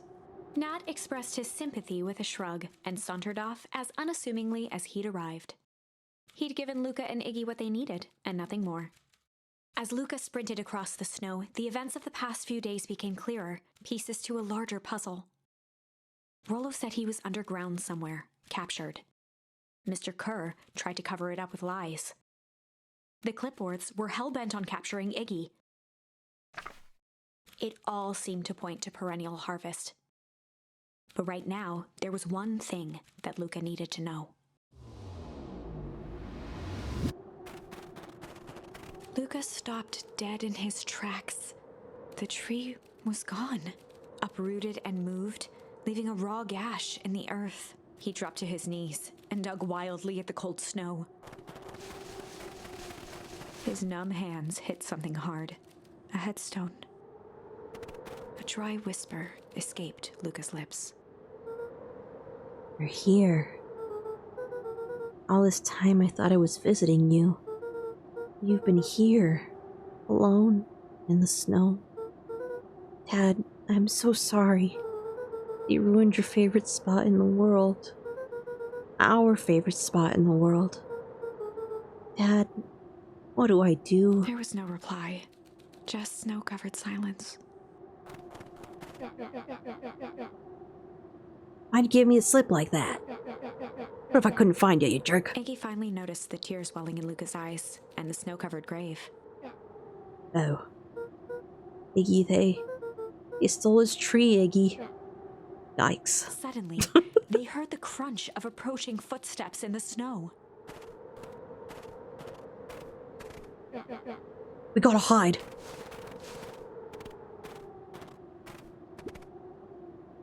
$259K. Fall off distance still good.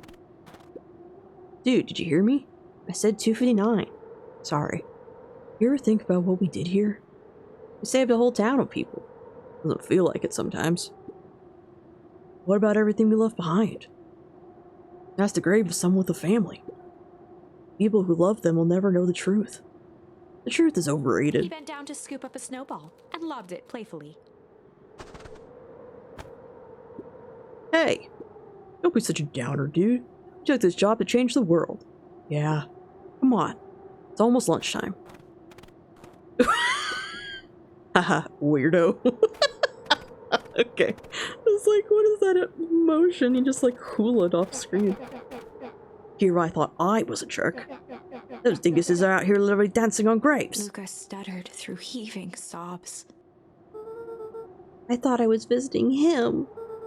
I thought he was with me. Not gonna lie, that's a bad break. Here's some advice. Iggy gave Luca a solid smack on the back of his head. Hey! Who's any of this helping? What? Sitting here in the snow crying like some pushover? Who you helping? Iggy, look what they did. They lied to everyone. Blah, blah, blah. Luca Van Horn, you're a lot of things, but you ain't no pushover. What did I tell you before? When some jerk comes at you, acting like a horse's ass, I should stand up for myself. hell yeah. Bloody fucking hell yeah. Kerr and his merry little band of clipboards pulled off this switcheroo for a reason, right? Nat mentioned something about a source. Luca wiped his eyes with a sleeve. Whatever's at the source must be awfully valuable to Perennial Harvest. Sure would be a shame if something unfortunate were to happen to the precious source, wouldn't it? What do you have in mind? If it's small enough to steal, we snatch it. If it's too big to snatch, we smash it. And what if it's too big to smash? Iggy flashed a mischievous smile and cracked his knuckles. I'm always up for a challenge. I'm gonna make this right, Dad. I promise. Let's do this. We must locate the source.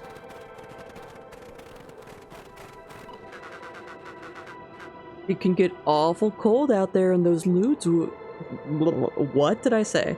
It can get awful cold out there in those woods, Luca. Probably best you two stay put and conserve your energy. Help's on the way. Where's Rollo? Where's my mom? Did you kill her? Oh heavens no! Do I seem like a killer to you? Iggy and Luca shared a skeptical look. Well, do I? Ah, shucks, now that hurts my feelings. Screw that guy.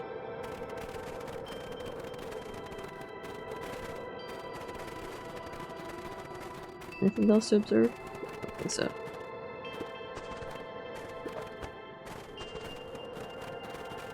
Choo.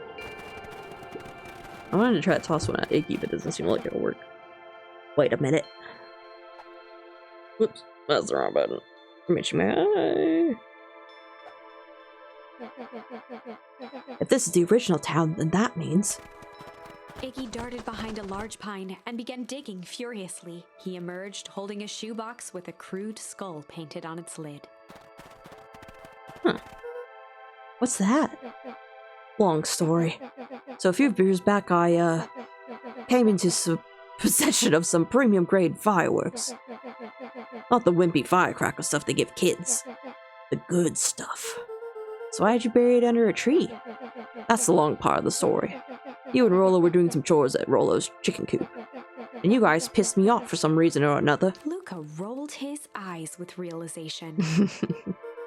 No, you didn't. Iggy stifled a chuckle. Yep. I just wanted to give you guys a little scare. But like I said, these were some primo fireworks. So I might have underestimated things. You blew up the chicken coop? I prefer to think of it as an incendiary redecoration. Sorry, but you should have seen the look on your faces. Rollo got grounded for months, which is why I needed to stash the evidence and lay low. So I buried him under that tree. But when I came back for him later, they were gone. I figured some grown-up found him and tossed him. Iggy triumphantly raised the shoebox. Turns out it wasn't the fireworks that got moved. It was us. Unbelievable.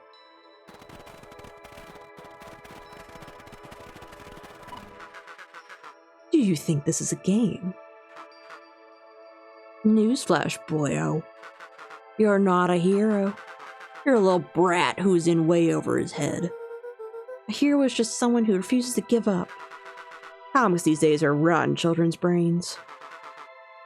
Everyone thinks they're a spaceman superhero. I was always partial to Hank Atomic myself. Is that so? Do you really think you have a chance against us? You have no idea how powerful we are. Prepare for blast-off, loser. Whee! Oh. This was what the opening had. Crooked. Just like this whole stinking place. Ooh. Well, I'm gonna keep exploring if I can. As much as possible. I want to explore.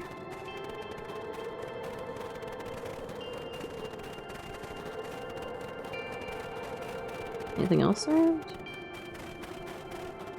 No, I can't go here. Well, I'm glad I looked at the town hall thing while I could. Luca and Iggy inched up to the edge of the hole with bewilderment in their eyes. Arctic air breathed out of the cavern in heaving gusts. Echo, echo, echo, echo. Whoa. I can see why they wanted to move us all out of town now. But why would they dig a giant hole? I think this is it.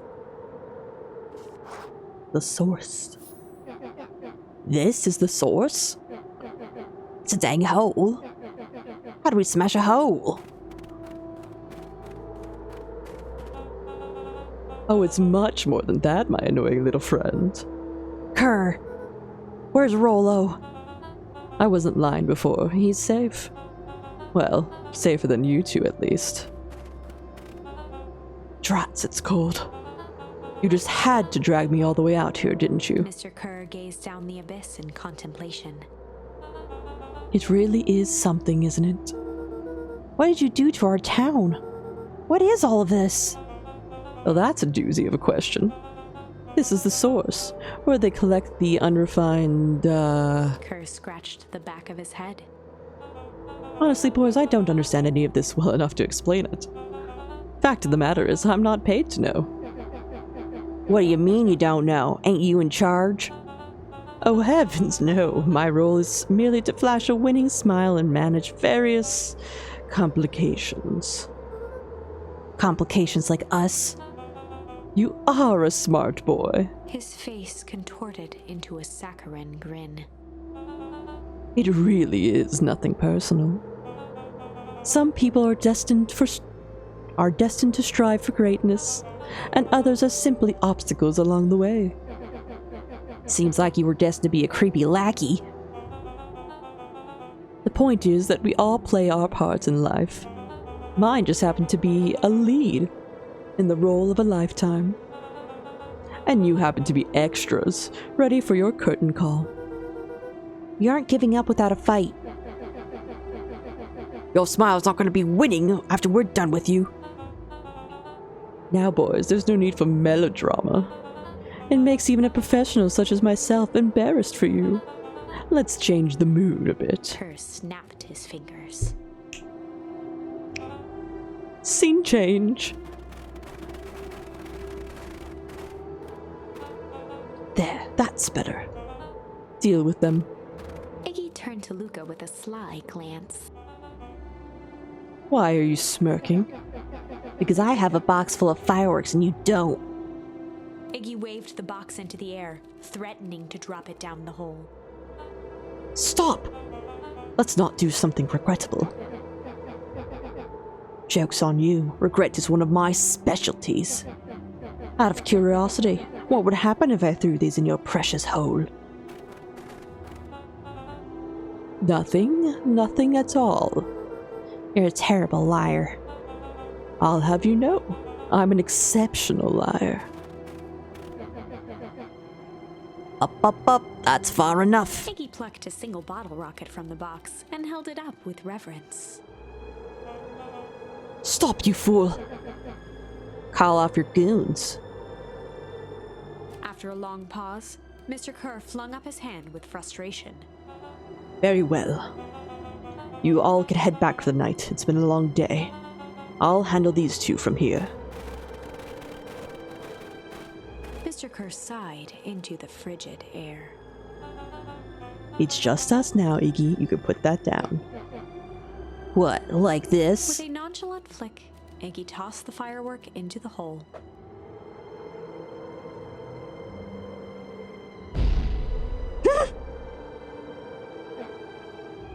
Ooh! Face. Whoa. With a growl, Kerr leapt at Iggy, crashing through Luca. Oh! Iggy tried to twist away, but in the struggle they both tumbled over the side. Luca Oh. dove forward, bracing Iggy's hand just before it slipped. His grip was made precarious by the cold, wet snow. He could see Kerr further down, clinging to Iggy's coat. You reckless child, what have you done? Luca, listen to me. Hold on tight and use the walkie-talkie to call them back. How, what channel do I use? It doesn't make a damn difference, they're always listening. If you do that, the clipboards will just... If you do that, the clipboards will just hold us up and snag us both. The only way you get out of this is if Kerr's out of the picture. Just let go and save yourself. If he lets go, we both die. I don't want to die, but seeing the look on your face only makes it worth it. Mr. Kerr, you've had a long life. Why don't you actually do something selfless and just let go? Mr. Kerr gasped with insult. You've had a long life. You're 20.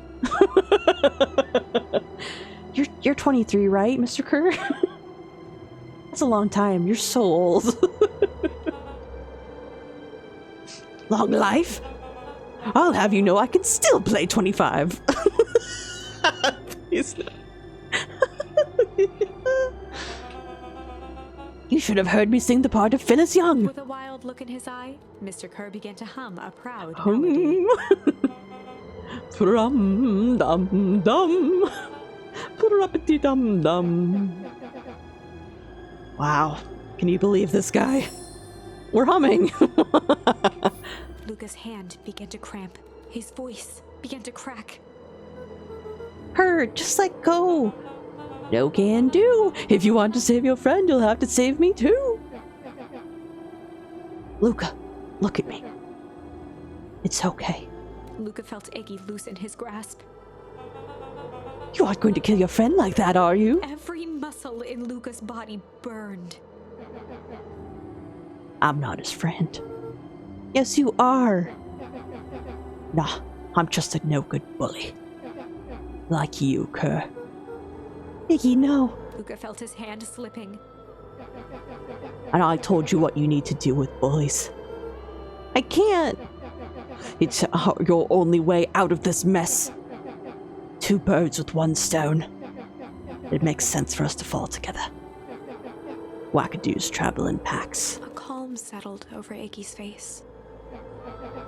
Luca, let me do this. Iggy's voice was colder than the bitter air billowing from the chasm. Let me do the right thing for once. Oh my god, this is a turning point.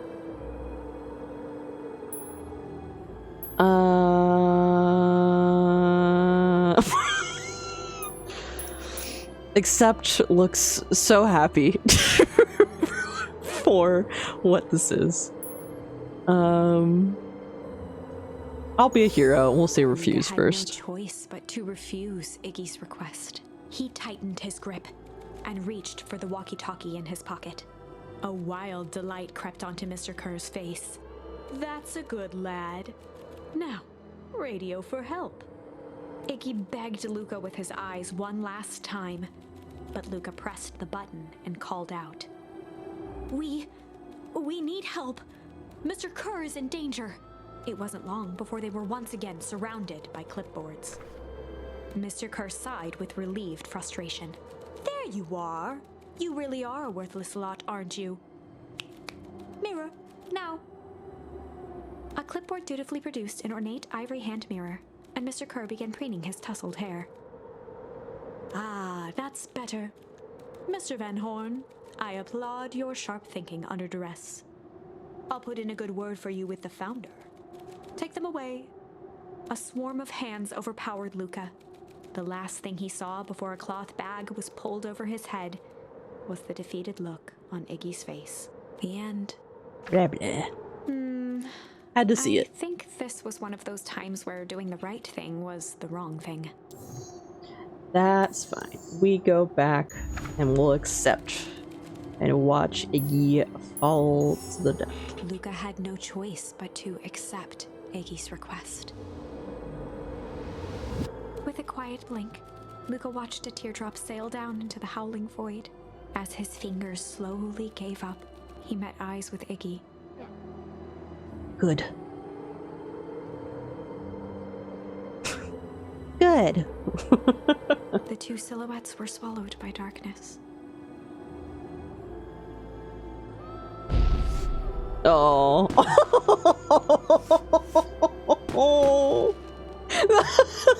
That hurts.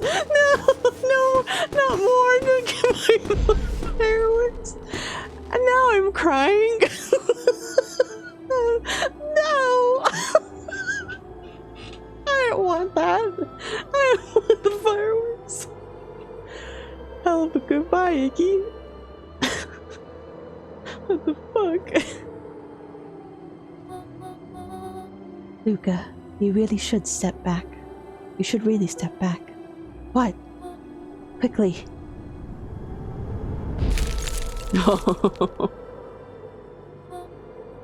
Curious. Ah, but of course. Those fireworks Iggy must have been just the right amount of energy. We should get out of here before perennial harvest arrives. Not until you tell me what just happened. Your friend's sacrifice just saved this town. For a little while, anyway. How?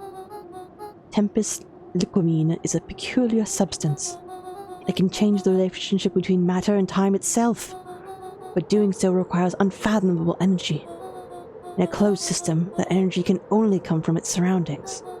A useful side product of this property being, by adding precisely the correct amount of energy to it, one can create a cryogenic cascade.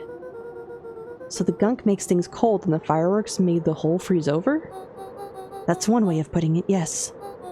As dumb luck would have it, the fireworks weren't strong enough to generate a runaway reaction. I shudder to think what would have happened in that case. We have some idea what that would look like. We do. We saw that. It will take them a good while to safely break through and access the source again.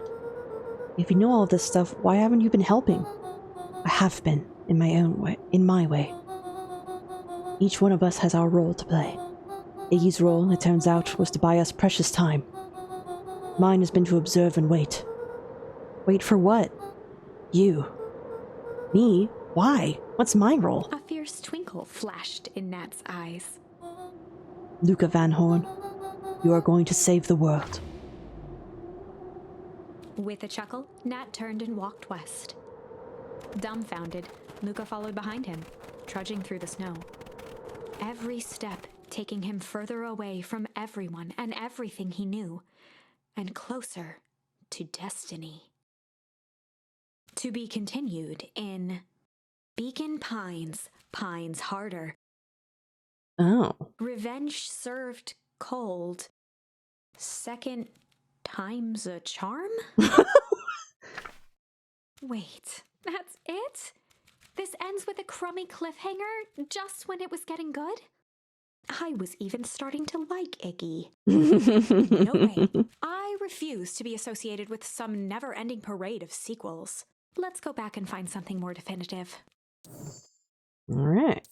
That's the end of that one. Those are all the same still. So, other one is choosing break. And the clouds began to break.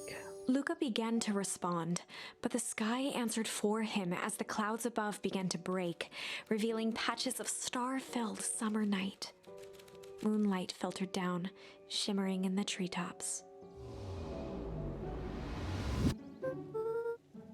Sure, you can meet Rollo. You're not going home? No, I promised Rolla I'd tell him about... Lucas stopped himself mid-sentence. Promise you tell him what? Spit it out, bub. We're thick as thieves now. If there's a juicy secret, you've got to tell me. Okay. Man's life depends on this weather, yeah. With a man, take me by the hand. You can come to the treehouse and I'll tell you both what happened. Heck yeah. Lucas saw Beck skulking by the gate. Got some hail a few days ago. Oh. So you're telling me there's nothing mysterious or creepy about this place? It's mostly boring and empty. I refuse to believe that. Big spiked gate, looming mansion, rich reclusive owners. It even smells shady. Beck grabbed the wrought iron bars and shook the gate. Mark my words, you decadent nightmare house. You will reveal your secrets to me! Oh. What did you do? First of all, I told you so! Second, hide!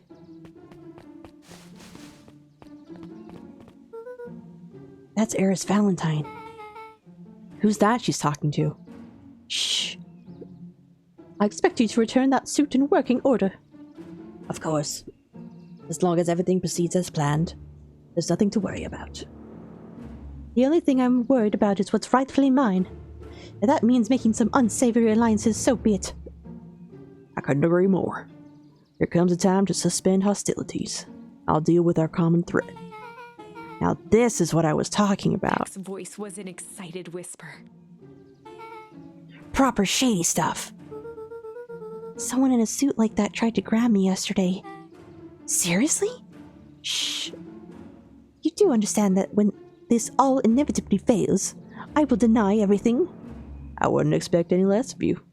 You just worry about your partners and let me handle the rest. I can't wait to see the look on that Rube Kerr's face. Yes, the truth will come to light. I'm so surprised you're so comfortable with the potential collateral damage. If there's one thing I've learned, is that change is painful. Wow, I was expecting shady, but that's just flat out supervillain talk. If you don't mind me asking, why? Why are you doing all of this? The mysterious figure retracted their mask, hair pushing out from all corners. Hey, Emily.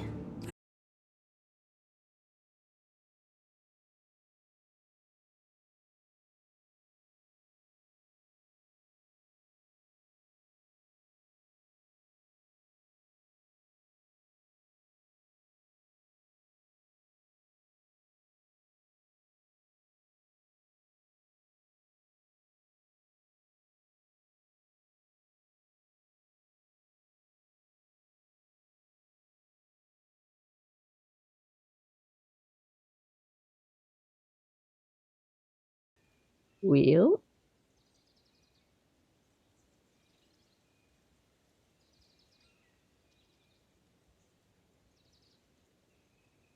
I think we're back. Think we're fine. I don't need lessons in rousing suspicion. Gran gave Eris a curt nod and disappeared into the night. Woohoo!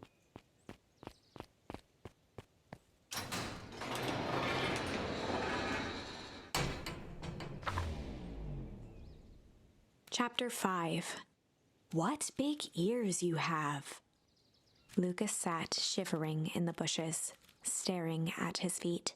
After checking to make sure the coast was clear, Beck gave him a gentle tug on his sweater.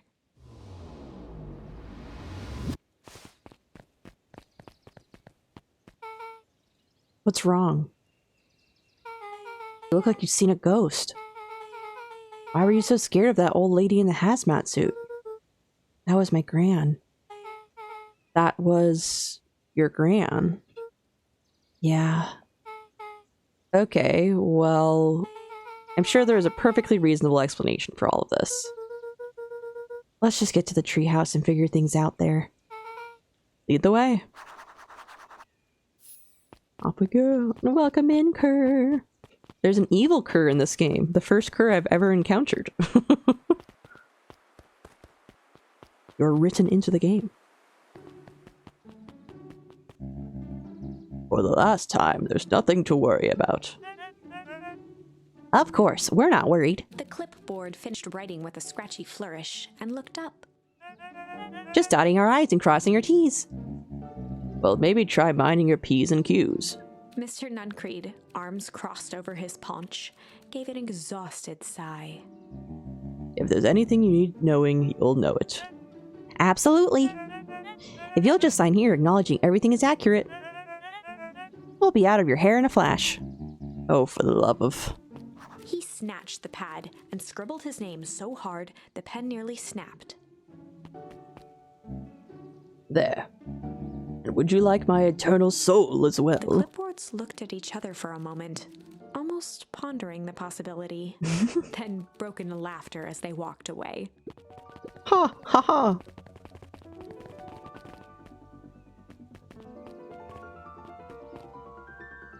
Did this guy hit on your granny? Yeah, he hit on the granny the moment we started talking to him. I was like, I despise you so much. Then we went down the path where we spoke to him and he knew what was going on, and he shoved me in the phone booth, and I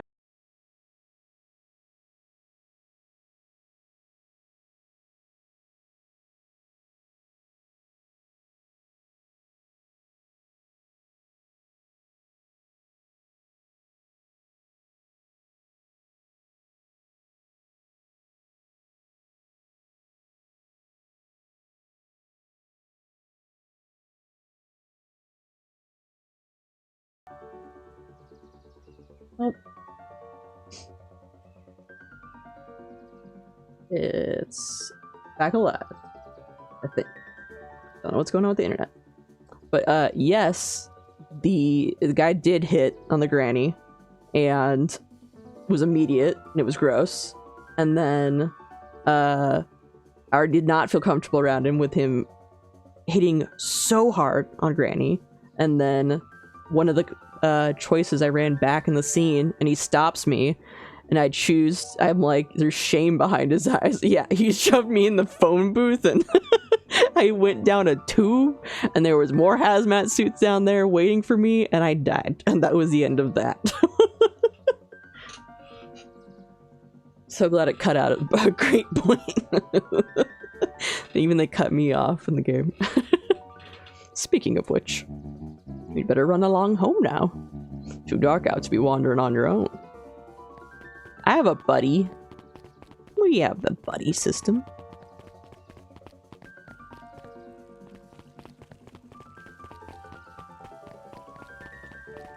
What do you gotta say? The answers you seek will be revealed to you in due time. The question is, the figure intoned, are you prepared to live with the truth? That's ominous. Here's here. Chatting about stuff, guys. Another day, another dollar. See you tomorrow, Z. Have you noticed how all the perennial harvest folks order the same drink? Decaf cappuccino with extra foam. Why? I don't know. Just thought it's a little odd. Pretty weird for sure. Well, the customer is always right. See you bright and early tomorrow. I can't wait. Something else out here. To the treehouse. Excuse me. Now here's our...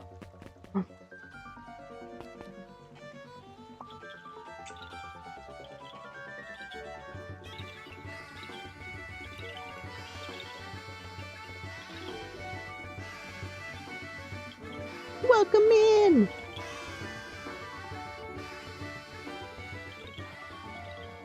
Welcome in, Nat and Raiders. Thank you for the follow, Aldo. Hope you had a good rest of your stream, Nat. And if Bobby is also raiding in with us, happy birthday again to you as well. We are playing Beacon Pines. So if you do not want to be spoiled, and I'd say this is a very good game, and you should not want to spoil yourself, Nat, so you probably will have to lurk. But I did cover the screen to try to help with that part. But you will definitely, I think you'll definitely like this. I think this is also a you kind of narrative game that you'll enjoy. But thank you so much for the raid! I go back in. No, you are just as sweet, Nat. Buster clanking a janky game. This is a good game. It is worth it. These guys are sitting here. William Kerr and Gus Valentine proudly surveyed the half-covered festival banner. It's all coming together quite nicely. Couldn't have done it without you. The mayor gave a half-hearted shrug. I'm not so sure about that. Cat goes to whatever. That reminds me, I wasn't able to thank your sister for her contributions. Yes, she has been indisposed of late. She doesn't like me, she doesn't much like me, does she? Oh no, that's not it at all. She's just been busy. Cute games are cute games. They win everyone's hearts. Of course. Regardless, I would be forever grateful if you could pass my thanks on to her. The History Museum adds a real air of import to the whole affair. And we couldn't very well celebrate the story of Beacon Pines without including the Valentines. My father was a great man. You're darn tootin' he was. Kerr locked his arm on Gus's shoulder. But I mean the entire Valentine family. Present company included. Can I ask you something, Mr. Kerr? Call me William. Ask away. William, why are you doing all of this? Gosh, I never felt one needed a compelling reason to throw a party. Not just the festival. All of this. There's gotta be 100 down on their luck towns out there. Why is Perennial Harvest so invested in helping Beacon Pines? You know what I love most about the agriculture business? Seeds. Seeds? Yup, little bundles of potential. With a glimmer in his eye, Kerr gestured grandly toward the horizon. You treat a seed right, nurture it, feed it, and it can grow into something truly special. You see potential here. Undoubtedly. The seed of greatness is already under our feet. All it needs is a little nudge. And the right leadership, of course. Oh. Good night, Mayor Valentine. You going to the place too? You all live in there? Yep. We're going to the treehouse.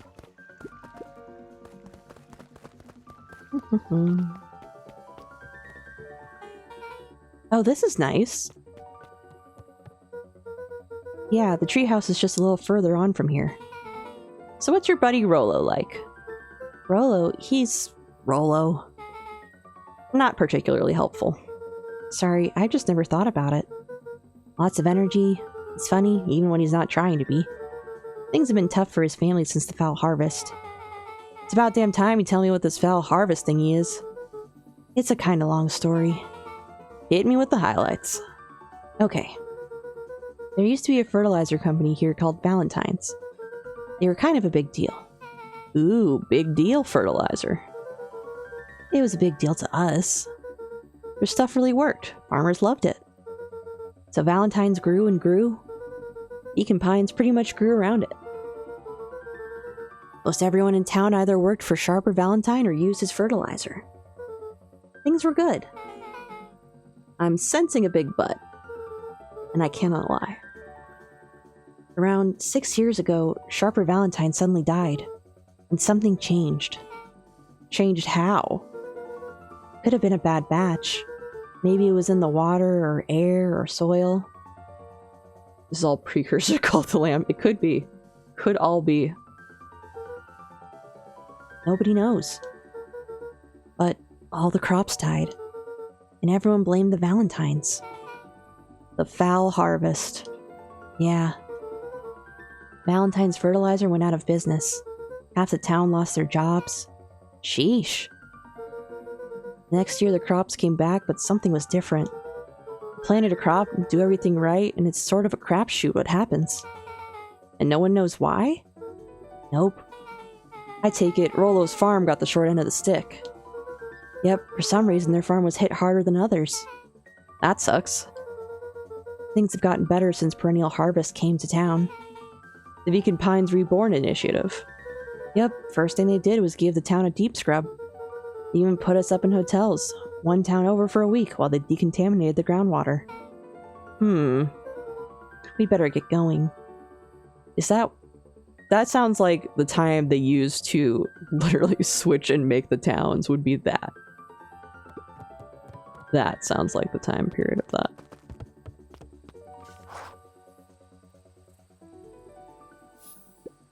It's about time. I was about to give up and go home. Who's the new kid? Name's Beck. You must be Rollo. I see my reputation precedes me. Welcome to Mission Control. Rollo waggled his head with pride. You'll find we've spared no expense in construction. I've seen worse looking piles of junk. Thanks. Hey, Luca. You know the security concerns we talked about? Yeah. While I was waiting, I made some improvements. Let me lock this baby down for a little test infiltration. Can't be too safe these days.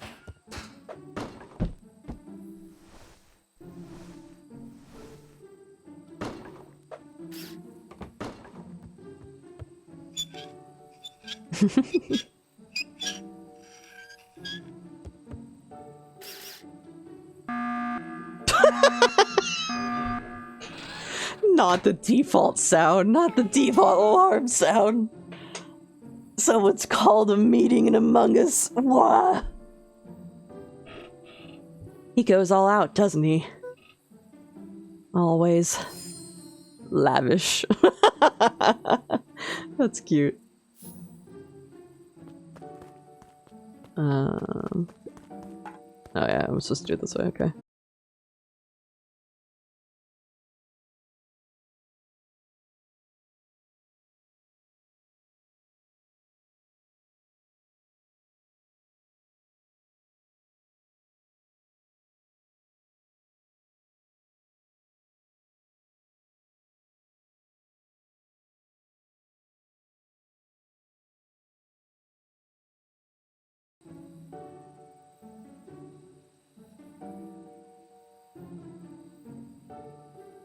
Twitch is trying so hard.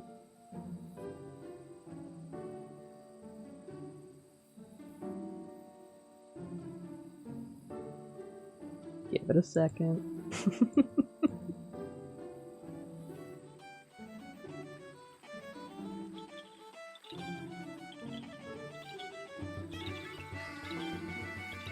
It's a kidney queen.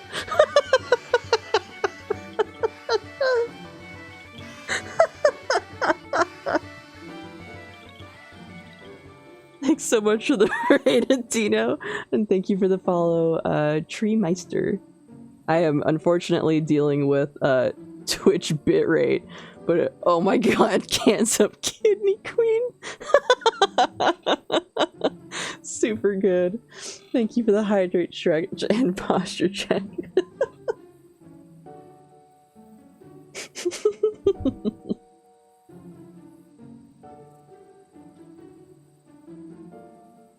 Make Fizz will have difficulties. Yeah, don't worry. We're working on that.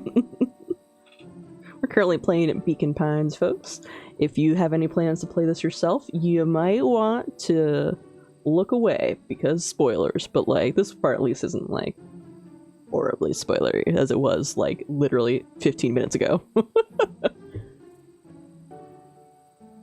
Feel free to lurk, or if you need to dine and dash, totally fine, Adino. You are free to go do that self-care. Enjoy yourself. What is this game? This is Beacon Pines. You'd probably like it. This is a really fun narrative game. Nick Jackie, I think you're gifting a sub to Adino. Enjoy the couple of emotes that I have. Alright, let's finish up this whole conversation. Where did you guys get all this junk in the first place? There's a guy in town named Jeff who trades his junk for snacks. Junk food for junk. Nice. I think this is pretty cool, personally. So I think you can definitely lurk it out. And this wouldn't be like a super long game, but this is like really well written. It's junk for snacks. Hey yo. Beacon Pines Hot Train. Woohoo! Choo choo, motherfucker, choo choo. So, pretty sweet security, right? If my kind of game with that kind of dialogue. It's wonderfully written, Dino. It's really, really good writing. It was imaginative, I'll give you that. Luca, are we sure we can trust this new recruit? I'll vouch for her. Thanks, I guess? Okay, Luca, you promised to fill me in about the Valentine warehouse. Luca sucked in a long breath. So like I said, there was someone there. What were they doing? I don't know, but the place was lit up and active. Maybe they were squatters? I don't think so. It seemed more organized. When the man pulled me in, I saw some sort of equipment running. A man pulled you in? Yeah, but I got away. You keep saying it was a man. They were wearing a mask, right? Yeah. Then could it have been a woman? How'd you get away? I grabbed a rock or something and broke their mask. They let go and I ran. Dang. That's intense. No wonder you freaked out when you saw your grandma. Yeah, that's the other part. On our way here, Beck and I saw Eris Valentine meeting with Gran, wearing the same sort of hazmat suit. Rollo let out a low whistle. Woo! And they weren't there for idle chit-chat. It was a proper clandestine meetup. So let me get this straight. There's an operation in full swing at the Valentine warehouse. You were almost abducted by a strange man or woman in a protective suit. A hype train has been triggered. Thank you for the gifted subs. Oh my gosh, it's so kind of you. Thank you so much. And I reached the sub goal, so I guess they're gonna play La Mulana. I also have Subnautica as a request after this, but we'll do it La Mulana too! Feel the power! I didn't cut this! It's gonna go for a minute!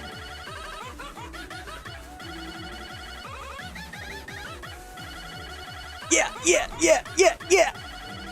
Thank you for the subs! Thank you for the subs!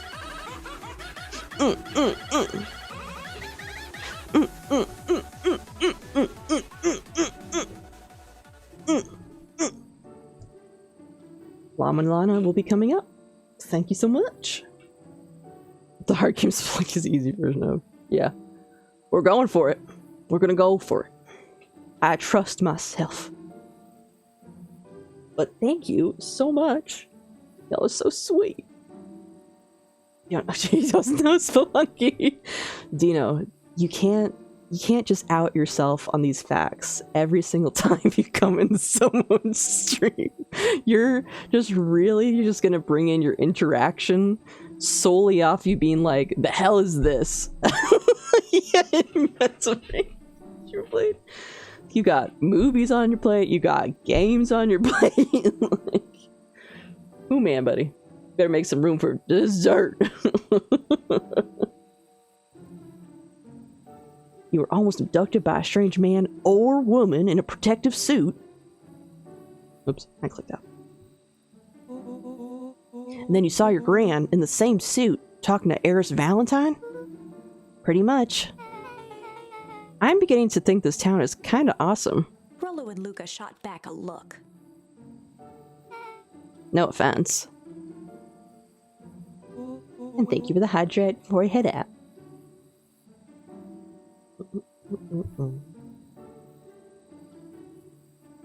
And so, we can logically conclude aliens or alien zombies have infiltrated the town. And their leader is your gran, and she tried to murder you. First of all, and for the last time, there are no aliens. Gotta be playing La Mulana? I am. Second, it couldn't have been my gran at the warehouse. I broke that person's mask to get away.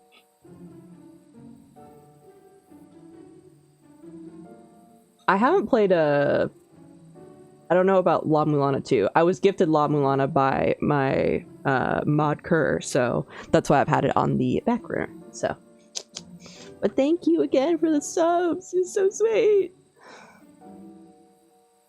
Oh, really good game, but the puzzles are hard. Yeah, yeah. Oh, I mean, I'm excited for it. I love myself a puzzle game. I love my puzzles.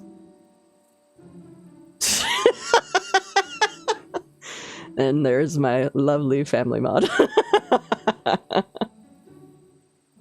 Gonna play without a guy, I'll be streaming forever. Oh, I'm sure we'll get plenty of people to speak up, and I am sure I will ask for help. Stacks, thank you so much for the 69-bit. I love you. You have reached it. You have set a record. Thank you so much. All-time record, 69 bits. I broke that person's mask to get away. The mask Gran was wearing wasn't damaged. But she's definitely hiding something. Maybe. Gran is weird, but she might be the most boring person in the universe. All she does is sit around all day making jam. What could she possibly have to hide? I don't know, we haven't talked much since she moved in. Another 69 bits from the very, very generous Nick Jackie. You're so sweet. You guys, the highball with the 70 just to. You really just gonna.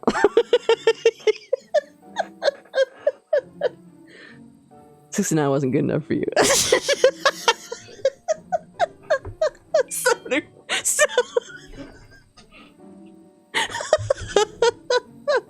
I love you guys. That's the first time I've gone to a level 2 hype train. I got a hype train emote. Woohoo! 72. Oh my lord. You guys are so sweet. We have hype train emotes. Oh shit. Which ones did I unlock for myself now? I'm like, hold on. Do-do.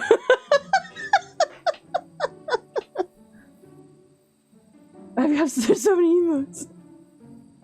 73. Elizabeth, anyone I give La Mulana 1 to that plays through it unlocks the bonus dungeon in post game, just unlock. Then get La Mulana 2, because if you get that far with 1, you'll love 2. Okay. I hope that's the case. Oh, you guys are so sweet. Stop! This is so nice of you guys. Oh. Thank you for the support. I don't know how to process this right now. Thank you. It means a lot. Thank you so much, you guys. Stop! Keep your money! I love you! But keep your money!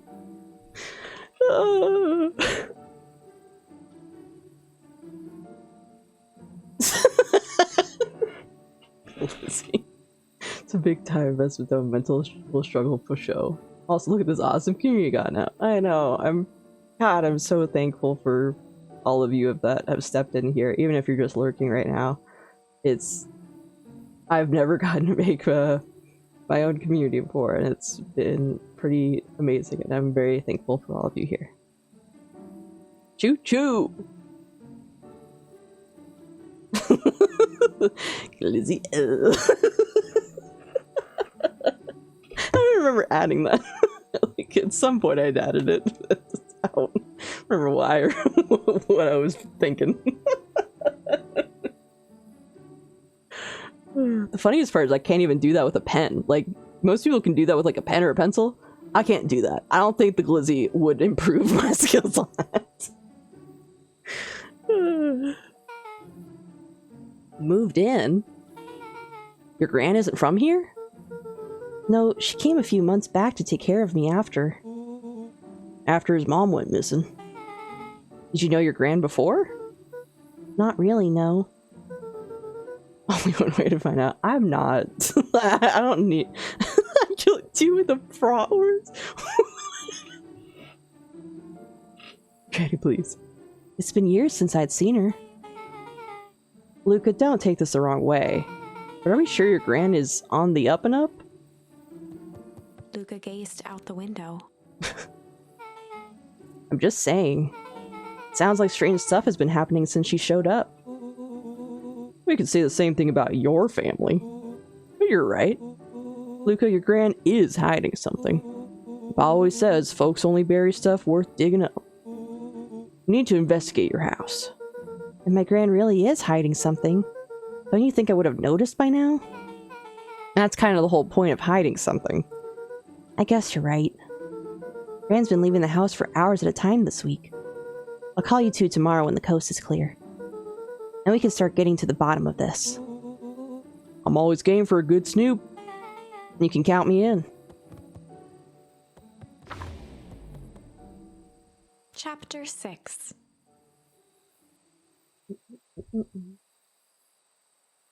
Thank you for the hydrating, Jackie. Secret lair. Ugh. Summer forged ahead, but the nights only seemed to grow colder. Luca walked home slowly under the pale starlight, cautious to avoid any more surprises lurking in the shadows. Reaching home, he slipped quietly into bed, half dreading what they might discover the next day.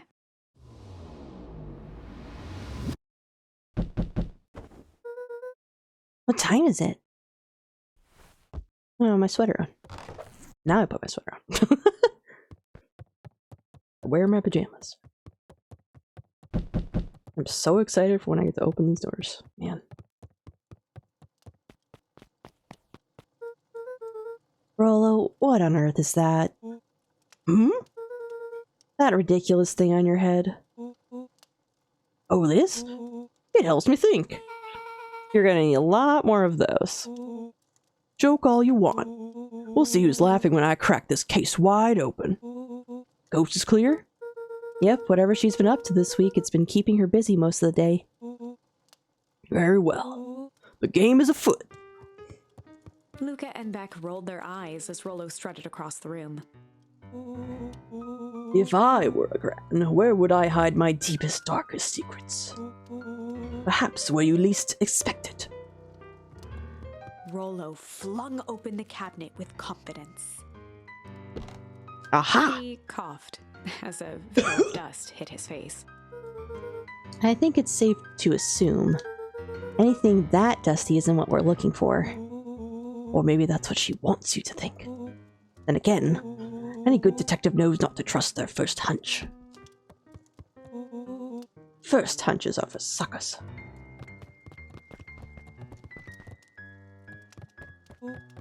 Eureka! She's lit the fire in order to burn the evidence. She keeps that fire going every day, Rollo. Drat, it may already be too late. Just think of the mounds of documents lost to ash. Okay. I'm gonna stop you right there. Can we just think for a moment? Luca, is there anywhere Gran doesn't want you to go? Yeah. The closet upstairs. So, maybe it stands to reason that we should check there first? No, Dice, it's locked. Well, well, well. Look who stands to reason now. And I have no idea where the key is. If it really is important, then she probably keeps it with her. Anywhere else? She has her berry bushes. Who has ever thought?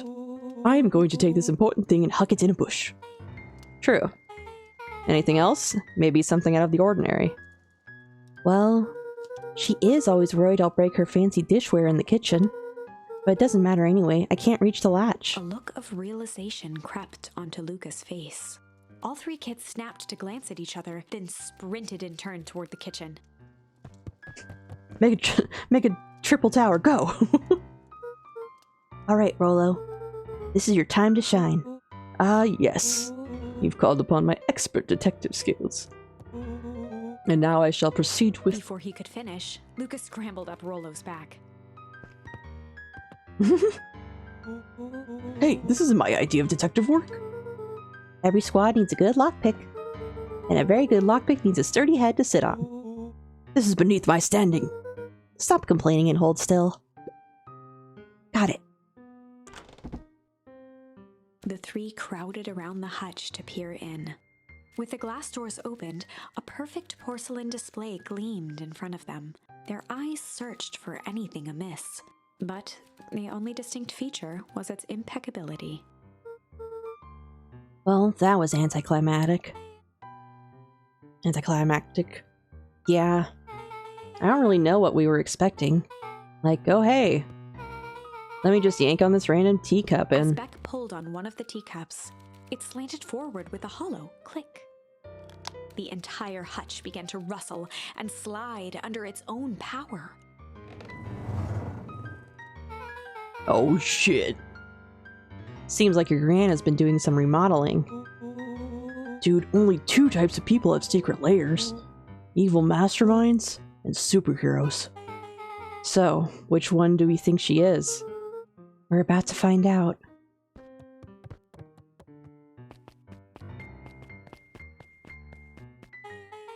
Okay, so more of an unhinged conspiracist vibe.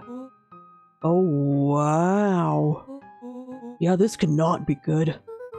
Need to look around before jumping to conclusions. Bedtime, have a good night. Have a good night, Highball. See you on your own stream tomorrow. Luca jostled each cabinet drawer in turn. Only one was unlocked. He fingered through the filing cabinet, pausing at a bulging folder labeled Walter. For a long moment, he just stared at it. What do you got there? It's my dad. Looks like some of his old medical files. Your dad was a doctor? Luca nodded and caressed the label with his thumb. Well, are you gonna read it? Here, let me help. Rollo swiped the folder from the drawer and began leafing through the pages. He whistled to himself, barely looking at the text. How about you actually read some of it? One sec. Dense documents such as this are a lot like a cheeseburger. It's best to skip straight to the middle. That's where all the meaty bits live. Wow, I had no idea we were in the presence of the preeminent scholar in dense documents. And cheeseburgers. By all means, proceed. He stopped at a page and mimed, holding up a monocle. Ah, here we are. Follow-up examination of Terrence Wilby. Patient shows further signs of paleness and malaise. Body temperatures continue to drop. He now describes soreness of muscles and joints. This is similar to the symptoms exhibited by Mrs. Wilby just a few days past. Still waiting on labs results from Joseph. Rollo looked up with heightened surprise. See? Creepy. Yeah, that's kinda disturbing. Who's Joseph? That's Mr. Nuncreed's name. Wait, Rollo's finger traced across the page. there's more scribbled in the margins. Could it be contagious? Mr. Wilby claims the tap water at his home has been contaminated. Perhaps environmental. Lab results only raise more questions. It's like he came back to this report later and made those notes. So it might be related to something else. Rollo scanned through several more pages. Here, the lighting looks shaky. I just couldn't help her. This disease, or whatever it is, progresses so fast. And with his wife's passing, Terrence's condition follows close behind, exacerbated by the loss. Enough is enough. I need to take matters into my own hands. Luca, staring blankly at the cabinet this whole time, spoke softly. What does it say next? Rollo rustled the folder, trying to loose more pages. That's where it ends. What? There has to be more. Luca frantically shoved the remaining cabinet folders, trying to find another labeled Walter. Luca, I think that's the only one. It's alphabetical, see? What did he mean enough is enough? How did he take matters into his own hands? This is bullshit. Luca slammed the drawer shut.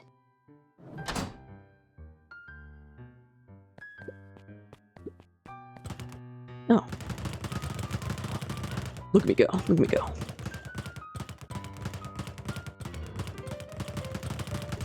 Letting it all out!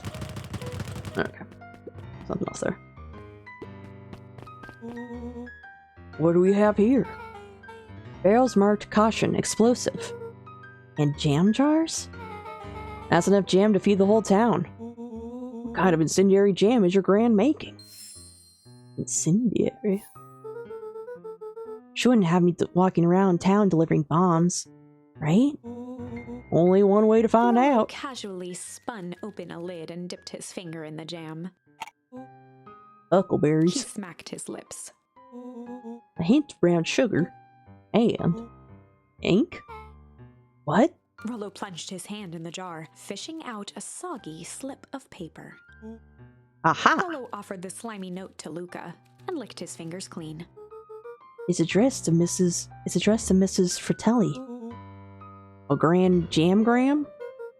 It says, last night I used the disguise Eris provided to scout the location. The timing window should be possible. Operation Sparkplug is a go. Oh man, are they doing a heist? Whatever it is, it can't be good. So more a bombshell than a bomb, am I right? You're new here, so I'll let it slide. But I'm the bad joke guy around here. Yeah. A spider web of string connected photos of people from the town, interspersed with hastily scrawled notes. Well, she sure has kept herself busy. Is your gran a serial killer? Because I'm starting to get a vibe. Don't be ridiculous. Sure, she's just tracking the movements of everyone in town, out of the kindness of her heart. She put little symbols by some of them. Yeah, Mr. Nuncreed has a check mark. The clipboards are all inside a big circle. My bombs are both on here. Both with question marks. Gus Valentine has a question mark. Eris has a question mark that's been crossed out. Mr. Kerr has a bullseye. The killer has chosen her next victim. We don't know what any of this means. Whatever it means, it's probably not good. Oh, and that's the... go through this. They crowded around a worn-down old map of Beacon Pines. Thank you for the hydrate.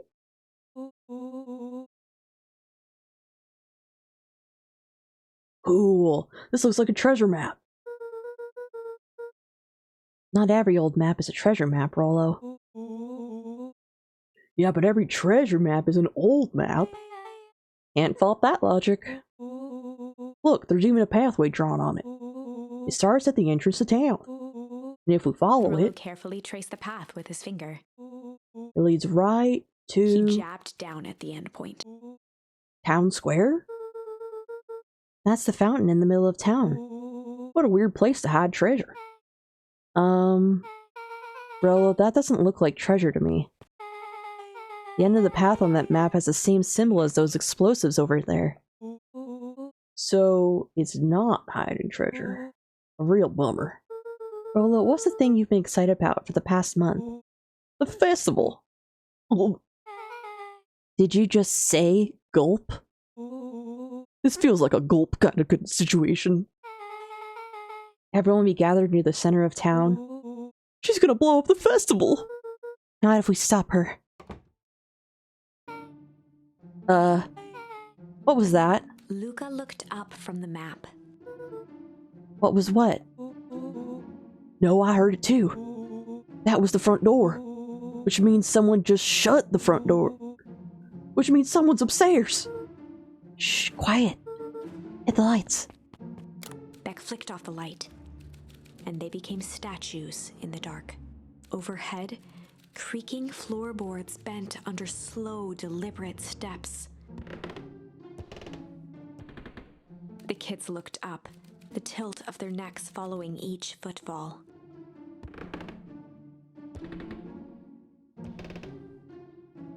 Then suddenly, it stopped. Without realizing, they'd been holding their breath. All three exhaled shakily and glanced at each other. A muffled male voice broke the silence. Hello? A final few footsteps reached the entrance above them, and the voice now echoed down the stairs. Anyone down there? The three kids shuffled to the corners without a peep. As he began to descend the stairs, the man's voice punctuated every new step. Thump. Yoo-hoo! I'm not here to hurt anyone. Thump. I'm just here to help. Just... Thump. At the bottom step, the man paused, squinting to search the room for signs of life. Huh. Guess it's nothing. Rollo shifted suddenly. Luca gave him an intense, chastising look and whispered through clenched teeth. Rollo, don't. It was too late. Rollo was already inching toward the stairway. He screeched as he charged toward the shadowy figure. Flaming chicken coop! With all his weight, Rollo tackled the man to the ground. Rollo? Mysterious creepy man? Anyone there? From the dark corner, they saw something move. Well, I didn't know if I had it in me. But there was only one way to find out. Holy crap, Rollo, that was awesome. Wait, did you just kill that person? Luca scrambled to the hunched figure on the ground. Pressing his fingers to the man's neck, he sighed with relief. You sure clobbered him good, Rollo. He's knocked out cold. As Beck flicked back on the light, Luca and Rollo both gasped in stereo. Mr. Tolliver. Chapter 7. The Interrogation of Hiram Tolliver.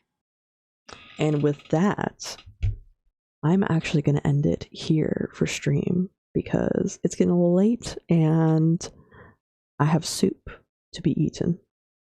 So this will be continued, most likely tomorrow, or just later this week in general. We're going to stop it there.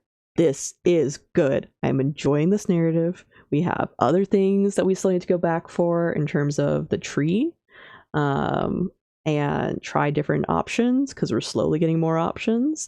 But I am liking this. I am liking this. It is very good. So with that, we shall switch over to ending for the night and let's go find someone to raid. Who is available at this time? We'll go. Brungo's going for another hour, so we'll go ahead and raid his Super Mario World. Platinum is a few goofy things worth doing. Oh, I'm absolutely going to be doing the achievements in it. You know it. This cute little game? Absolutely. Thank you guys so much for tuning in today. Thank you so much for all the bits and gifted subs that La Mulana is gonna be coming along with Subnautica. Those are the two we're looking forward to. Ooh, ooh, ooh. Thank you guys so much for support. So much. But thank you guys for all who sticked around, who lurked. Enjoy the rest of your night and or day, depending on what time it is for you. And go show Brungo some love as he's still going through Super Mario World. I'll catch you guys on the next one. Have a good night.